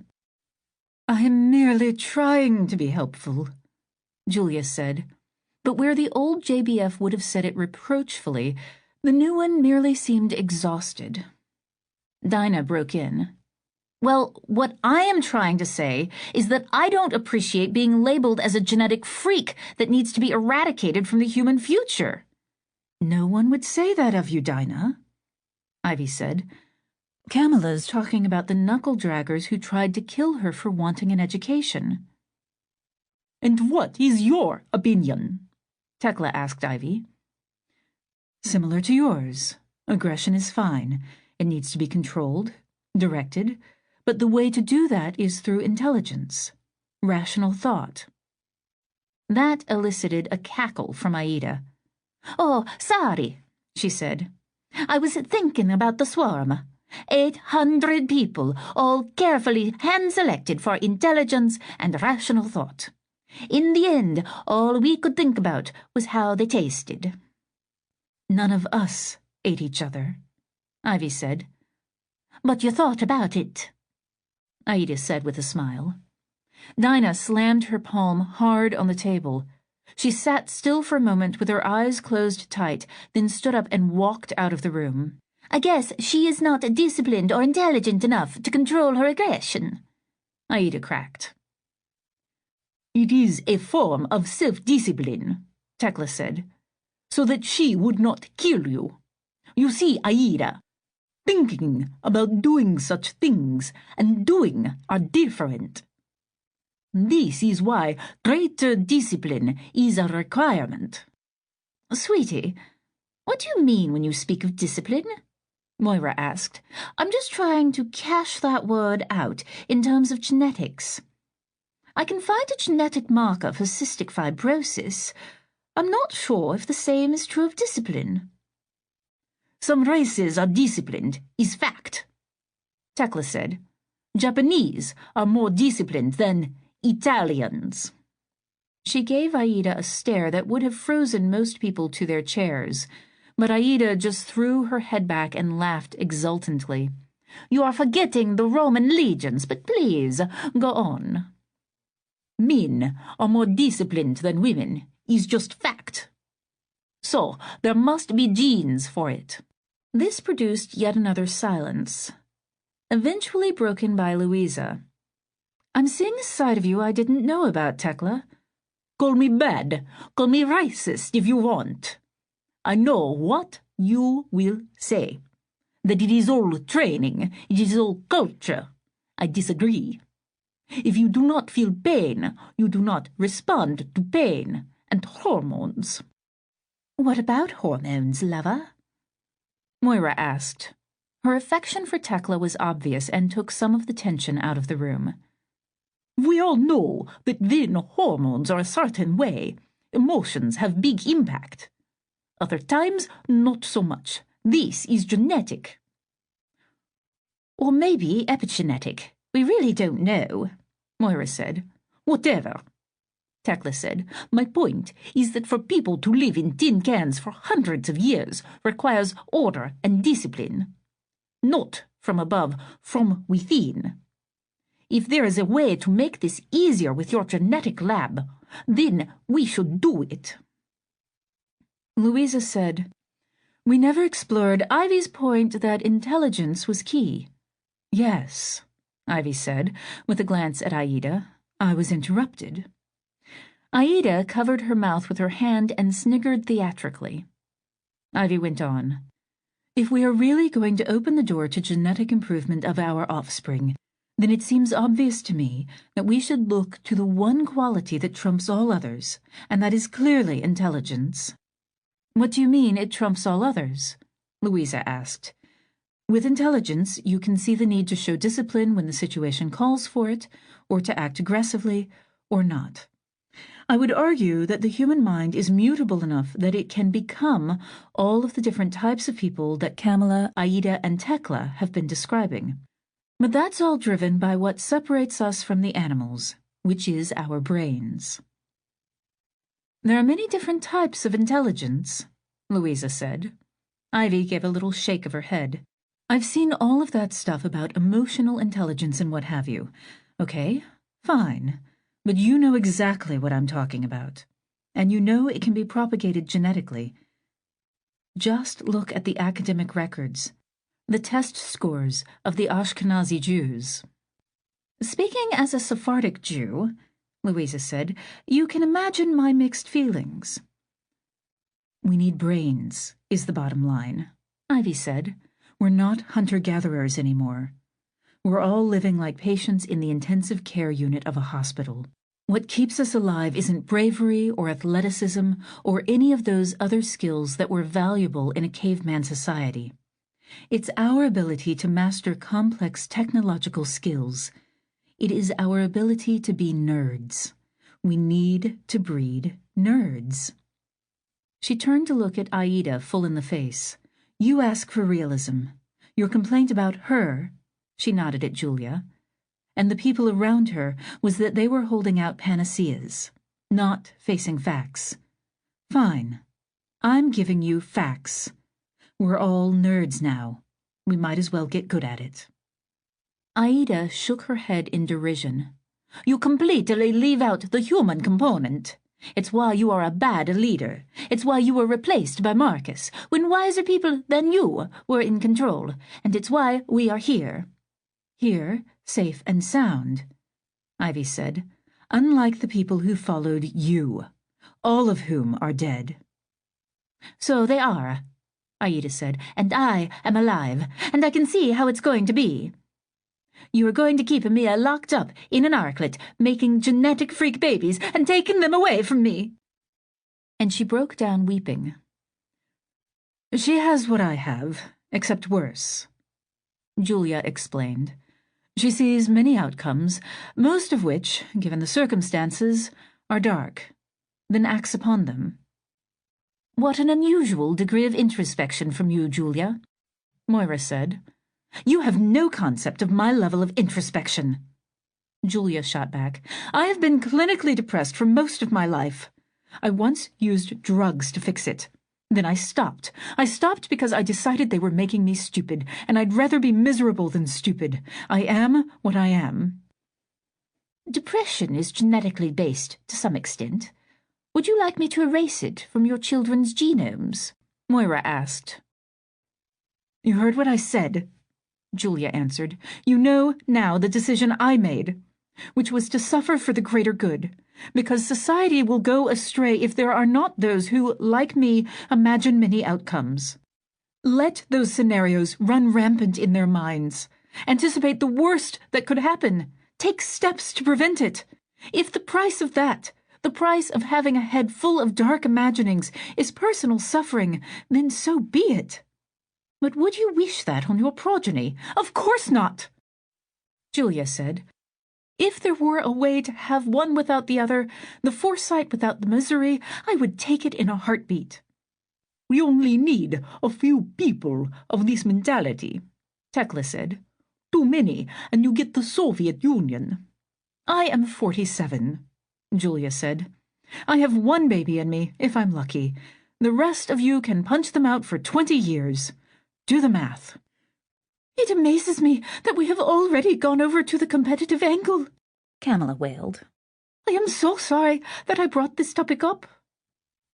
A sharp rapping noise brought the room to attention. Heads turned toward the bananas window.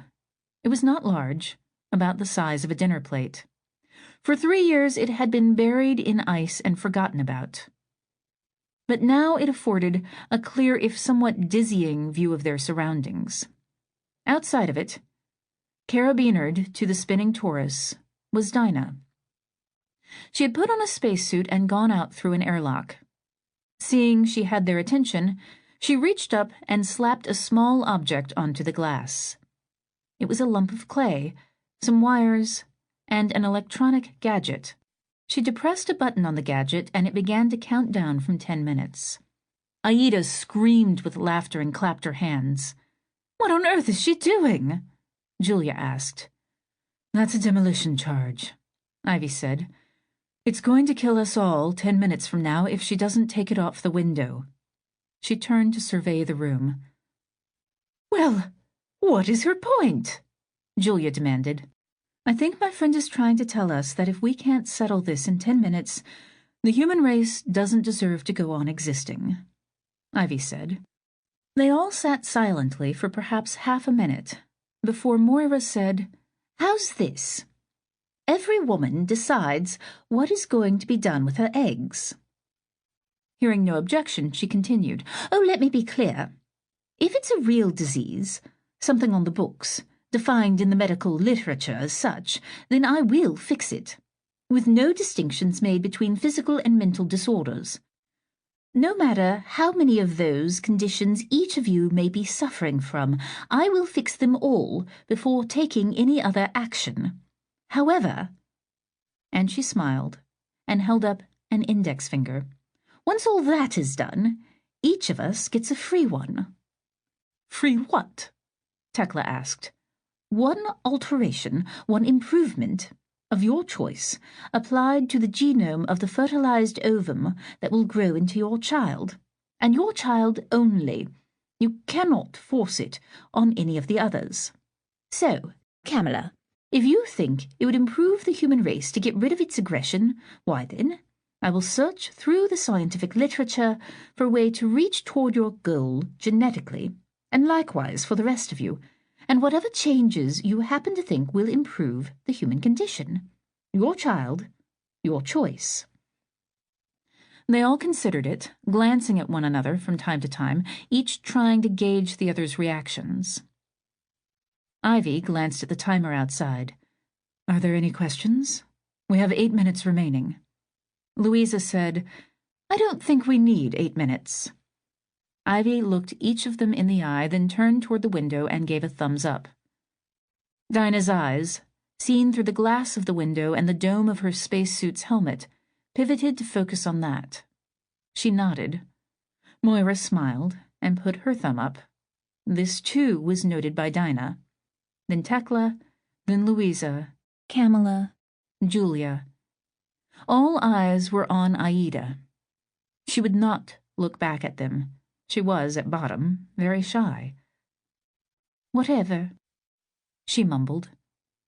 "She needs to see your vote," Ivy said. "Really? You mean that I could single-handedly destroy the entire human race, simply by not putting my thumb up in the next 7 minutes?" Tekla pulled a folding knife from a pocket in her coverall and flicked the blade open. She kept it low, down in her lap, and pretended to clean a fingernail with it. "Either that," Tekla said, "or population of human race suddenly goes from 8 to 7, and we have unanimous decision." Smiling, Aida thrust her hand out, thumb down. "I pronounce a curse," she said. Louisa let out an exasperated sigh. "This is not a curse that I create. It is not a curse on your children, no. I have never been as bad as you all think that I am. This is a curse that you have created by doing this thing that you are about to do. It is a curse upon my children, because I know. I see how it is to be. I am the evil one, the cannibal, the one who would not go along. My children, no matter what decision I make, will forever be different from your children, because make no mistake. What you have decided to do is to create new races. 7 new races. They will be separate and distinct forever, as much as you, Moira, are from Ivy. They will never merge into a single human race again, because that is not the way of humanity. Thousands of years from now, the descendants of U6 will look at my descendants and say, "Ah, look! There is a child of Aida, the cannibal, the evil one, the cursed one." They will cross the street to avoid my children. They will spit on the ground. This is the thing that you have done by making this decision. I will shape my child, my children, for I shall have many to bear up under this curse, to survive it, and to prevail. Aida swept her gaze around the room, staring with her deep black eyes into the face of each of the other women in turn, then looked into the window and locked eyes with Dinah. I pronounce it, she said, then slowly rotated her hand until her thumb was pointed up. Dinah peeled the demolition charge away from the window. She had no idea what Aida had just said, nor did she especially care. It would be the usual histrionic Aida stuff. Several minutes remained on the countdown timer. She could have simply turned it off, but she felt like going for a walk. Whatever had just happened in the banana looked unpleasant.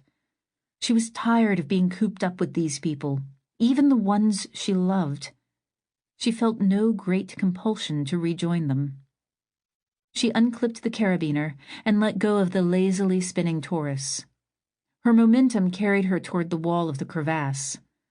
Long accustomed to movement in zero-G, she timed a slow somersault and planted her feet on the wall to kill her speed, then turned on the magnets in her boots and began hiking up the crevasse wall. The weak gravity made directions arbitrary. Walking vertically up a cliff was little different from walking horizontally along the canyon floor. A tone sounded from the speakers in her helmet, alerting her that a voice connection had been made. It was Ivy. "Going for a stroll?" "Yeah." "Look, we just realized something." "Oh?" "We all voted except for you." Good point." Dinah glanced down at the countdown timer. The screen was getting more difficult to read, since she was nearing the terminator, the knife-sharp line between sunlight and shadow, and the bright canyon wall above her was reflecting from the screen. Tilting it for a better view, she saw that it was just about to drop through the 60-second mark. "It's okay. I still have a minute to make my decision." "Well, do you want to know what the rest of us agreed on?" "I trust you, but sure." "We're all going to try to have babies just like you, Dinah." "Very funny." Dinah crossed over the terminator and the sun rose. She raised her free hand and flipped down the sun visor on her helmet. "Moira's working on it now." "Is that why Aida was being such a drama queen about it?" "Exactly." 35 seconds. "What did you really decide?" "One free gene change for each mommy." "Oh, yeah? So what are you going to do? Make really smart little straight arrow bitches?" "How'd you guess?" "Just an intuition." "What about you, Dinah?" Dinah could hear the beginnings of anxiety in her friend's voice.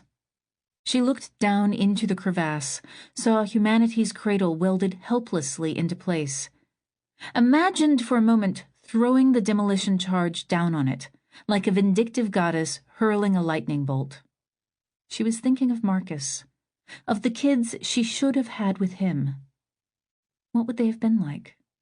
Marcus had been kind of a jerk in some ways, but he knew how to control it.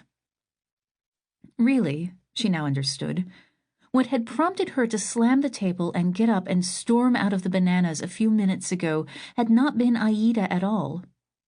Aida was provocative, yes, but more infuriating had been a slow burn that had started with Kamala and her remarks about aggression. Remarks that Dinah now saw as aimed not so much at Dinah as at Marcus. She wished she could grab Kamala by the scruff of the neck and sit her down in front of a display and make her watch the way Marcus had spent the last minutes of his life. Marcus was a hero. It seemed to Dinah that Kamala wanted to strip humanity of its heroes. She'd couched what she'd said in terms of aggression, But by doing so, Camilla was just being aggressive in a different way. A passive-aggressive way that Dinah, raised as she'd been raised, couldn't help seeing as sneaky, more destructive in the end than the overt kind of aggression. It was this that had made her so flustered that she'd had to leave the meeting. Dinah? Ivy said. I'm going to breed a race of heroes, Dinah said. Fuck Camilla. It's going to be interesting, sharing confined spaces with a race of heroes for hundreds of years. Marcus knew how to do it, Dinah said. He was a jerk, but he had a code. It's called chivalry.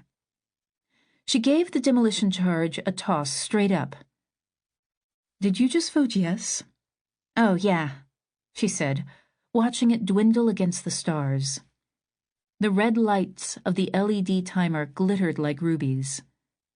We're unanimous, Ivy said. Dinah understood that Ivy was announcing it to the other women in the banana.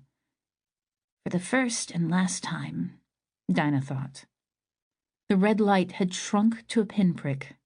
Like the planet Mars, she thought, except sharper and more brilliant. Then silently, it turned into a ball of yellow light that darkened as it spread.